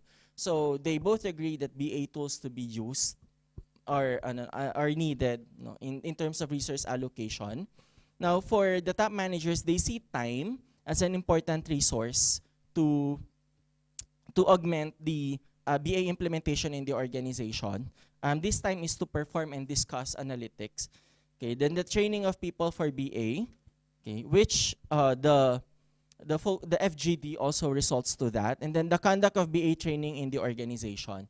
So for the FGD, what's added would be the equipment to facilitate data collection. So for the top managers, they don't see the need for the equipment that much for data collection, but for those in the actual operations, they feel that the data collection adds to their work actually, and they want it to be more automated, or there be an equipment so that they don't have to do it on their own or manually.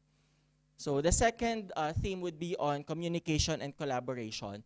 Now the 2 were joined as one theme because it's from the interview and the FGD, it's impossible to separate the 2. So open communicate for the top managers, open communication, both in terms of talking about success and challenges in BA is important, but for the FGD, for the employees and the middle managers, it's actually the challenges in BA that need to be discussed, not the success stories. So for the top managers, they feel that sharing the success stories would also inspire people, the employees, to continue working on improving their BA program. Then for the top managers, it's important that there's a appropriate channel to share, to exchange ideas about the BA implementation, and then to promote knowledge sharing culture for teamwork. Now, the middle managers and the employees agree that there should be teamwork and collaboration, but they also feel that there should be direct access to the analytics team. So the top managers did not mention that. They feel that the structure is okay, where the analytics team report to the top managers, and then the top managers talk to the middle managers and to the other employees. But for the middle managers and employees, they feel that if they have to clarify something, it's better if they can go directly to those who do the analytics of the company. And for the third, it's employee development. So training inside and outside the organization, everybody feels the same about that. For the top managers, it's also important that employees are able to experiment and innovate in the workplace. So according to them, they do encourage that people try out new way of doing things after reviewing the analytics of the operations.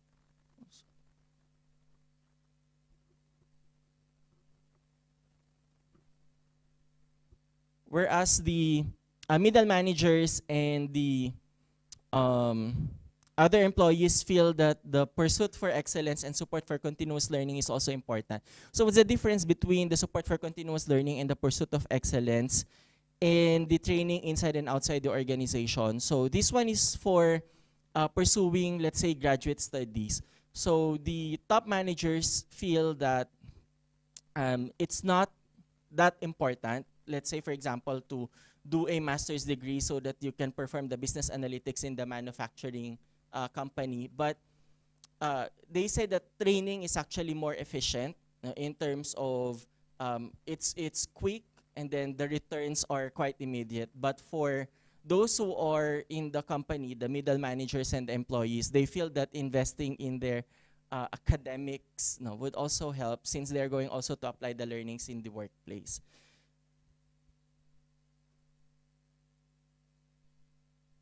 So again, we wanted to characterize leadership support, and we were able to identify the three themes: the support needed by employees in a manufacturing company, which are resource allocation, communication and collaboration, and employee development.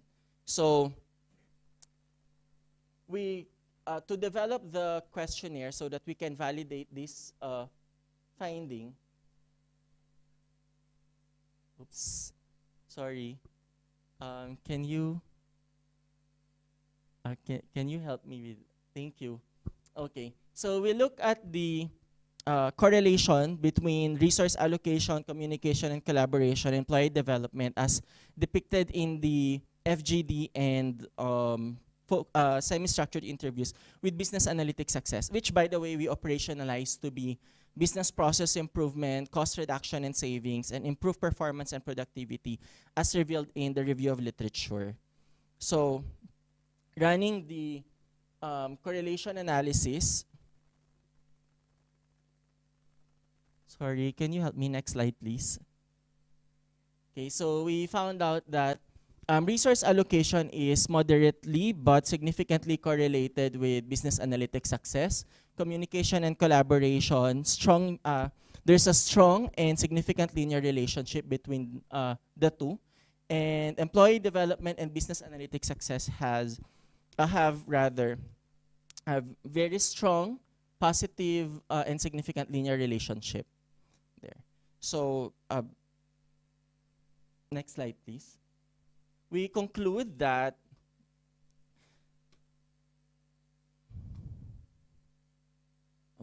leadership support is vital for business analytics success in the organization. Analytics require resources in terms of tools to be used, equipment to facilitate data collection, time also to perform and discuss analysis, personnel to perform highly technical tasks, and people to be trained and or conduct training for the purpose.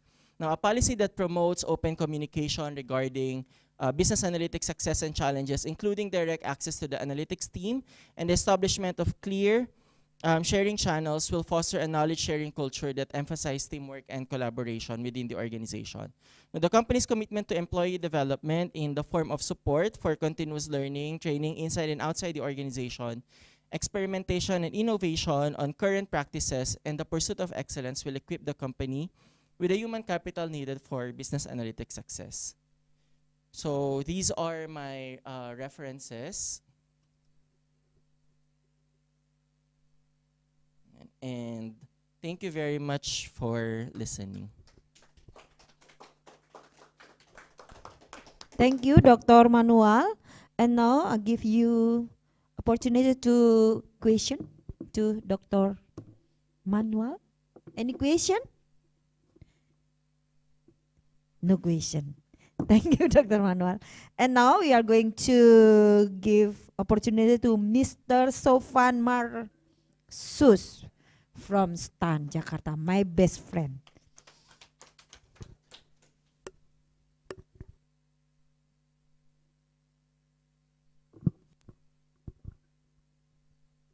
Thank you. I'm glad to be here with you today. I'm Sofan Marsus from Ministry of Finance, or State College of Accounting, Jakarta. Before give my presentation, please let me tell a story for my participant here. Actually, my decision, the decision to join this conference make in last time, yesterday. I get my assignment from my director yesterday and also arrange the flight yesterday.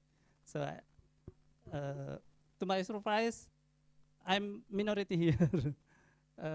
All of you are from Philippines. Not mention Bu Ani because she is one of the committee on Mr. Alexander. I'm sorry. Yeah, and he also as a keynote speaker, I think. Okay, but I try to find the one in common with me. I find Mr. Janus. He say we are traditional clothing. Yeah, right? Am I right? I'm wearing batik and Mr. Janus wearing barong, if I'm not mistaken. Okay, thank you. Yes, it is popular when when we hold APEC, APEC in Philippines and also in Bali for previous years. Okay, let me deliver my presentation. It is about the role and performance of government human resource development. This is me. And next.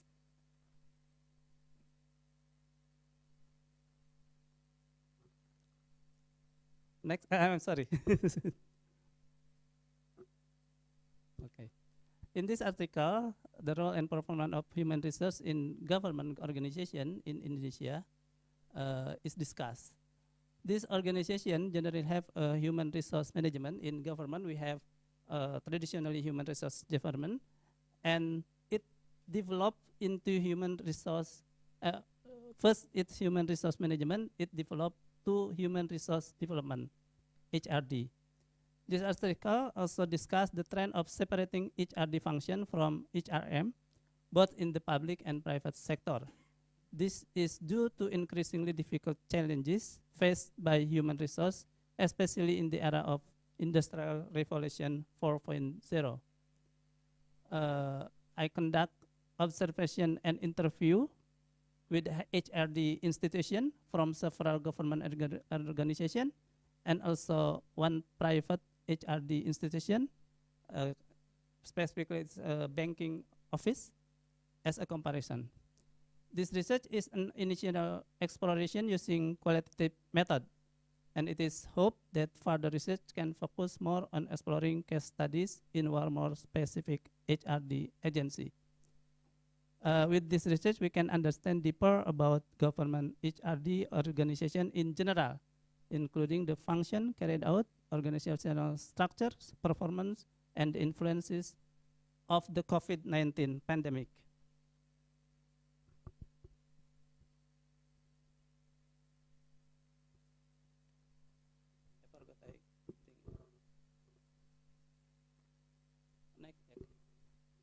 Definition, HRM is defined by Werner.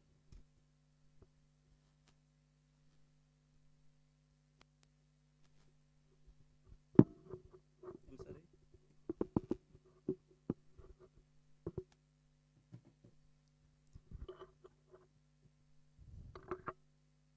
Involve effectively selecting and utilizing employees to achieve organizational goals and strategies. as well as meeting employee goals and needs. And HRD defined as understood as a process for developing and unleashing human expertise through training, development, and organization. To improve performance, it is defined by Swanton. HRD, according to Werner, encompasses a series of systematic and planned activities designed by an organization to provide members with opportunities to acquire the necessary skill to meet current and future demands.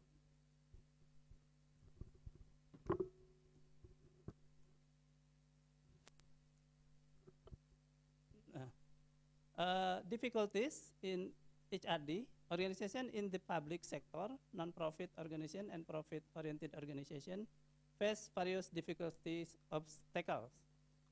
And HRM strategic role, HRM department must concentrate on the long-term effect of HRM challenges if they want to play a strategic role. And also HRD, Wilson point out, the current corporate environment demands that HRD do not only support organizational or business plan, but also play an important role in the development of the organization and business.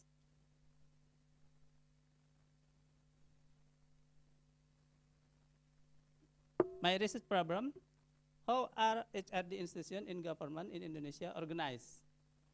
The second one, how do HRD institutions carry out their function? The third one, how has HRD institution performed so far? And the last one, what is the influence or role of COVID-19 outbreak? This is the description of the evaluation of the role of apparatus, government apparatus. The first one, undang-undang or Act number 8, years 1974. And the new one is the Act of number 5, 2014. Sorry. The background of this act about civil apparatus, the first one is preparation, it is factor driven. The second one is acceleration, it is efficiency driven. And the last one, continuation, it is efficiency driven. We hope that in 2025, we will apply the new government approach, which we call dynamic governance, to attain our goal, clean government, clean, competent, and service government. This is our roadmap to become clean governments. It is describe our transformation in bureaucracy. We focus on the aspect, in 10 aspects of civil servant reform. Is the fourth aspect, career development, and also in how to make our civil servant discipline and more trust by the people. It is become the task of the human resource development. If we see other literature, we can find here there is an evolution in HR topic. Yeah, this is the wheel of HR human resource management. The upper right spoke represents traditional human resource management function. We see here the task. Traditional human resource discipline is a traditional task, compensation, information system, labor and employee relations, rewards, and recognition. And the lower right illustrate how other organizational discipline. It is not the task of human resource management, but other functional department like research and development, customer services, finance, legal, yeah, and others. And what is developed is in the right right part of the wheel. Human resource management also asks to improve organizational to manage organizational knowledge, managing the learning function, measuring and evaluating the organization, designing learning, and so on. So the task of the human resource management become wider, and human resource development become a spirit institution in government.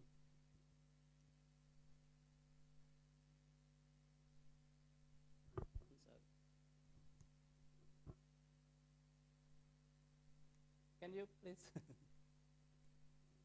help me here? Okay. Okay. This is the structure. We first analyze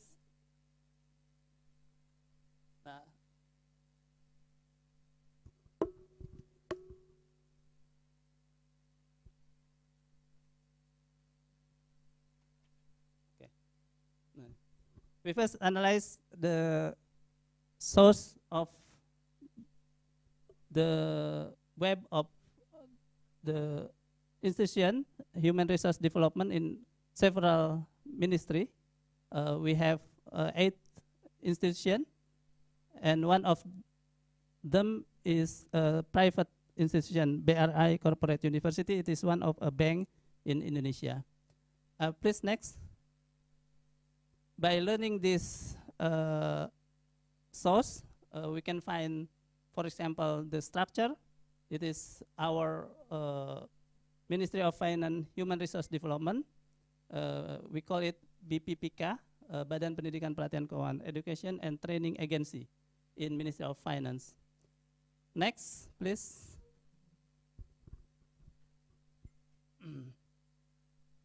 Next, a little fast. Okay, the second one, HRD, Ministry of Home Affairs, a little bigger than Ministry of Finance. The third echelon one here, and their task. Next, not just these 3 sub-department, but also another 3. Next, please. Okay, this is the last 3 of their department in Ministry of Home Affairs, Human Resource and Development. Please next.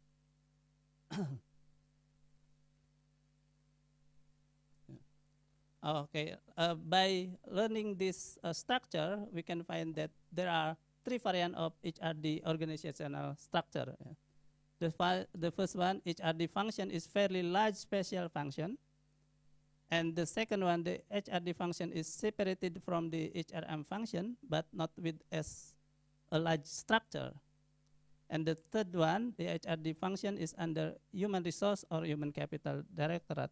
So it is smaller than the first 2. Next, please.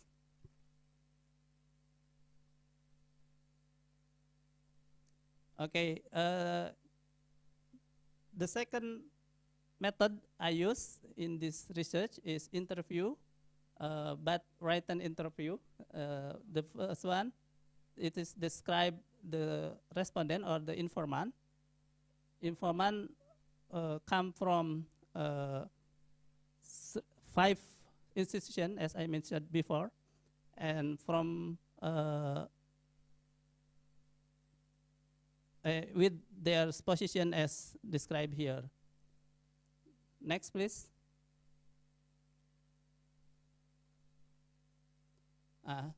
Result from written interview. The HRD function has developed quite widely several functions that were previously the role of HRM, now shift to become the role of HRD. Kemudian then included in this 10 function is HRD function itself, which was originally an HRM function.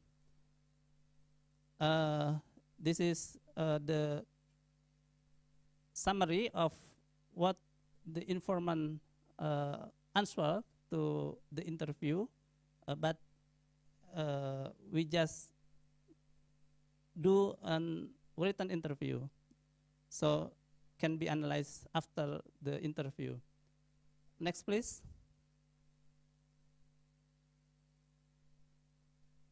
Okay.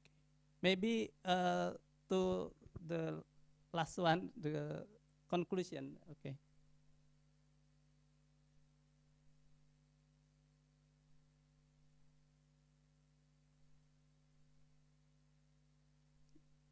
Next, please.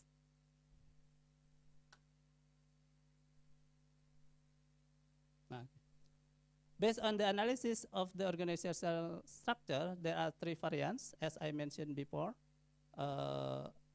There is evolution in organizational structure of HRD function. The second one, the role and the function of HRD currently tend to get bigger. And in 2021 and 2022, there is a tendency to reduce the budget at the Ministry of Finance, Education and Training Center for the HRD unit, but BRI, private institution, and other ministry, the budget actually increased in 2021 and 2022. However, for the Ministry of Manpower, even though it has increased, the absolute value of the budget is quite small compared to the HRD units of other ministries. So we can see here how government put priority about how we manage our human resource development. The last one, maybe? Okay. Regarding the performance of HRD institution, on average, with only no more than 50 academic institutions, each HRD institution can provide training with a quite large number of classes. Then HRD institution informant indicated that their HRD institution had made effort to implement strategic human resource development. And also the COVID-19 pandemic gave blessing in disguise. The implementation of training has experienced several breakthroughs and is more efficient. More learning, online learning to do, and more variants in online learning. Maybe that's all that can I present to you. I hope you enjoy your stay in Seminyak, Bali. Thank you. Thank you, Pak Sofan. And any question for Pak Sofan? No question. Thank you, Pak Sofan. Thank you, Mr. Sofan. So we are now ready to listen to the virtual presentation of 2 more participants for today. They will be the last. So, is Dr. Bani Abantao ready? Yes po. Last 2 na po, konting tiis. Checking with everybody if I can be heard. Can you hear me?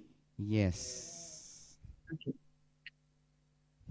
Let me know, sir, if I could share my screen.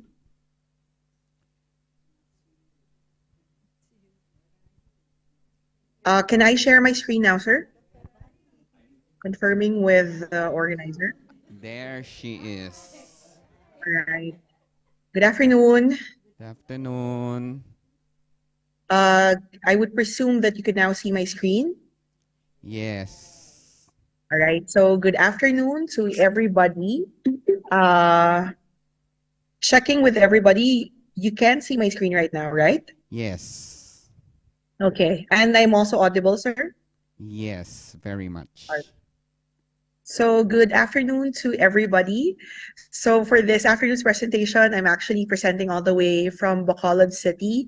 For everybody's knowledge, I will be presenting to the group Halyu's impact on Filipino millennials' travel motivation to South Korea.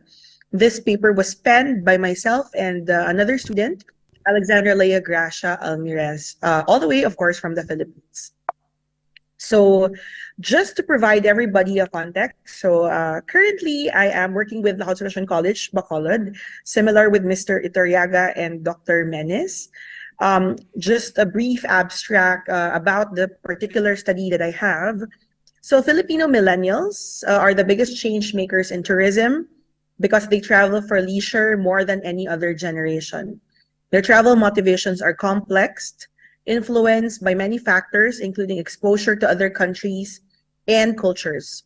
One example is Hallyu, which I will be discussing later on, or the Korean wave, a global phenomenon in which Korean culture is spreading overseas and gaining international recognition.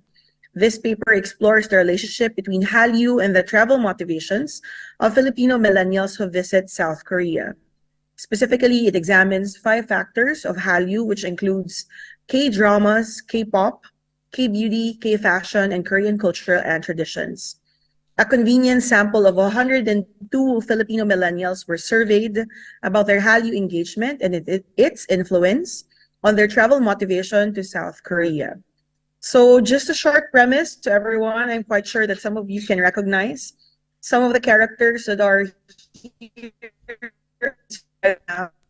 We as the director of Parasite and a character from the Squid Games.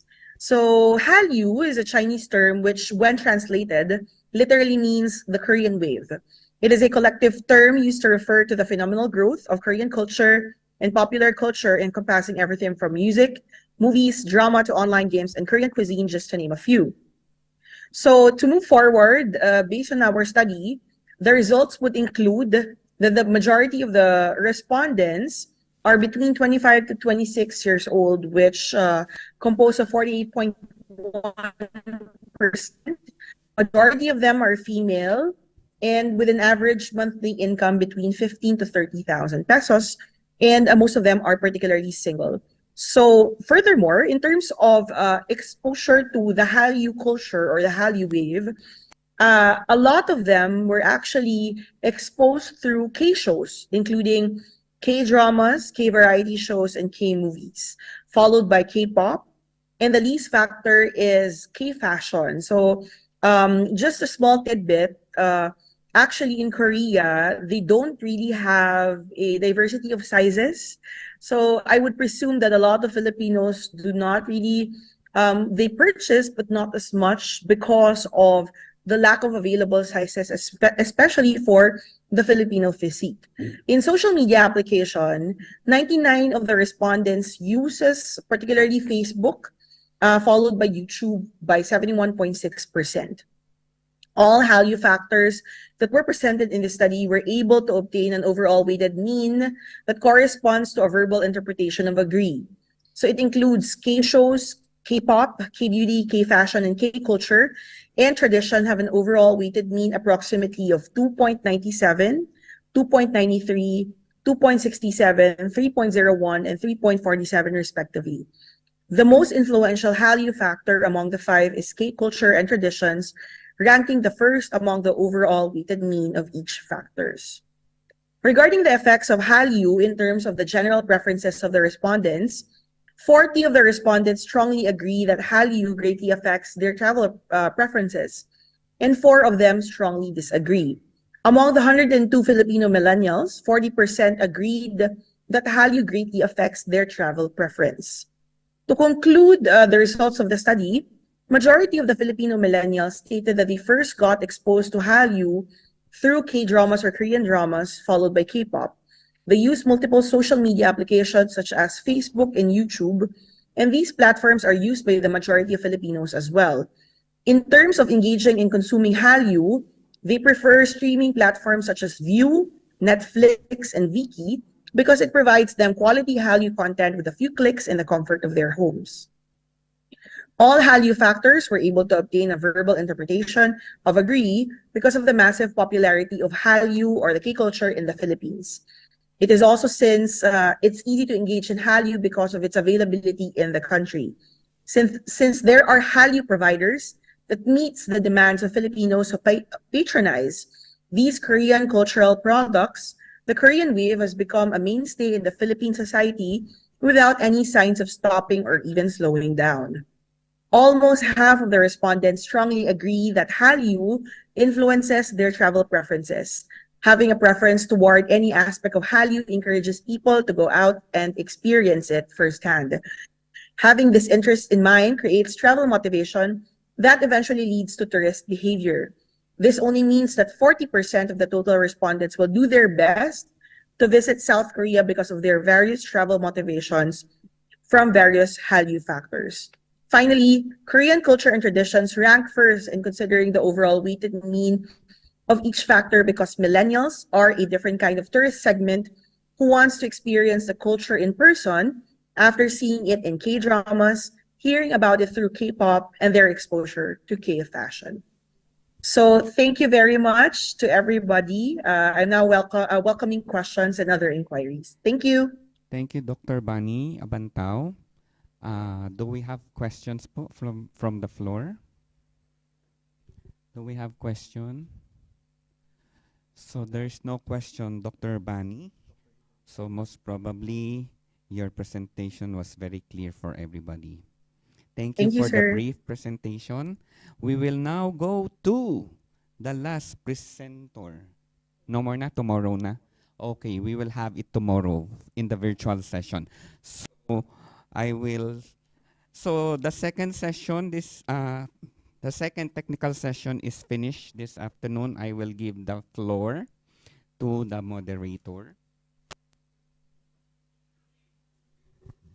Okay, thank you for your supervise the two session of our technical session. And then finally, we will announce the best paper and the best presenter for two sessions today.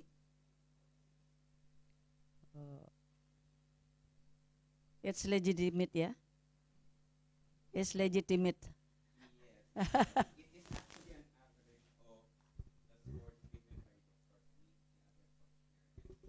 Yes. Okay. Should I announce Dr. Wilson? I announce it or Dr. Ani will announce the best paper? Okay. We are waiting Dr. Ani first. Maybe you can guess who will get the best paper and the best presenter. But not that mean the other it's bad. Yeah. But not enough good maybe.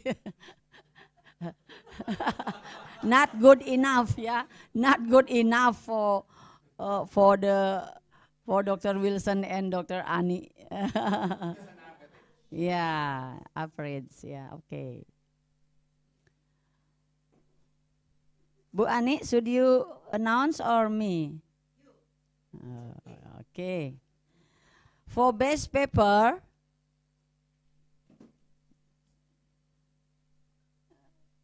the title, not yet. Wait. Okay. No, okay. Okay. Need discussion again.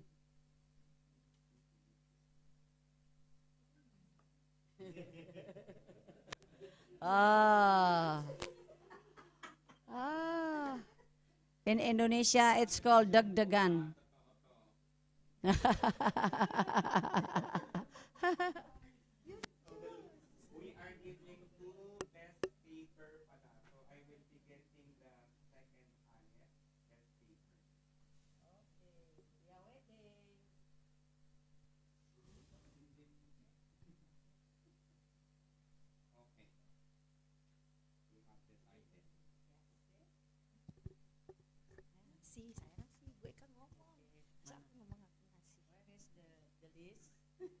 This is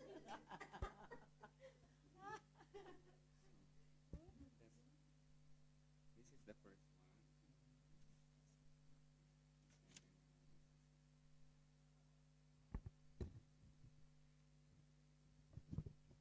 Two best paper. Yeah, best paper, one. Okay.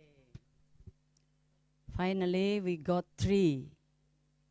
Presenter will be announced to be a winner. Yeah. First best paper goes to paper entitled Arbitration Regulatory Issue on Integrity and Labor by Dr. Hilario. Doctor by? Take it. The first best paper is given to the paper entitled Arbitration Regulatory Issue on Integrity in Labor Management Conflict Resolution in the Philippines, half on and half off, by attorney Dr. Hilario S. Caraan.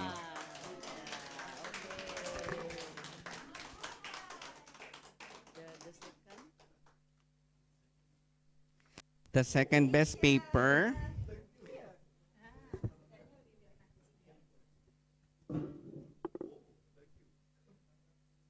Uy, pa-picture. Pa-picture, please.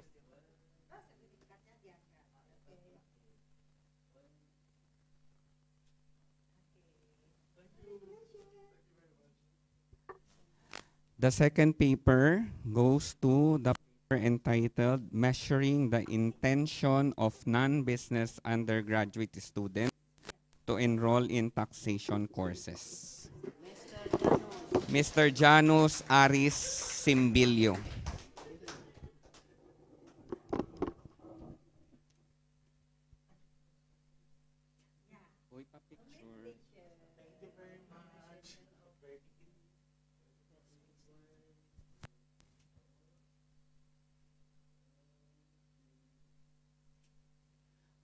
Thank you. Congratulations, Mr. Janus. Okay.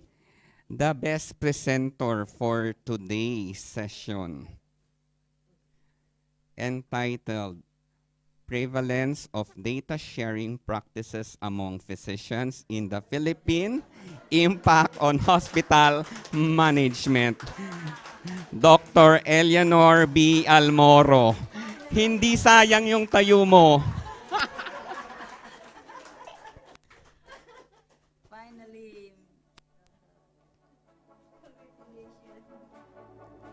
Please.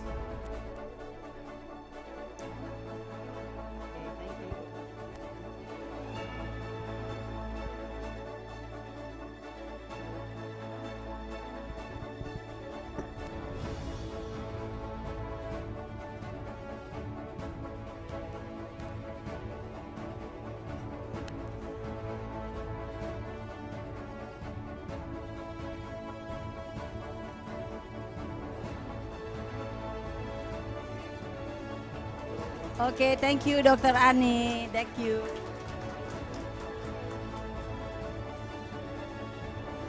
Now we deliver other certificate for co-host, Dr. Carmen, please. Dr. Ani and Dr. Wilson, awarded to be Outstanding Researcher Award 2023. Silakan. Yeah. Dr. Carmen be a co-host in this seminar. Also Dr. Ani from Universitas Mahasaraswati. Dr. Ani, yeah. Dr. Ani.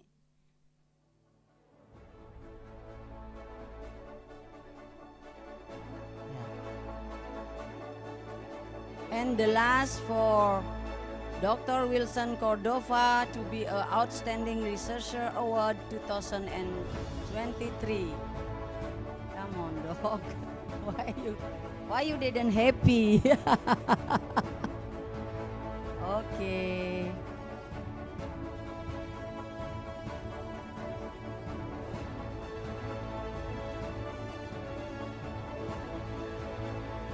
Okay, thank you. Okay, ladies and gentlemen,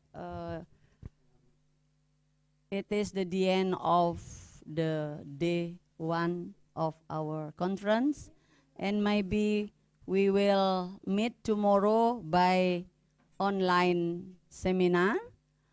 Maybe Dr. Anit, should you share the link for tomorrow? Oh yeah, already in participant email. Yeah, you can join everywhere. Maybe Prof. Alexander will go out and you can join by your phone or your laptop. Yeah. Dr. Anne, you yeah. You want to give a speech, no? For the last session today? Okay.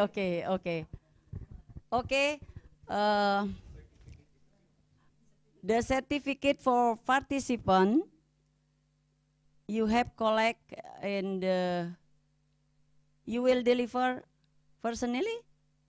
Okay.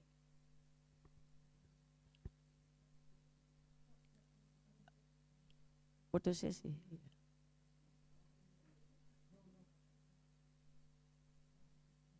One by one or? Oh yeah. Oh yeah, okay. Okay. Okay, you can photo with your certificate in front, yeah? I invite Algrin J. Oblea. Tiga. Next, Mr. Ya. Pon Eric Lilo Dumagtoy. Certificate of Appreciation Font. Yeah, okay. Yes.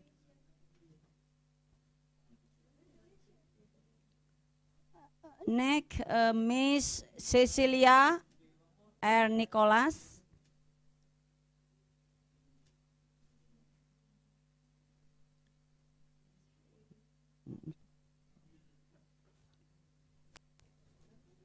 Mr. Janus Aris. You get 2, yeah? 3.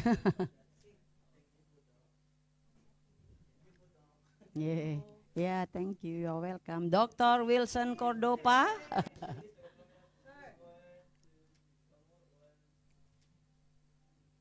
Dr. Ruth Angeli.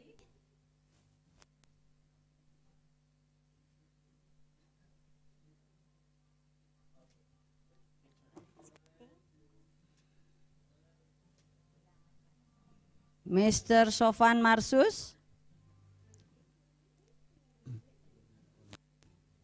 Okay.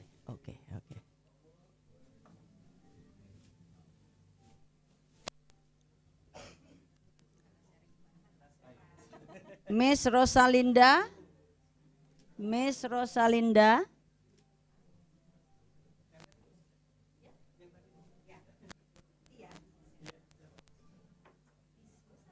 Dr. Hilario.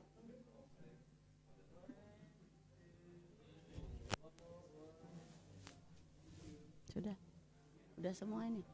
Oh, ambil.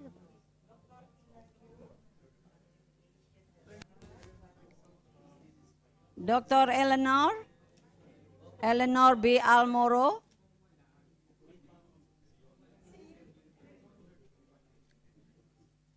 You get 2.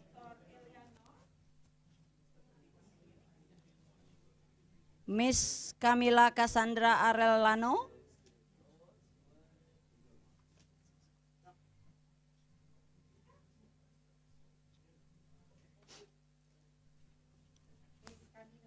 Dr. Carmen. Dr. Carmen. No, no. Dr. Carmen. Oh ya.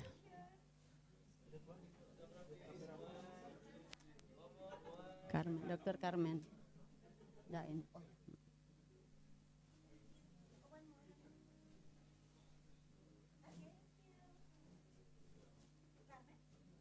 Ya. Mr. Christian Angelo.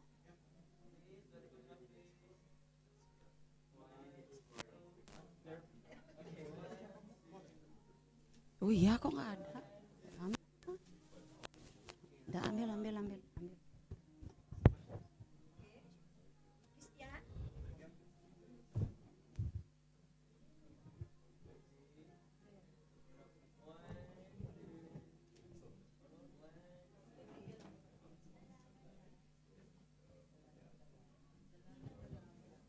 Mana? Alexander, Profesor Alexander. Ini yang belum, Ibu.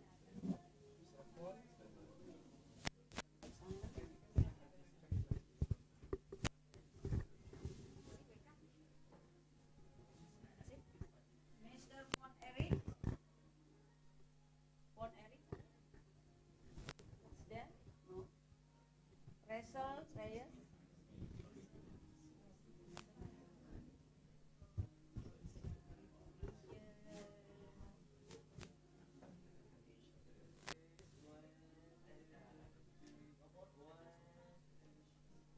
Miss Andrea.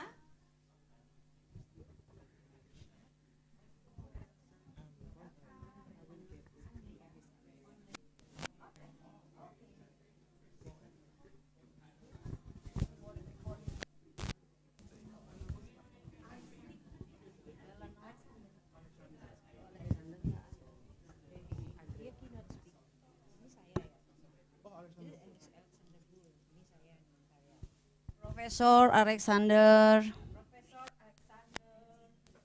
Miss Gladilin.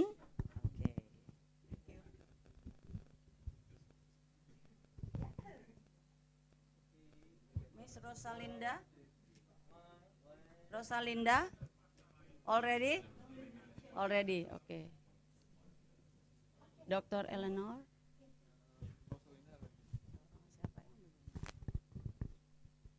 Anyone didn't get certificate yet?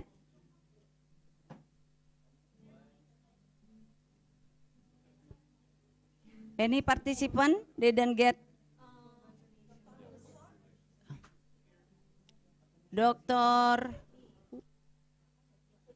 Oh, Jessica.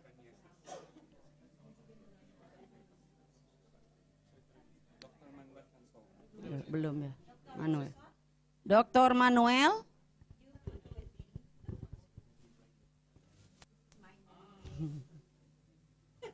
Dr. Manuel Ani. Ya.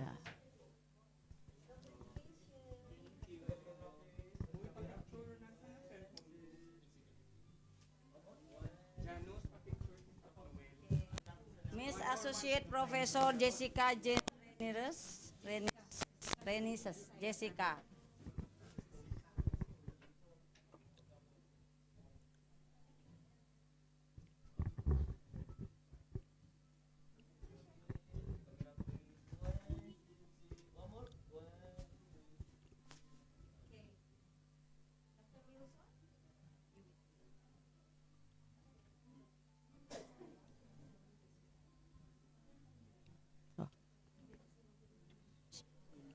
Sir Minda Posadas.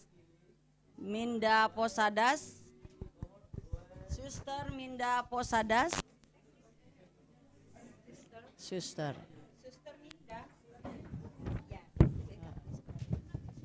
Ya.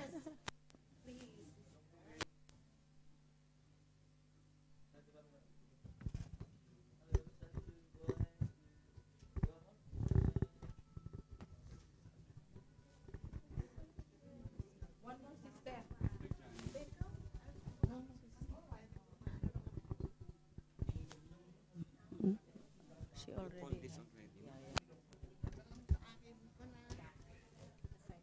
Udah habis kan? Oke. Enggak.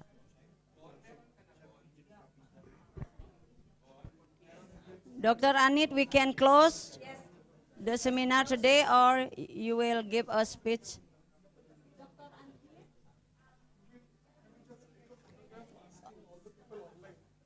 Oh yeah. Switch on their videos. You can announce. They can switch on their videos. We'll take a photograph. We'll assemble here. Okay. Yeah.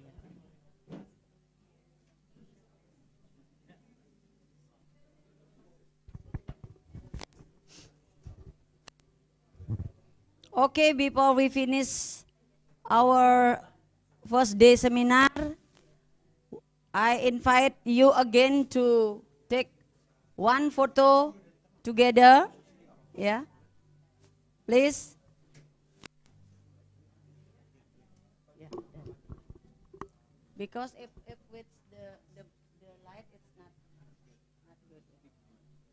Yeah, matikan. Tapi kan enggak kelihatan.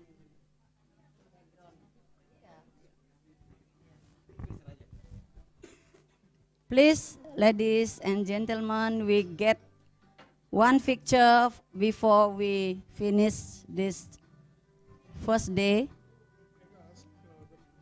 Okay. Okay.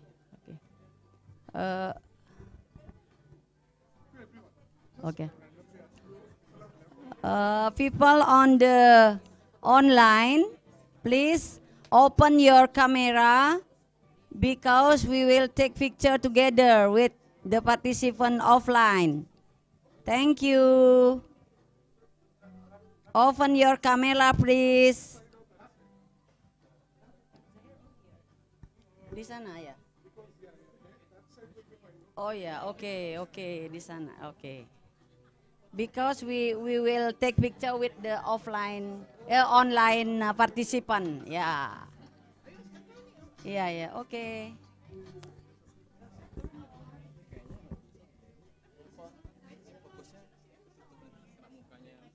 Enggak.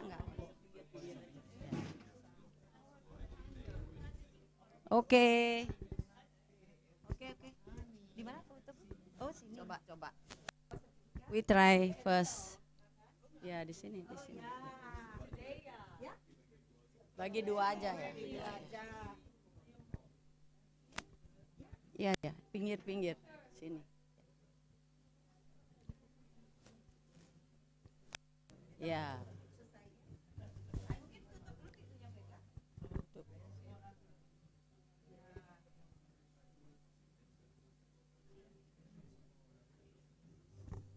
Okay. Yeah, let's come to the monitor, because the online participant will take picture also with us. Ya udah.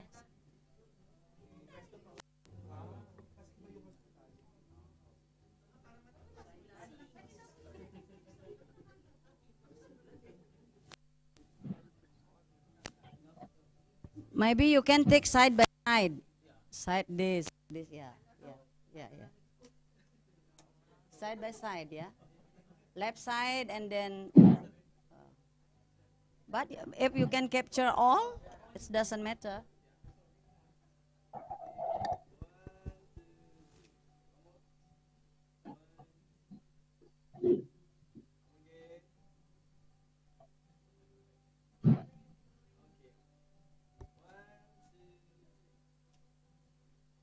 Okay, thank you.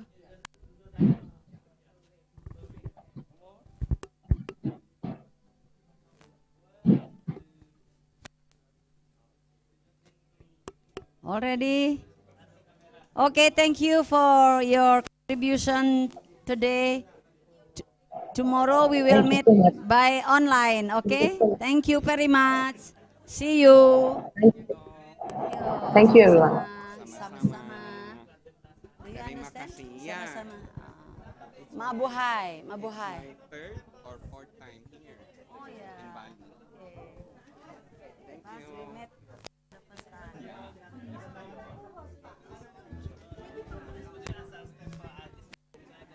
Thank you. you, sister. Ya, terima kasih. Suksema bahasa Bali. Oke. Ano mo daw, Mayora, yung kanyang